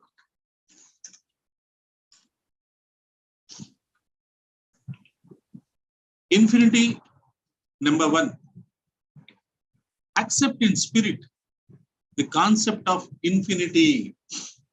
Affirm infinity in your consciousness. Apply all thought on a broad scale. This lever of the fire of space is manifested everywhere. Throughout the limitless consciousness, the hand of the Lord acts. Apply likewise your striving. Where does the fire of infinity not live? Where does the fire of infinity not live? Infinity, second part. It may be said that cosmos is in a perpetual state of fiery transmutation. The law and the motion are established by reciprocal attraction. Each energy attracted to the striving seed produces the effect. Each energy attracted to the striving seed produces its effect. These effects enwrap the entire planet. Certainly, the discovered law of electricity is connected with the fire of space. Hierarchy. The heart of an arhat is like the heart of cosmos. The heart of an arhat is like the heart of cosmos. The heart of an arhat is the fire of the sun. Eternity and the motion of cosmos fill the heart of the arhat. Maitreya is coming, radiant with all fires. His heart is aflame with compassion for destitute humanity. His heart is aflame with the affirmation of the new covenants. Heart. The heart is a temple. The heart is a temple, but not a hall of idols. So while we have nothing against the construction of a temple, fetishism or bazaars are unacceptable to us.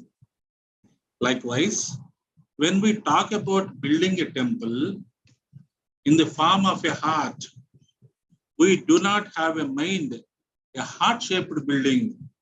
We are indicating the temple's inner significance. Temple's inner significance.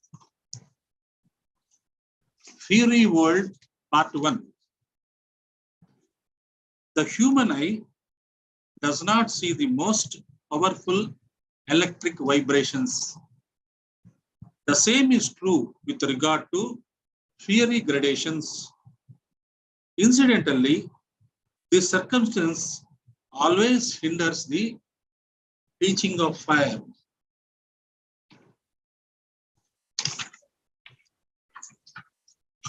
Fiery World, second part.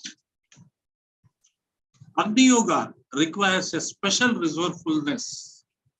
Agni Yoga requires a special resourcefulness. It cannot manifest through physical mechanics, which appear in different degrees in other yoga.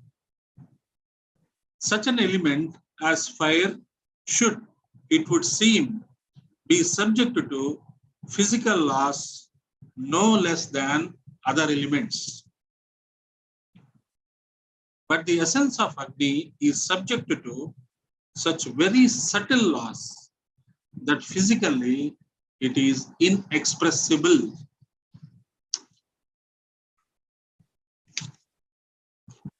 Fiery World, third part.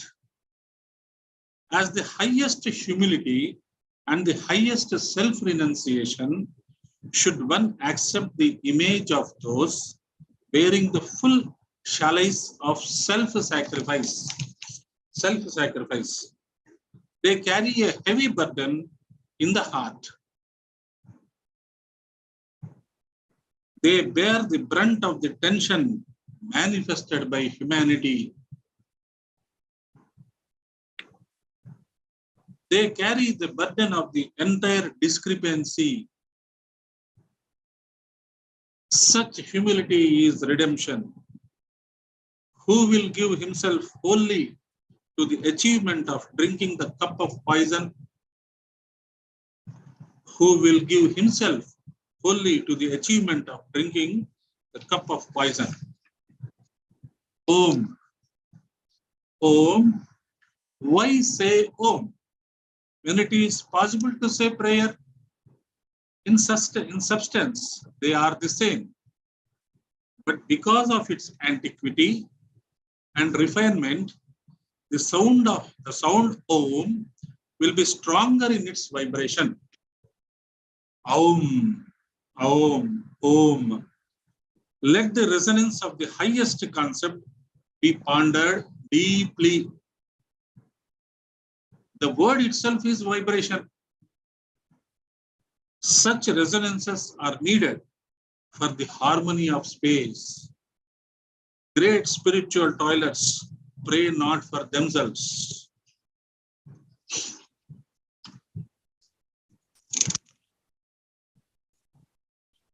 Brotherhood. Brotherhood must be looked upon as an institution wherein the members work not by day but by the task.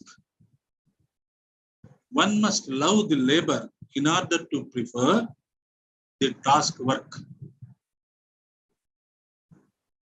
It must be realized that the tasks are infinite and the process of perfectment is also unending. Whoever is afraid cannot grow to love labor. Super mundane. Uruswati knows our voices, both spoken and silent. One may wonder about the differences in transmission. There are many reasons beyond earthly conditions for these differences.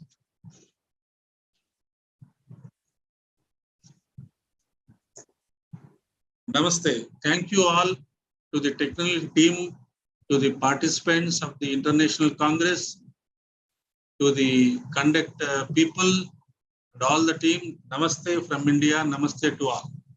Namaste. Господин Кишори, огромное спасибо.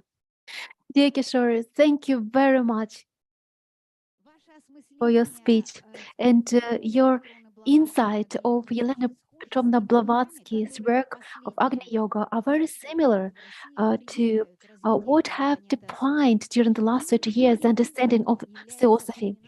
It is Agni Yoga that is the culmination of the teaching of Mahatmas, issued for the entire third millennium. It is very important and timely to remind all of us about the difficulties of overcoming the inertia of habitual thinking, and it is overcoming by the knowledge. It is the study of the secret doctrine and Agni Yoga as a single source that allows you to keep up with the times and always remain you.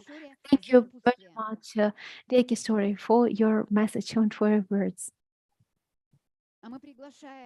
And we are giving the floor to Vladimir Vasilyevich Yary, psychologist, head of the School of Theosophy, Moscow, Russia. Vladimir Vasilyevich was born in Siberia, Krasnoyarsk region, Borodino, served in the armed forces of the Russian army. He graduated from the Siberian Institute of Business Management and Psychology in Krasnoyarsk, majoring in psychology. He worked as the head of the Center for Civic Education. He created schools of Theosophy in the regions of the Russian Federation: Krasnoyarsk region, Gorny Altai, Moscow, St. Petersburg, Kiev, Yekaterinburg, Saratov, Ufa, Voronezh, Biysk, Moldova, Belarus. Also, he's a project manager of International Theosophical Seminars, Russia, and International Research Seminars, The Secret Doctrine. Please welcome Vladimir Yary, Moscow, Russia, and his lecture in order of Vladimir Bakhanov. Thank you, dear friends.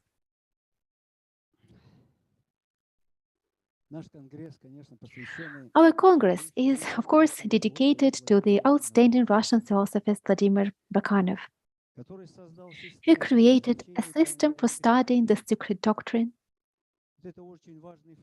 It is a very important fact because nobody had done it before, yet it happened 30 years ago. The system in the Kemerovo school appeared as the wheel of time, the calendar, Kalachakra Shambhala. Vladimir Anatolievich had it as a revelation when he was ascending Caucasian mountains.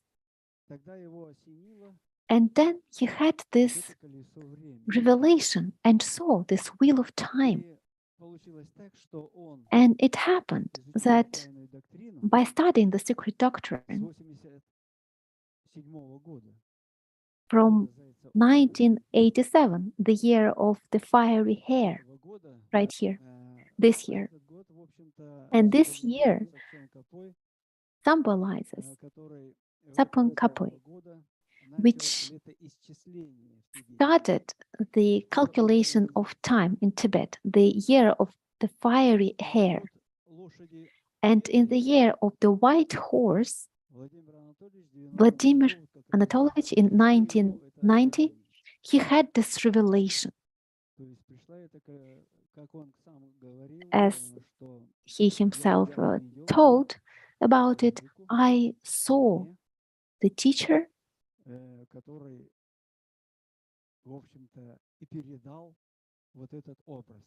who gave me this image. And the teacher was wearing a turban, and he looked very particular, and he gave him this image, as a drawing. And this system, together with the opening of the school in 1993, the year of the Black Rooster, the Nidana of the Black Rooster, which symbolizes logos. The black color symbolizes the element of the space waters, or Akasha. And this voice of the silence led us from this year, led us through the labyrinth of these mysteries.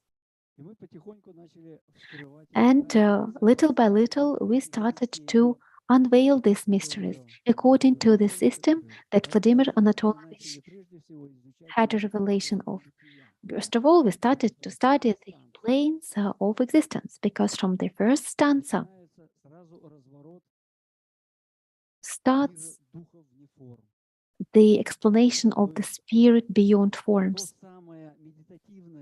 which means that exactly meditative studying of the system of the will of the good law starts with the world of the spirit beyond the forms, which means that meditation has to lead us from the absolute. As it is written in the Cosmogenesis by Yelena Petrovna, from this absoluteness. You see, no, we are not going from personality or from particular. We are going from the absolute, from this pureness, from this mystery, from this darkness for our consciousness, for our feelings, for our mind. It is exactly darkness for us. Yet this darkness is that emptiness which we have to fill in through understanding, through perception, through realization. And when we understand that the whole tragedy is in the fact that our consciousness or our mind is always bothered by feelings, the meditation starts from this point, from understanding. From the first stanza of Xian, we start to unfold as a manuscript unfolds itself. The first page, first stanza, and first idea as a first vibration of the flow vibration. Still, it is not there yet. There is only in here. And we all started to follow the system which was brought to us by our teacher, Vladimir Bakanov. And actually, the Theosophical Society did not accept him. For 10 years, he was trying to receive the diploma, but was refused. They wouldn't accept Kala Chakra, this great revelation, this great mystery. In any case, we started to study the system little by little, and we were inscribing this inside the circle. The secret doctrine. In the first page, you see the disc on the black underground and background, and our mind became as pure because we started from the absolute. This is how you should study the secret doctrine. The problem is that we start from particular. That's why our mind is so busy, so burdened by prejudice, by preconceptions, by all the terrestrians study us.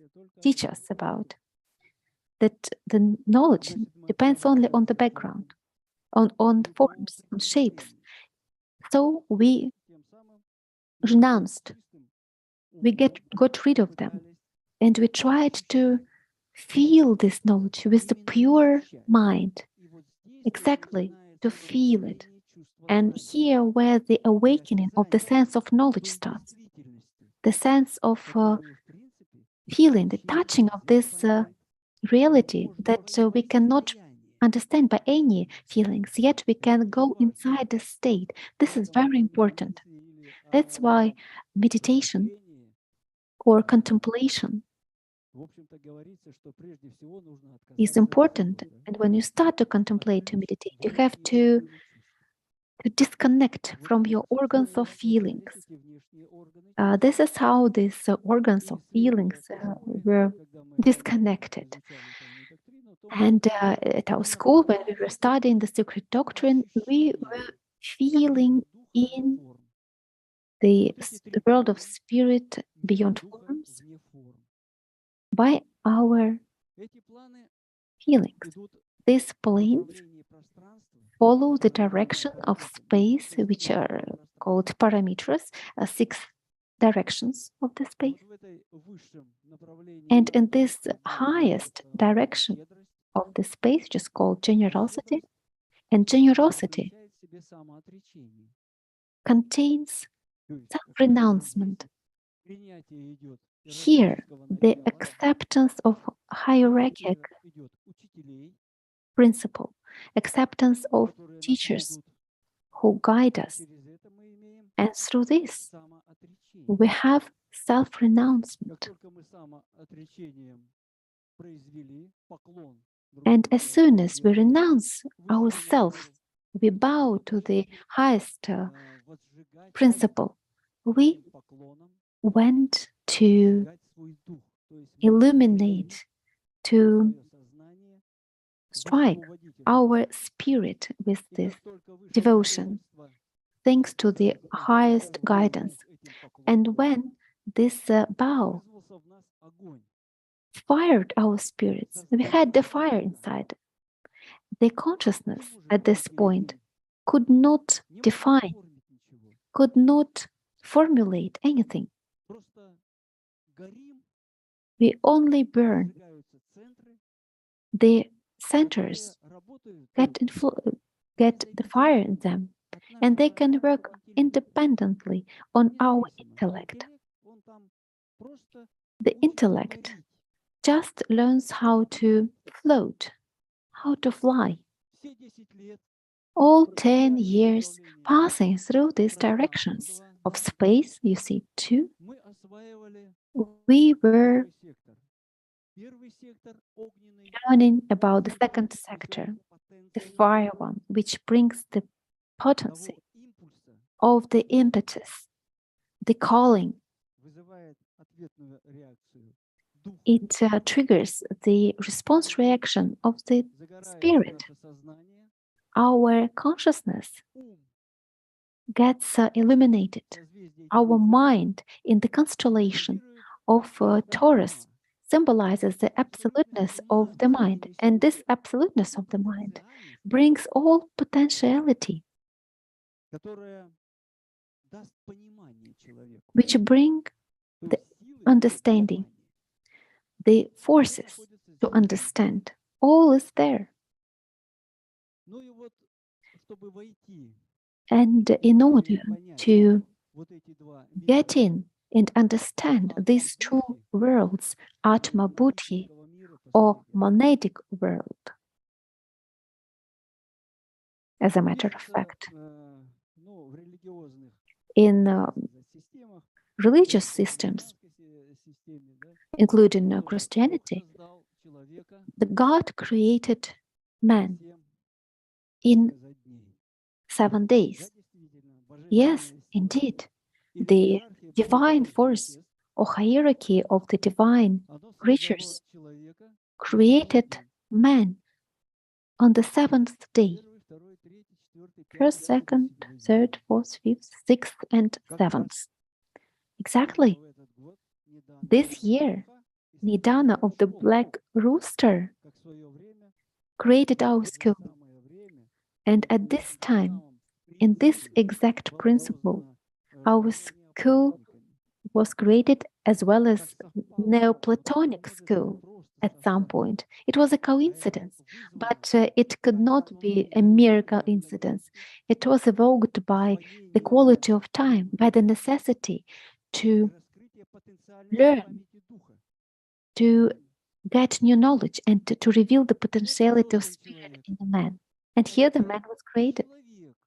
And now the man that was created must reveal himself, or create himself, reflect the spiritual man. This is why this yellow color, the symbol of Taurus or mind, is that land of the gods. Here you see the land of the gods and the man who was created. By using all these powers, the forces of mind, the man should awaken them in himself, all this latent energy, bring it to a nominality, and the capacity to emanate, to express the truth. It gets to the principle of Nidana when a man reveals his personality, Nidana of the dog, symbol of personality. This personality had to affirm itself. The element air symbolizes thought. So it should be affirmed by thought, the personality. And from this moment, the creation of the man starts, the personality. And we see the symbol of the dog as a blue dog inside the cross of the golden section. You see the yellow goat and yellow Taurus, bull, symbol of Adam Kadmon, blue dragon, and blue dog.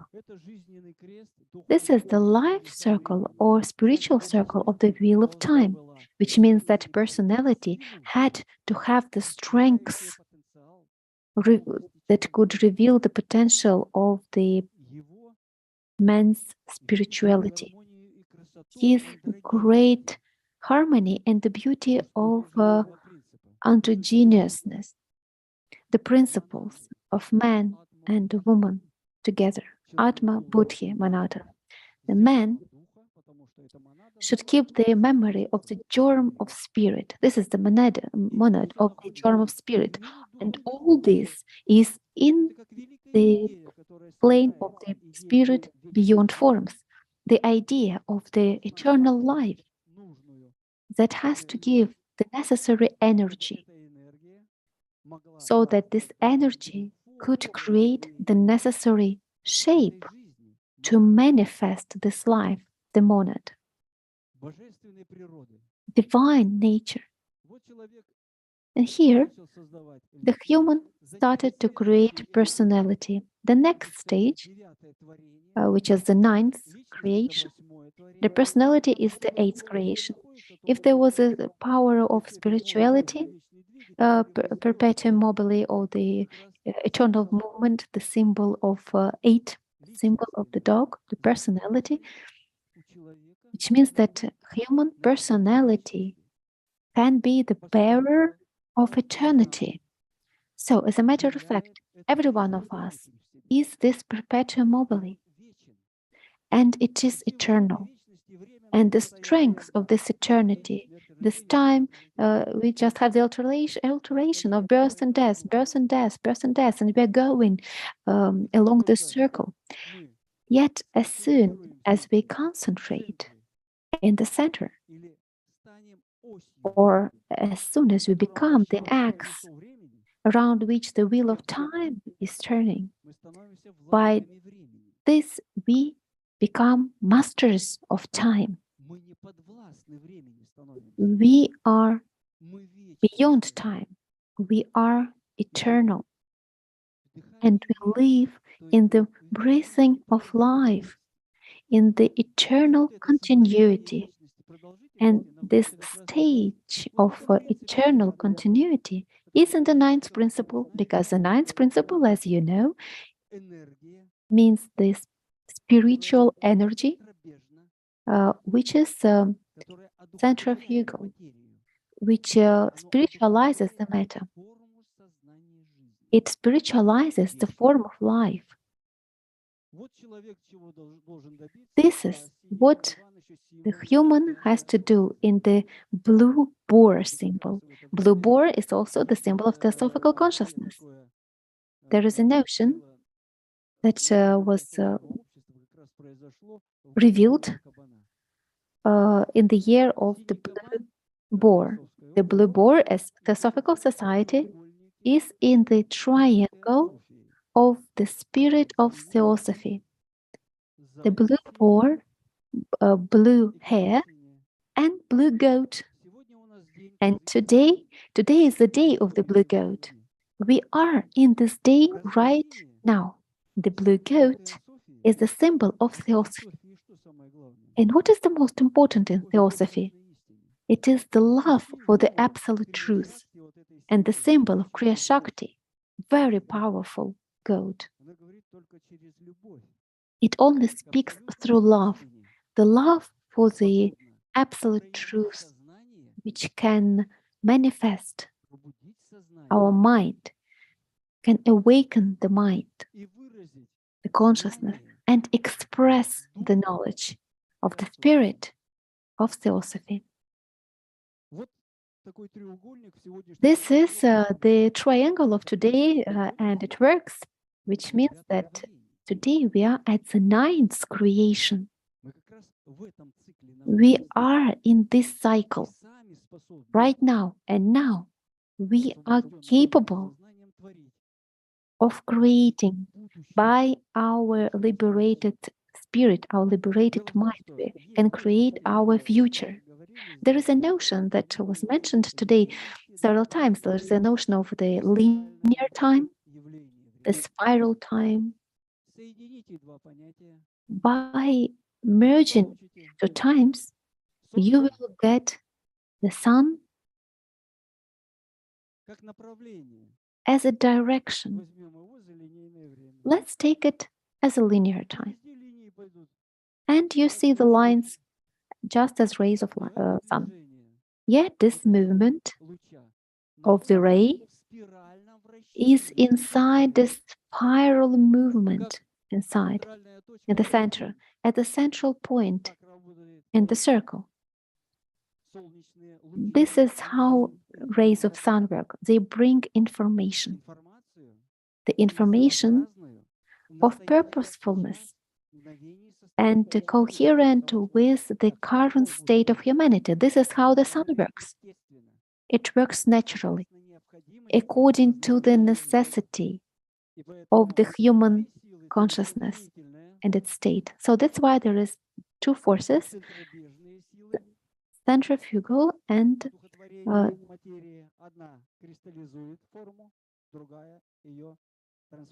centripetal, and it crystallizes the matter. These two energies should work together.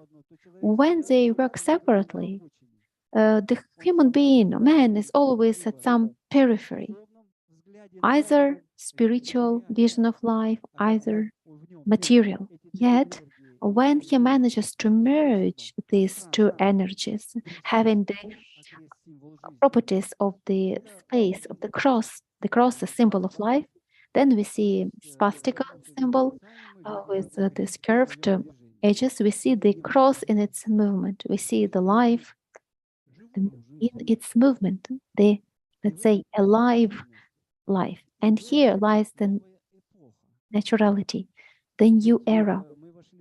Because, as you know, we have entered the era of the feminine energy, feminine aspect. The masculine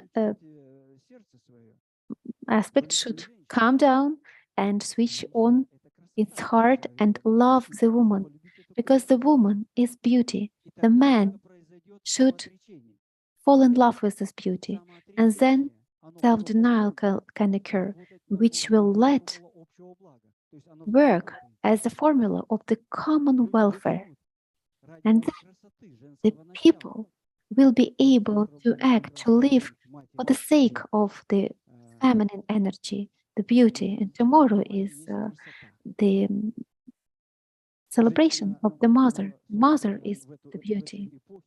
This is why in this era, women will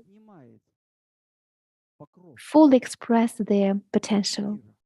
The mother of the world will lift its veil and awaken the love and the feeling of beauty in the hearts. And the feeling of beauty will fire the spirit.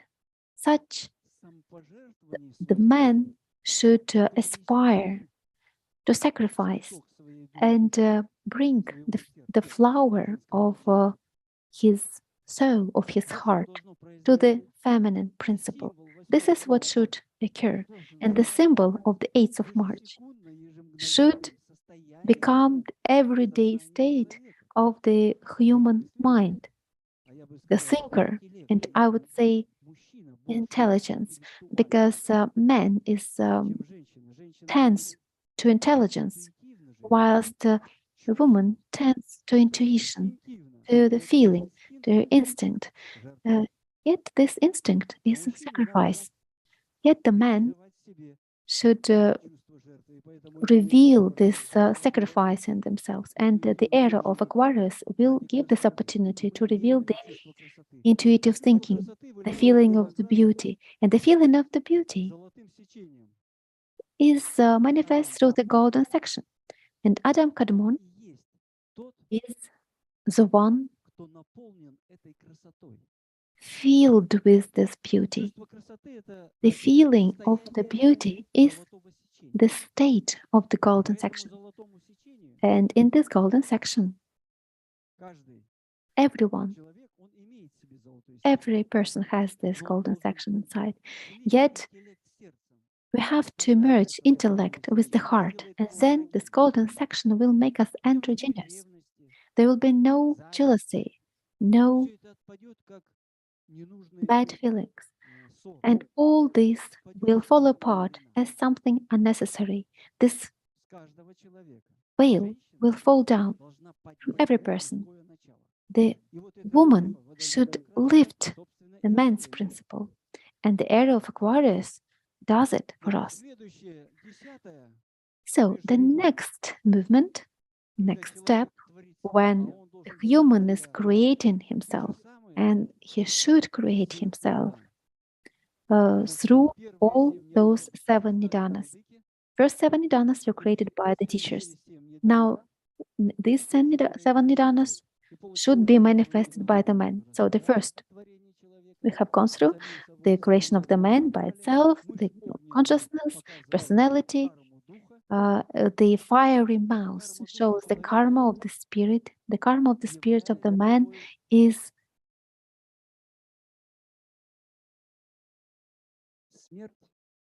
the death. This is its potentiality, to die, to forget this state where he is, the monadic state. He forgets. The spirit forgets by diving into different direction of the space where there is a movement, and the movement itself allows him not to see anything. You see, in this movement, this vortex movement, just when the wheel is turning and we don't see the axis, this potentiality gives the movement. And we do not see the wheel, we only see the space and the limits. The first limits as potentiality for our intellect is already predetermined. It's the third sector of the direction of the space of spirit in the constellation of Gemini. This world of the spirit beyond forms should become our state. And this state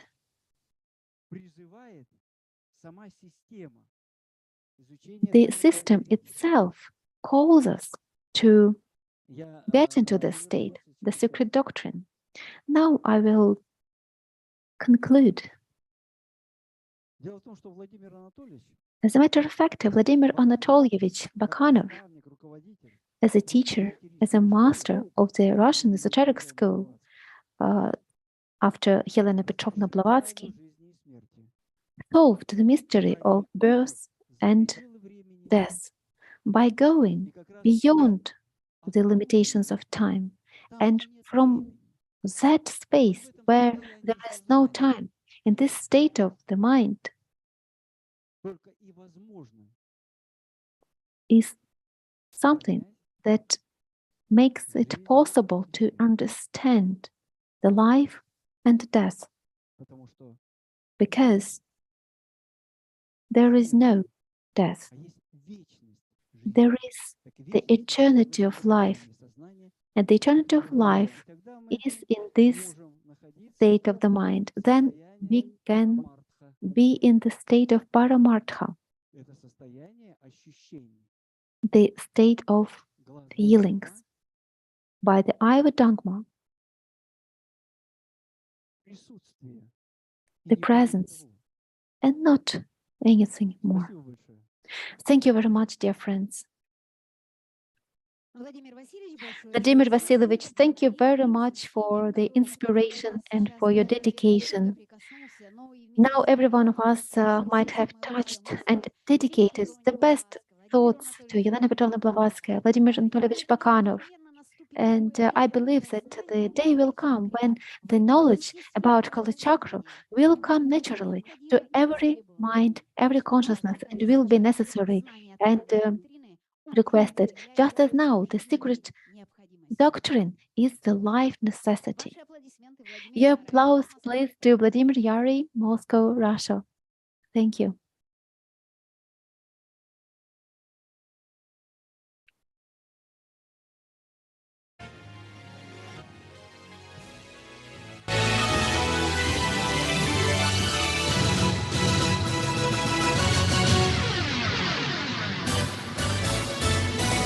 Дорогие друзья, подошел важный торжественный Dear friends, and now the very important moment has come, the award ceremony, that traditionally held within the framework of the Congress.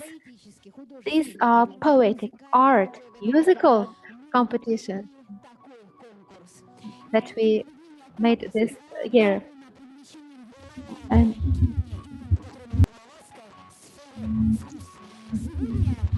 Today, we are in Nizhny Novgorod, and we are announcing the participants results of all our the contests. creative contest. And now we'd like to invite Merganov Alexander, Kostroma, Varakin Tatiana, Likina Dunova, Volgograd, Zhukova Natalia, Moscow, the participants of the poetic contest who came especially to see us, and we will see them, and let's congratulate them. Please applause.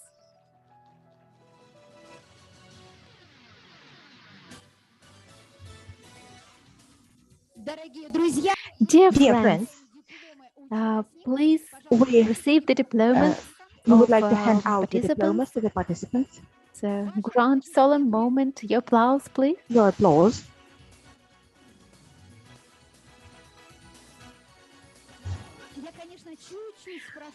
Of course, I will ask several questions. Could you tell us, is it your first time participating in the contest? Yes. Do you know who Helena Blavatsky is?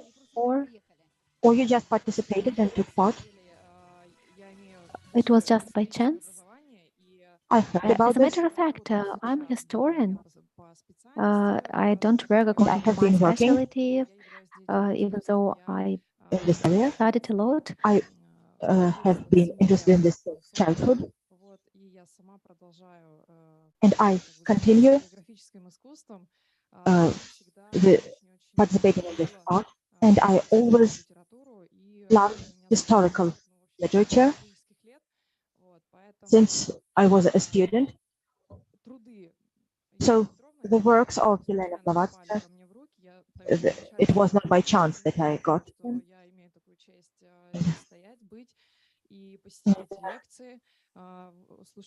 These are my. It was very interesting for me to hear the lectures.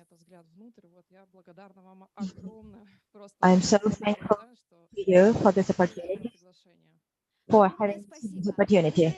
Thank you so much. And probably the most important goal which the Congress was facing, we have fulfilled. The participants of the creative contests are interested when they show such an understanding, such a perception of Yelena Blavatsky's works. Applause to all of you. Tatiana Varakina from the city of Likina Duleva. Likina Duleva is the correct pronunciation, such a beautiful name. Where is your city located? It is a town in the Orekhovo-Zuyeva region. It is a town which is famous for making buses and porcelain. You are so active. Tamara took part both in our contest as well as in our art competition. So what motivated you to come to Nizhny Novgorod? Why didn't you stay there in Duleva? I was motivated by my younger daughter. She suggested that I would participate in this contest, though I have been familiar with Elena Blavatsky's work since the 1980s. And the circumstances were such that today I found out that I have been writing poetry for more than 30 years, which are similar somewhat to this doctrine, and this topic sounds in many of my poems. Applause. Thank you so much. I will never forget this city, a beautiful poetry. Thank you so much. Alexander from the city of Kostroma, greetings. How was your trip to Nizhny Novgorod? How do you feel? How did you manage to sit here during all these hours? Are you still alive? Good evening. Once again, thank you. It is a pleasure to see these beautiful faces. And I got so much new information. I believe all our life happens not by chance. And Yelena Blavatsky was one of those who said all our life is not for nothing. It comes from God. And people in Russia who are so intelligent, it's not possible to know the name of Yelena Blavatsky. Especially during the last 20 or 30 years, she's been one of the most popular intellectuals. And the theory, the science, which has been discussed today all day long, is very popular. I currently live in Moscow. I used to live in Vladimir. It just so happened. So I represent here not only Kostroma, but basically all of Russia. Though I was born in Uzbekistan, I lived in Belarus, I studied in Leningrad, I used to live in Yoshkar-Ola, in Mali El, in a number of areas and regions. Thank you very much. Thank you. So this is how the spirit travels, and this is how the form is manifested. Greetings. Thank you for having come. Applause to you. Natalia, greetings. Excuse me, Yelena. Yelena from the city of Voronezh. In 2020, we held the 4th International Theosophical Congress there during the pandemic time, and Rospotrebnadzor permitted us. It was an incredible miracle. How did you find out about the Congress? I know that you were not at the Voronezh Congress, but now that 2 years have passed, you are here in Nizhny Novgorod. Can you tell us the secret? Good evening. Well, first of all, I would like to say thank you very much to all the guests for this wonderful activity, for the opportunity to show us in this creative contest. I found out about this just quite recently, but I have been familiar with Yelena Blavatsky's work for quite a while. But I managed to come and take part personally only now. I write poetry, I sing, I'm a creative person, I paint, so I decided to take part. Thank you once again for this opportunity. Thank you so much. Well, we have fulfilled all the purposes. And the 7th Congress, which will take place in 2023, there will be nothing to speak about. People will know everything. People will come are familiar with the secret doctrine, and they will tell us how they studied it, and we will just listen.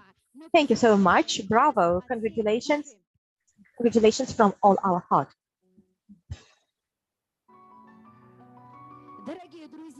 Dear friends, we continue the ceremony of issuing the awards. The International Art Contest. Participants from the countries Romania, Finland, Belarus, Austria, Israel, Moldova, the Russian Federation, Voronezh, Kurgan, Lyubimov, Volgograd, St. Petersburg, Yekaterinburg, Kamenanka, Leningrad, Solikamsk, Vetyagonsk, Ufa, Kazan, Barnaul, Pushkino, Vitebsk, Perm, Izvara, Yalta, Voronezh, Murmansk, Kirovsk, Neftekamsk, Cheboksary, Kostroma, Perm, Ryazan, Rostov-on-the-Don, Slavgorod, Nabережные Челны, Moscow, Sofiyevka, Izvara, Tyumen, Simferopol, Ryazan.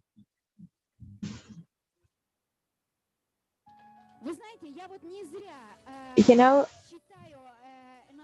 I have been reading the names of these cities aloud because each of you who have sent your pictures, I believe it's important that you would hear the name of your city announced. The geography is very vast, and the pictures were so beautiful. Pictures devoted to Elena Blavatsky. So applause to all the cities of the Russian Federation. This year, many institutions have been participating actively. Many creative centers, universities, and academies. This year, participants of the scientific contest, the Academy of St. Petersburg, the Lugansk Republic, Volgograd, the University of Yekaterinburg, the Children's Art Studios, Murmansk, Kurgan, Kirovsk, Vitebsk, Ryazan, Slavgorod, Kostroma, Tyumen, Nabережные Челны, Moscow, and St. Petersburg.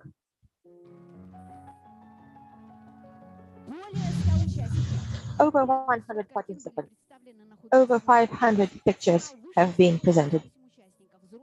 28 adults and finalists. Yeah. And from these pictures, the International Theosophic Exhibition has been formed. And these are those who came to the final. This is how the contest committee chose the winners. So we congratulate the winners throughout the world, participants of the art exhibition devoted to Elena Blavatsky.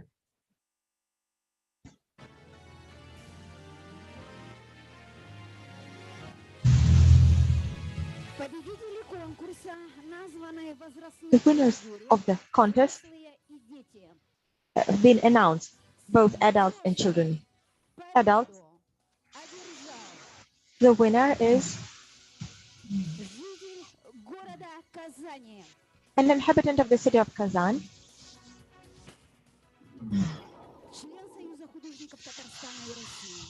a member of the Union of Artists of Tatarstan and Russia. And I will announce his name. And now Vitaly Skapeyev. Congratulations.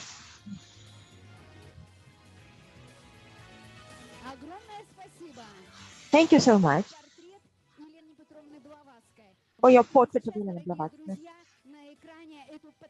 You see this amazing work on the screen now. It's Elena Blavatsky among the symbols. And here is a collection, a publication of Elena Blavatsky. This is your prize. And of course, a diploma for the winner. Dear Vitaly, could you say a couple of words? I know that you painted this portrait quite a while ago. How did you create it? The symbols, they are maybe not drawn or painted, but they are Вы думали, что вы будете сейчас стоять и Did you ever think that you would stand and thousands of people throughout the world would see you here? Well, it is quite unexpected for me. I did not think this could happen. It took me more than 10 years then to create. It was more than 10 years ago that I created this portrait. Topics of my exhibitions are the unity of the world, the laws of creating the world, the teachers of humanity, and the great female beginning. And of course, Elena Blavatsky and her work, I was familiar with them, and I'm so grateful to her for having selected me. And I wish you and all of you who participated in this creative contest, I wish you to be successful and to move onwards in this area. Thank you so much to you. Dear friends, let us wish. First of all, thank you so much for everything you said. Thank you for the attention to Elena Blavatsky. So from all of us, we wish you unending creative potential and willpower in achieving this dream of yours. Applause to Vitaly Skabeyev, Kazan, winner of the adult competition. Dear friends, so happened this year that the parties of the jury and the members of the expert council divided. So we had to organize another prize, another winner's prize. It is called the prize of the audience sympathies, which goes to Olga Dregval, young painter from St. Petersburg. Is Olga online? это великолепная глубокая. Let us see her work on the screen. Not a single of the audience stayed. They could stay unmoved by her pictures. Dear Olga, congratulations to you. You get the prize of awards. We present you a collection publication of the Secret Doctrine, and the diploma will go to St. Petersburg. Your applause.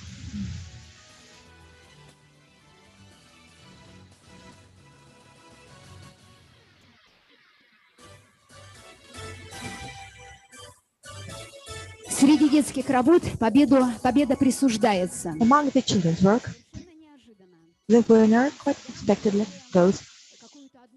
We always find one picture that we select.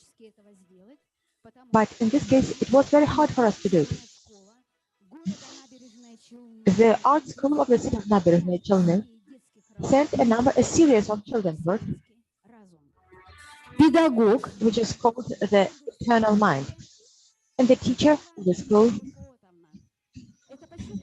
Yakovleva, esteemed worker of education, Russian Federation, member of the Union of Architects, teacher of the highest category of the Pediatric School of Art, school number 6, city of Nabережные Челны. Yeah,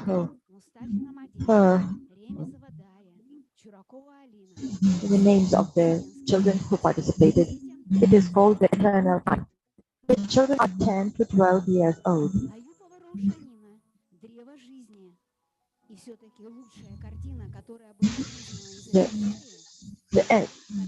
And this one is called the Tree of Life, but the best one is the picture of Gagarin, cinema, time, soul, and eternity. It is Mona Lisa.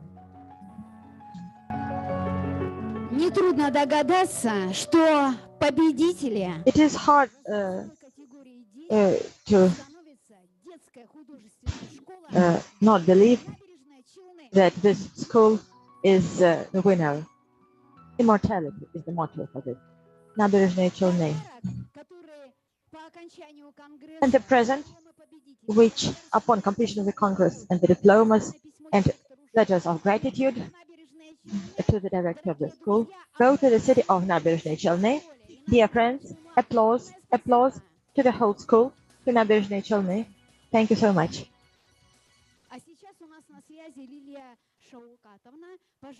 Now we have Lilia Shulkatovna with us. Please, Lilia Shulkatovna, can you say a few words? We would like to see, to hear you. And of course, we would like to know how could children with such deep topics like eternity, the tree of life, how could you prepare children for such deep topics? Hello, dear participants of the conference. Of course, we've been waiting for more than 30 years to have a contest dedicated to a philosophical theme. So I'd like to say thank you to all of the organizers. Finally, we could find like-minded people, and we, of course, would like to continue on our fruitful cooperation, because the course on the history of art is my passion, is what I do at my art school. When it goes to the works of our winners, it's a synthesis between the knowledge our children get from their teachers and, of course, a sparkle of their inner thoughts and their ability to express themselves with art, with symbols and paint. Dear Lilia Shulkatovna, we had a technical issue. So for everyone who is watching us online, for our interpreters, can you please repeat your answer? We are listening attentively to you.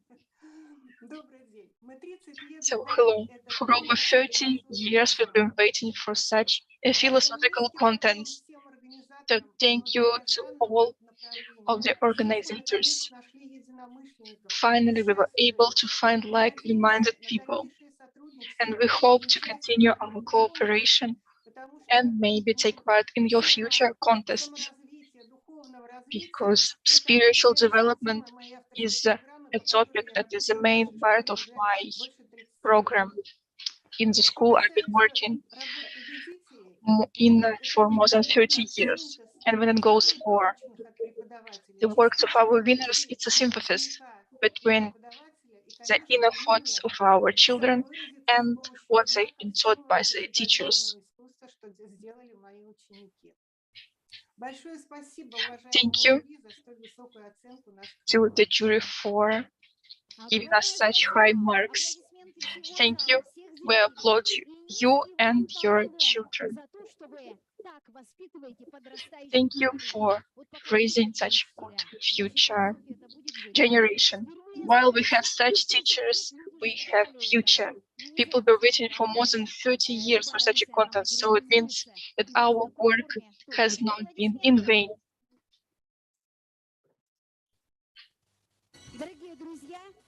Dear friends, of course, the jury has also unanimously awarded our smallest participants with audience awards. So our smallest participant is a small girl from India, Lucknow, Shubhra Shukla, who is only 5 years old. You can see her drawing right now. It's called A Child's View of Hindu Dreams and Devas.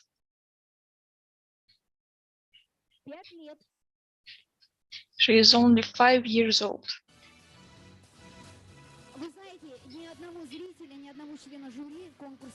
And, you know, not a single member of the jury or of people who are watching us live were indifferent to this painting. Now we have Shubhra Shukla with her parents with us now.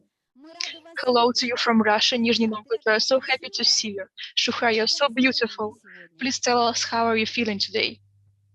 आज कैसा अच्छा लग रहा है? कैसा लग रहा है बताओ? I'm feeling good. I'm feeling good. I'm doing okay. I'm doing well. Отлично. Скажи, а что ты знаешь о России? Please tell us, what do you know about Russia? तुमको रूस के बारे में क्या पता है? इंग्लिश में बताओ. It's a big country. It snows. Say something. English में यार. Say what you feel like. जो अच्छा लगता है. कल जो कहा था. Does it snow there? Say it snows there. It is not there. It snows there. It is not there. Да, Россия – это снег, потому что в Индии Yes, нет. Russia is a snowy country and India doesn't have snow. So Shukra, when you were painting your work, did you dream about anything for real? Did you dream something? तुम्हें कोई सपने में तुमने ये सोचा था जो drawing बनाई है उसके बारे में कुछ? Say. What you have to say? Say yes. Yes. Шукра, посмотри на зал. Все аплодисменты. Shukra, please take a look at the audience. We applaud you and congratulate you on winning the Audience Prize Award. You will have a gift of an art suitcase that we will send to you to India immediately after Congress. So we congratulate you. Thank you very much, and thanks to your parents, to your entire family and country, a great country with great traditions. Now we applaud India.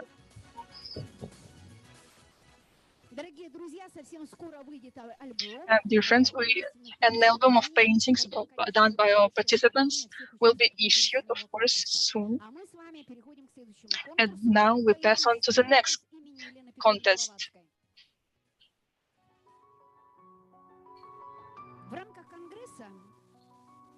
So during Congress, this is the fourth poetry contest. It's become a tradition for us, and we have more than 100 poets take part in it from 9 countries and 47 cities of Russia. And among them, we have a new trend in poetry. We had laureates and nominees of prizes, holders of medals for services to the fatherland, for military actions, for contribution to the development of Russian literature. Leaders of Russia that were awarded with medals of Yesenin, Dostoevsky, Pushkin, Akhmatova, Bunin, as well as representatives of state institutions, Ministry of Education, Science, Culture and Sport of the Republic of Armenia, Cornell Pedagogical Institute, Secondary School number 1, City Melius, Republic of Bashkortostan, National Research Center, Kurchatov, Moscow, Gagarin State Institute of Economics, Finance, Law and Technology in Leningrad region, Pskov Regional Library for Children and Youth named after Gagarin, Municipal Mountain Jewish Theater, Derbent, Municipal Central District Library, Nikolsk, Bender region, Kandinsky District Integrated Center for Social Services of the Population, Yugra, Khanty-Mansiysk, Education Center Perspective, Zelenogorsk, Krasnoyarsk, Personality Development Center, Rose of the Sun, Almaty. Participants of the poetry contest from Armenia, India, Germany, Belarus, Argentina, Africa, Kazakhstan, Moldova, and Israel. Russian Federation, Lugansk People Republic, Moldova, Udmurtia, Bashkortostan, Perm region, Krasnoyarsk region, Krasnodar region, Leningrad region, Nizhny Novgorod region, Novosibirsk region, Smolensk region, Chelyabinsk region, Orenburg region, Moscow region, Volgograd region, and Bryansk region. So such an extensive geography of our poetry contest.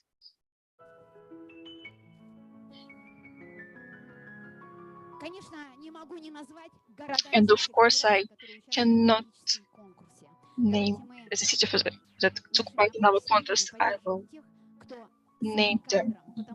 We will applaud everybody who has taken part in the contest but can't be with us in person. So we had participants from the cities of the Russian Federation: Krasnodar, Sarov, Yekaterinburg, Likino, Dulevo, Orenburg, Dobryanka, Neklaskopeysk, Yartsevo, Silty Village, Mtsensk, Gorky, Melius, Мытищи, Коммунар, Ижевск, Йошкар-Ола, Красногорск, Кострома, Тула, Городец, Балахна, Псков, Дербент, Воронеж, Клинцы, Калуга, Уссурийск, Тамбов, Таганрог, Торжок, Норильск, Владикавказ, Югра, Орел, Красноярск, Саранск, Пушкино, Богородск, Зеленоград, Чапаевск, Moscow, and St. Petersburg. We had lots of literary materials, and the best of which will be included in the poetry collection we will publish after the competition in English and in Russian. And in all of this variety, you've heard cities, countries, regions, the extensive geography of the Russian Federation, and yet we had to choose one, the only one, a poem written by Svetlana Chibotar, Archey, Moldova.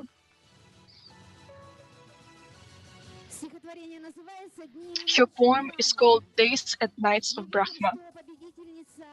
We see that we have our winner with us in Zoom. We are waiting for your speech. Svetlana, are you with us? I can see that you want to say something. Please, the floor is yours.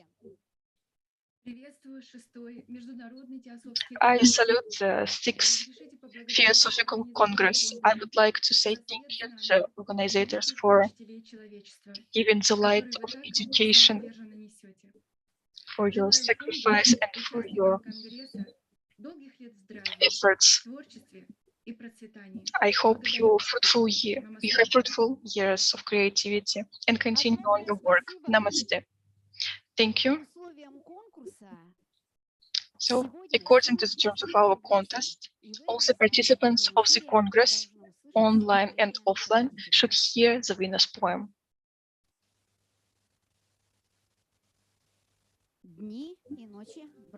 Days and Nights of Brahma.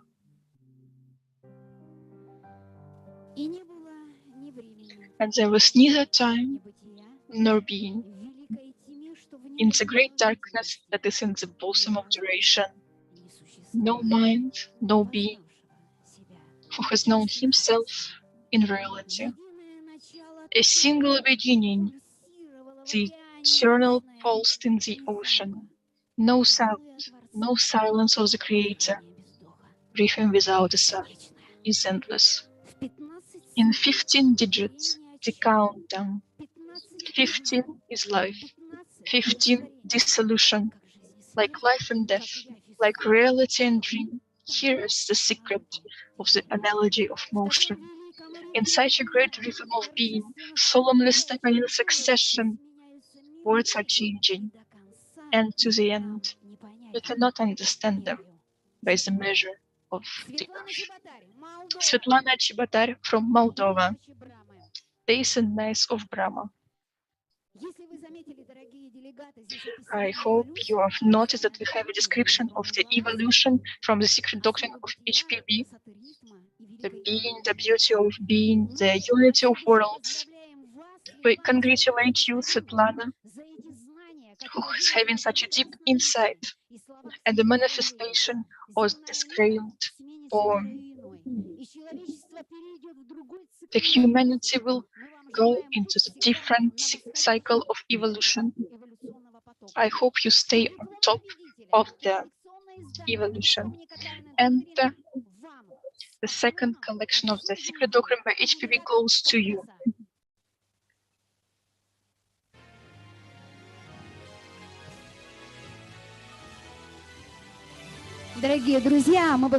Dear friends, we also wanted to tell you about the new project of the International Music Competition taking place for the first time. And of course, it was dedicated to Helena Petrovna Blavatsky.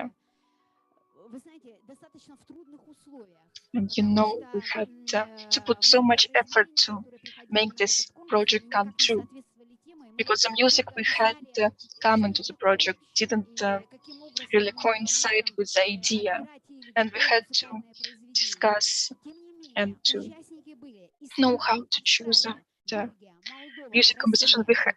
And yet the participants we had are cities: Moscow, Vichuga, St. Petersburg,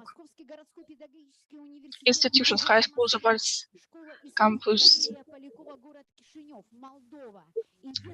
Moscow, Art School, Kishinev, Moldova, Children's School of Arts named by universities from Vichuga, High School of Arts Luka, Campus Lemons, Belgium. Thank you to all of the participants of this contest.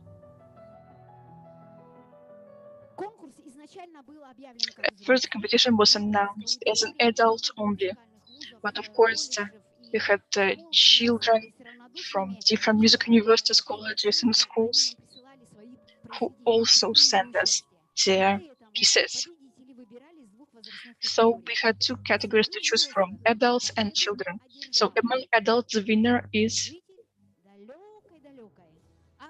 a person from faraway Australia, Tasmania City, Hobart, Matthew Valentine.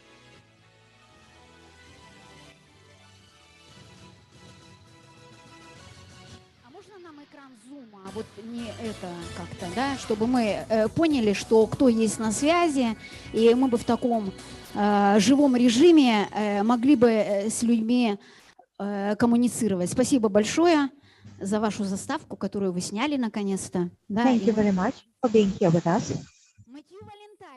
Matthew Valentine, greetings. Greetings. All of Hello. Russia is greeting you. Oh, hello. Thank you for. В прямом эфире мы поздравляем вас с такой значимой. Congratulations with this very significant victory. Could you please tell us how you found out about this contest that is being held in the Russian Federation as a whole, Australia so far, and how did you decide to participate?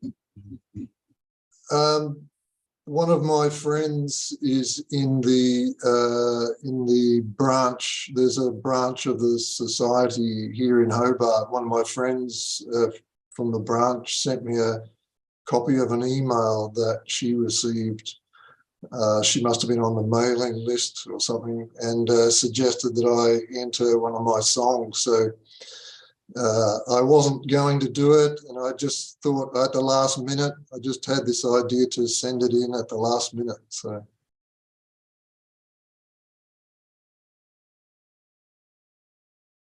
Огромное спасибо. Вот вы знаете. Thank you so much.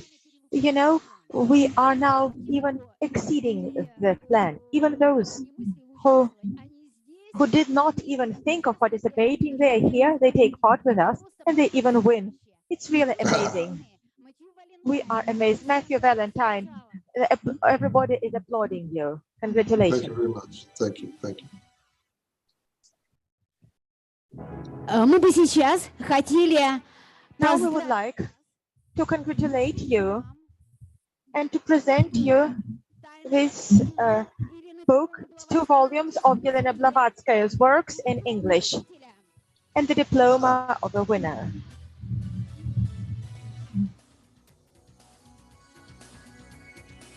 Thank you very much. I appreciate it. По окончании Конгресса из Нижнего Новгорода, из России, почтой мы отправим вам we will send it to you by mail to Australia, so you can. So we hope that people will be studying the secret doctrine there too, and we hope that the scope of our co-believers will be expanded even further.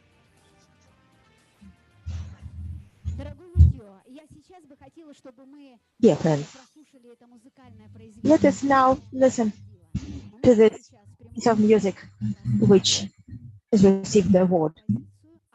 Let us listen to this work by Matthew Valentine, which is called Maria.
Браво!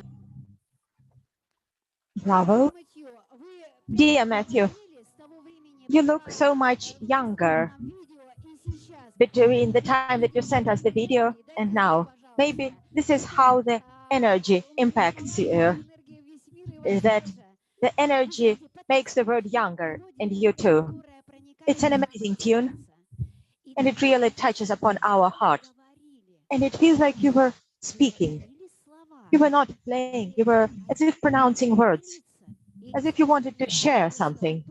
And these words really permeate our soul.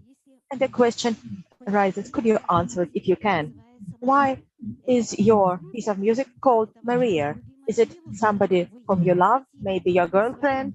Was it to her that you devoted this piece of music that you composed?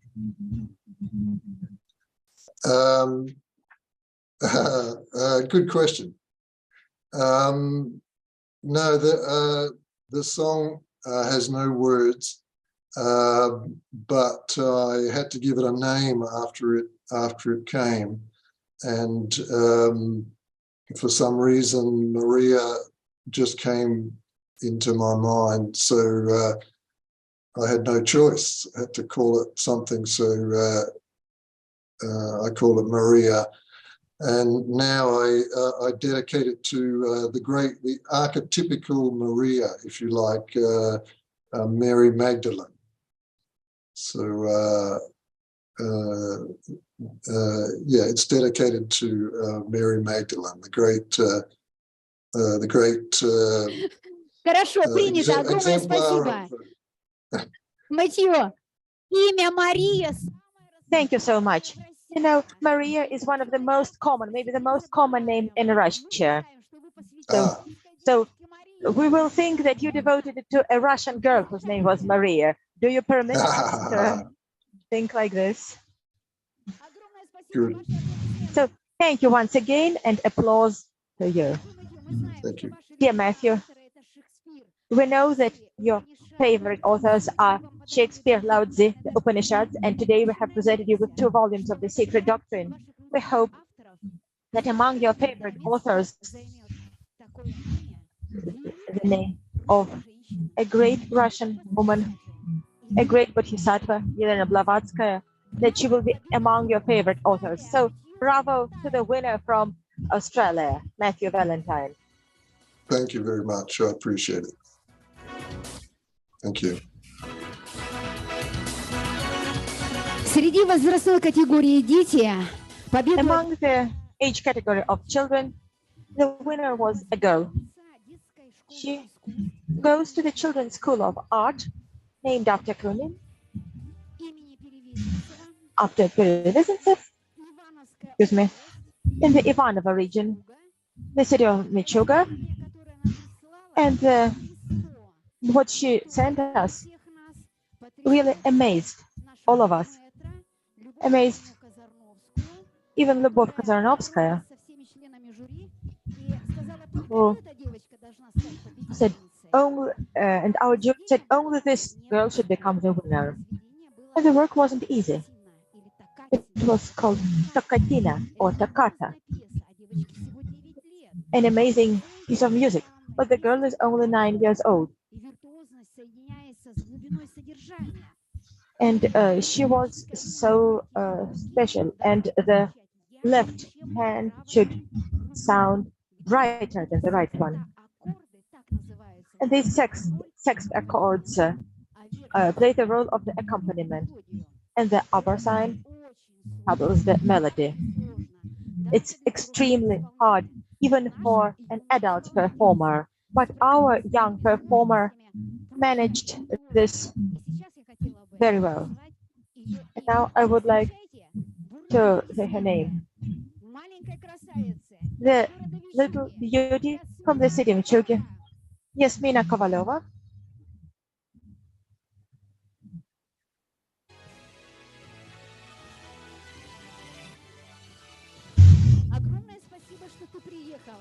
Thank you so much for having come here, Yasmina. We know that your talents are very diverse. We know that you are interested in sports, arts, you paint, and do other things. And of course, you devote a lot of time to music. Do you have time to go to school, to do math, to maybe your friends? Yes. And what grades do you get at school? 5, 4, which is top mark, sometimes second, top. And the young generation, they're kind of the sixth race. They can be the first in everything. But in music, in art, and even in the other subjects for which Yasmina gets top grades. Thank you so much. Applause of all of us here to you for having played this piece of music so well. Let us hear the video of you playing. Dear friends, for you, for all those who are now here watching the Yasmina Kovalova is playing. Dmitry Kovalevsky, Toccata.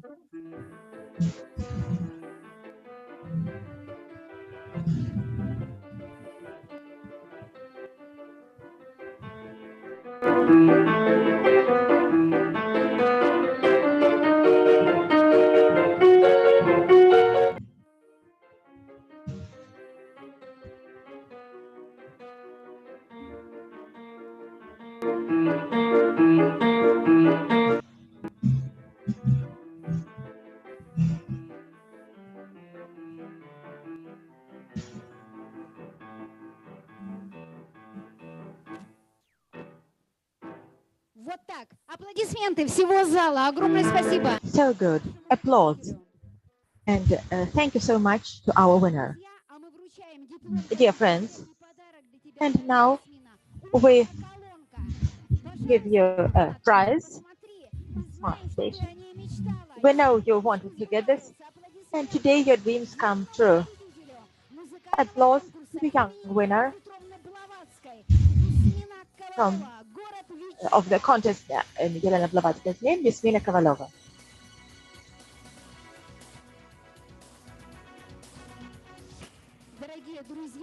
Dear friends, Ekaterina Kozarnovskaya has sent us a greeting card to the winner of the musical contest named after Yelena Blavatsky.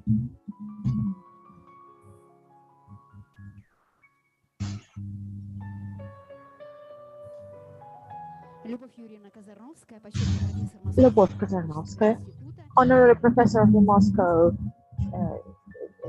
Economic Institute, winner of the Leninskaya award.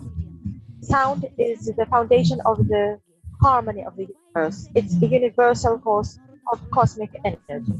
So the initiative, it's universal code, and any initiative of holding Visions Festival the forces in the name of creativity and peace, and heartfelt hugs to all those who believe.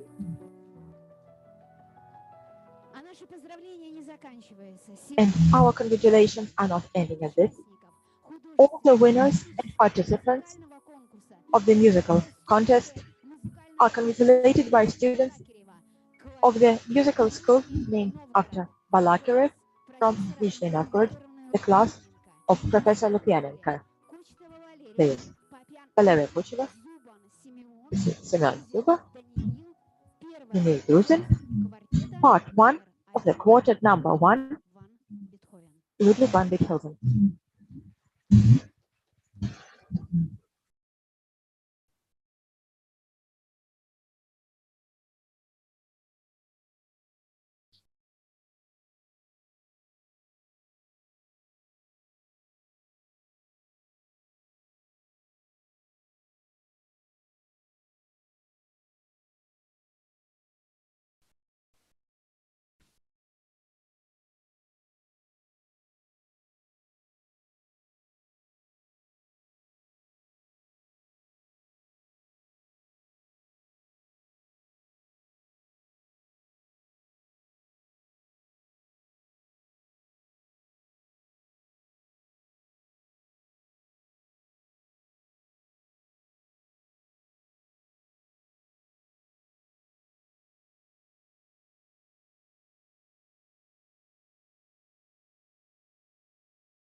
Аплодисменты.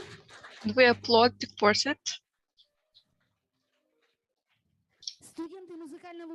The students of the musical college named after Balatin, Nizhny Novgorod.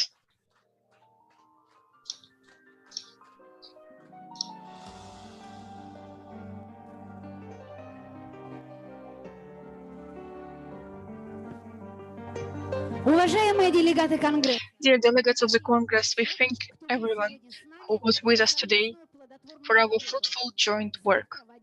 Tomorrow at 11 a.m. Moscow time, the 6th International Theosophical Congress will continue its work. You will hear scientific researches, unique materials, reports from our speakers from India, Portugal, Germany, France, USA, Korea, and Russia, of course. Within the framework of the International Scientific Symposium, we will have a round table, the secret doctrine. This is a joint work with Russian and foreign scientists and theosophists. The discussion of the first stanza of fifth shlokas of the first volume of the secret doctrine of HPB. And tomorrow we'll have a premiere of the film The Beauty of the Truth, HPB. Please be with us tomorrow. We will wait for you right here live. Let's meet 11 a.m. tomorrow Moscow time. If you are not in Nizhny Novgorod, you will have a live translation tomorrow with Russian and English translation. Join us tomorrow. Thank you very much. The meeting point is Nizhny Novgorod, Russia. See you tomorrow.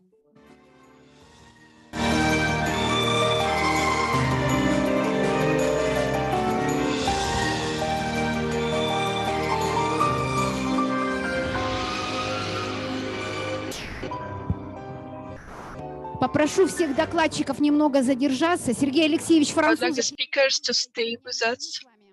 Не забудьте, если вас завтра не будет. Дорогие друзья, книжная экспедиция. First, we will have a book exhibition. They will continue their work an hour from now. Время, вечность богов и вечность, время богов Владимира Анатольевича Баканова. 3 тома Калачакра Тантра. Уникальный перевод буддийских текстов. Впервые на русском языке. Велене Санживна Дылыкова Парфянович. Конечно, коллекционное издание «Тайной доктрины», «Звезды гор». Это уникальная переплет, ваниловая обложка. Посмотрите, у нас в этом году Сильвия Крэнстон впервые на русском языке. Биография, полная биография Елены Петровны Блаватской. История удивительной жизни и многое другое. В течение часа все выставки открыты. Обратите внимание, пожалуйста.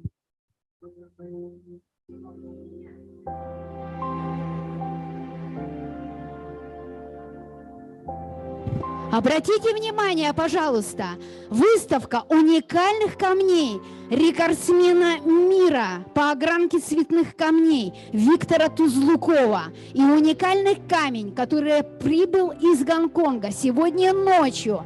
В руках его привез наш потрясающий спикер, молодой кандидат физико-математических наук Егор Владимирович Турлей вместе с господином Вольновым. Они вошли в Конгресс с этими камнями. Итак, 2 камня, которые являются уникальным. Это камень, который посвящен Калачакре. Практически это тема нашего сегодняшнего и завтрашнего Конгресса. И камень – великое сердце России.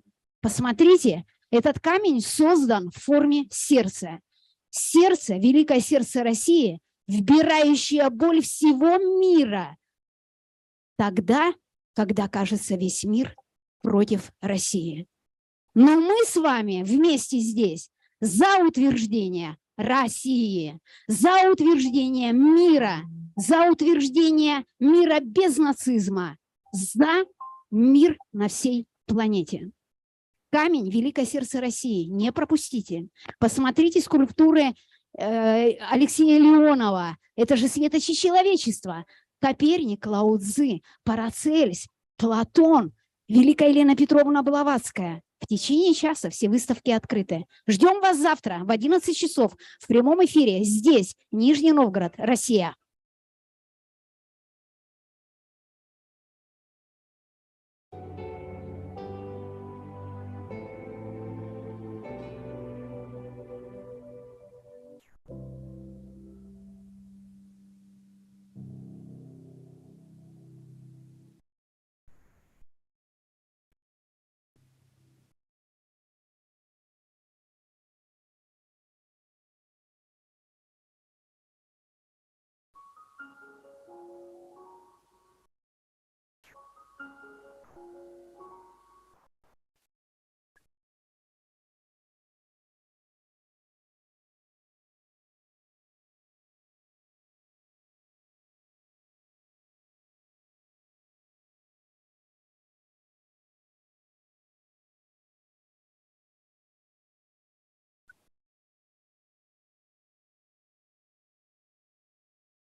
Я знаю, а я вас не взяла. Сейчас.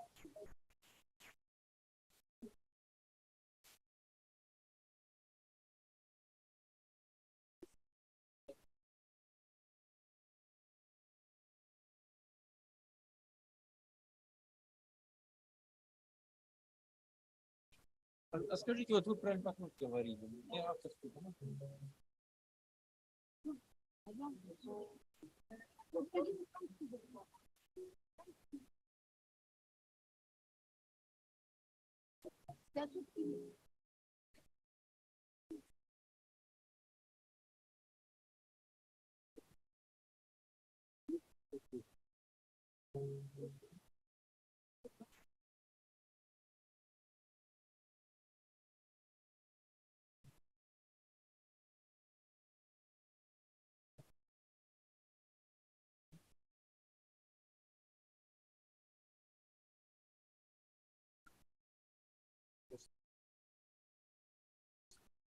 Да, одну секунду. Давайте как бы, господа, которые по съемкам, Артур, Ну, пусть она идет. А что нам? Как бы, ну, хотите, завершите. Прямую трансляцию можно завершить. Артур, фото, видео. Чуть-чуть будет интервью. Хорошо? Готовы? Не надо.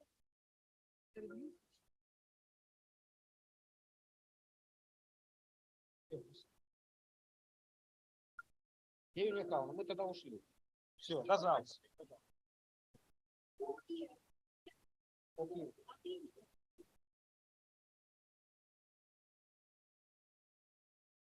Открыть табличку. Сюда давайте.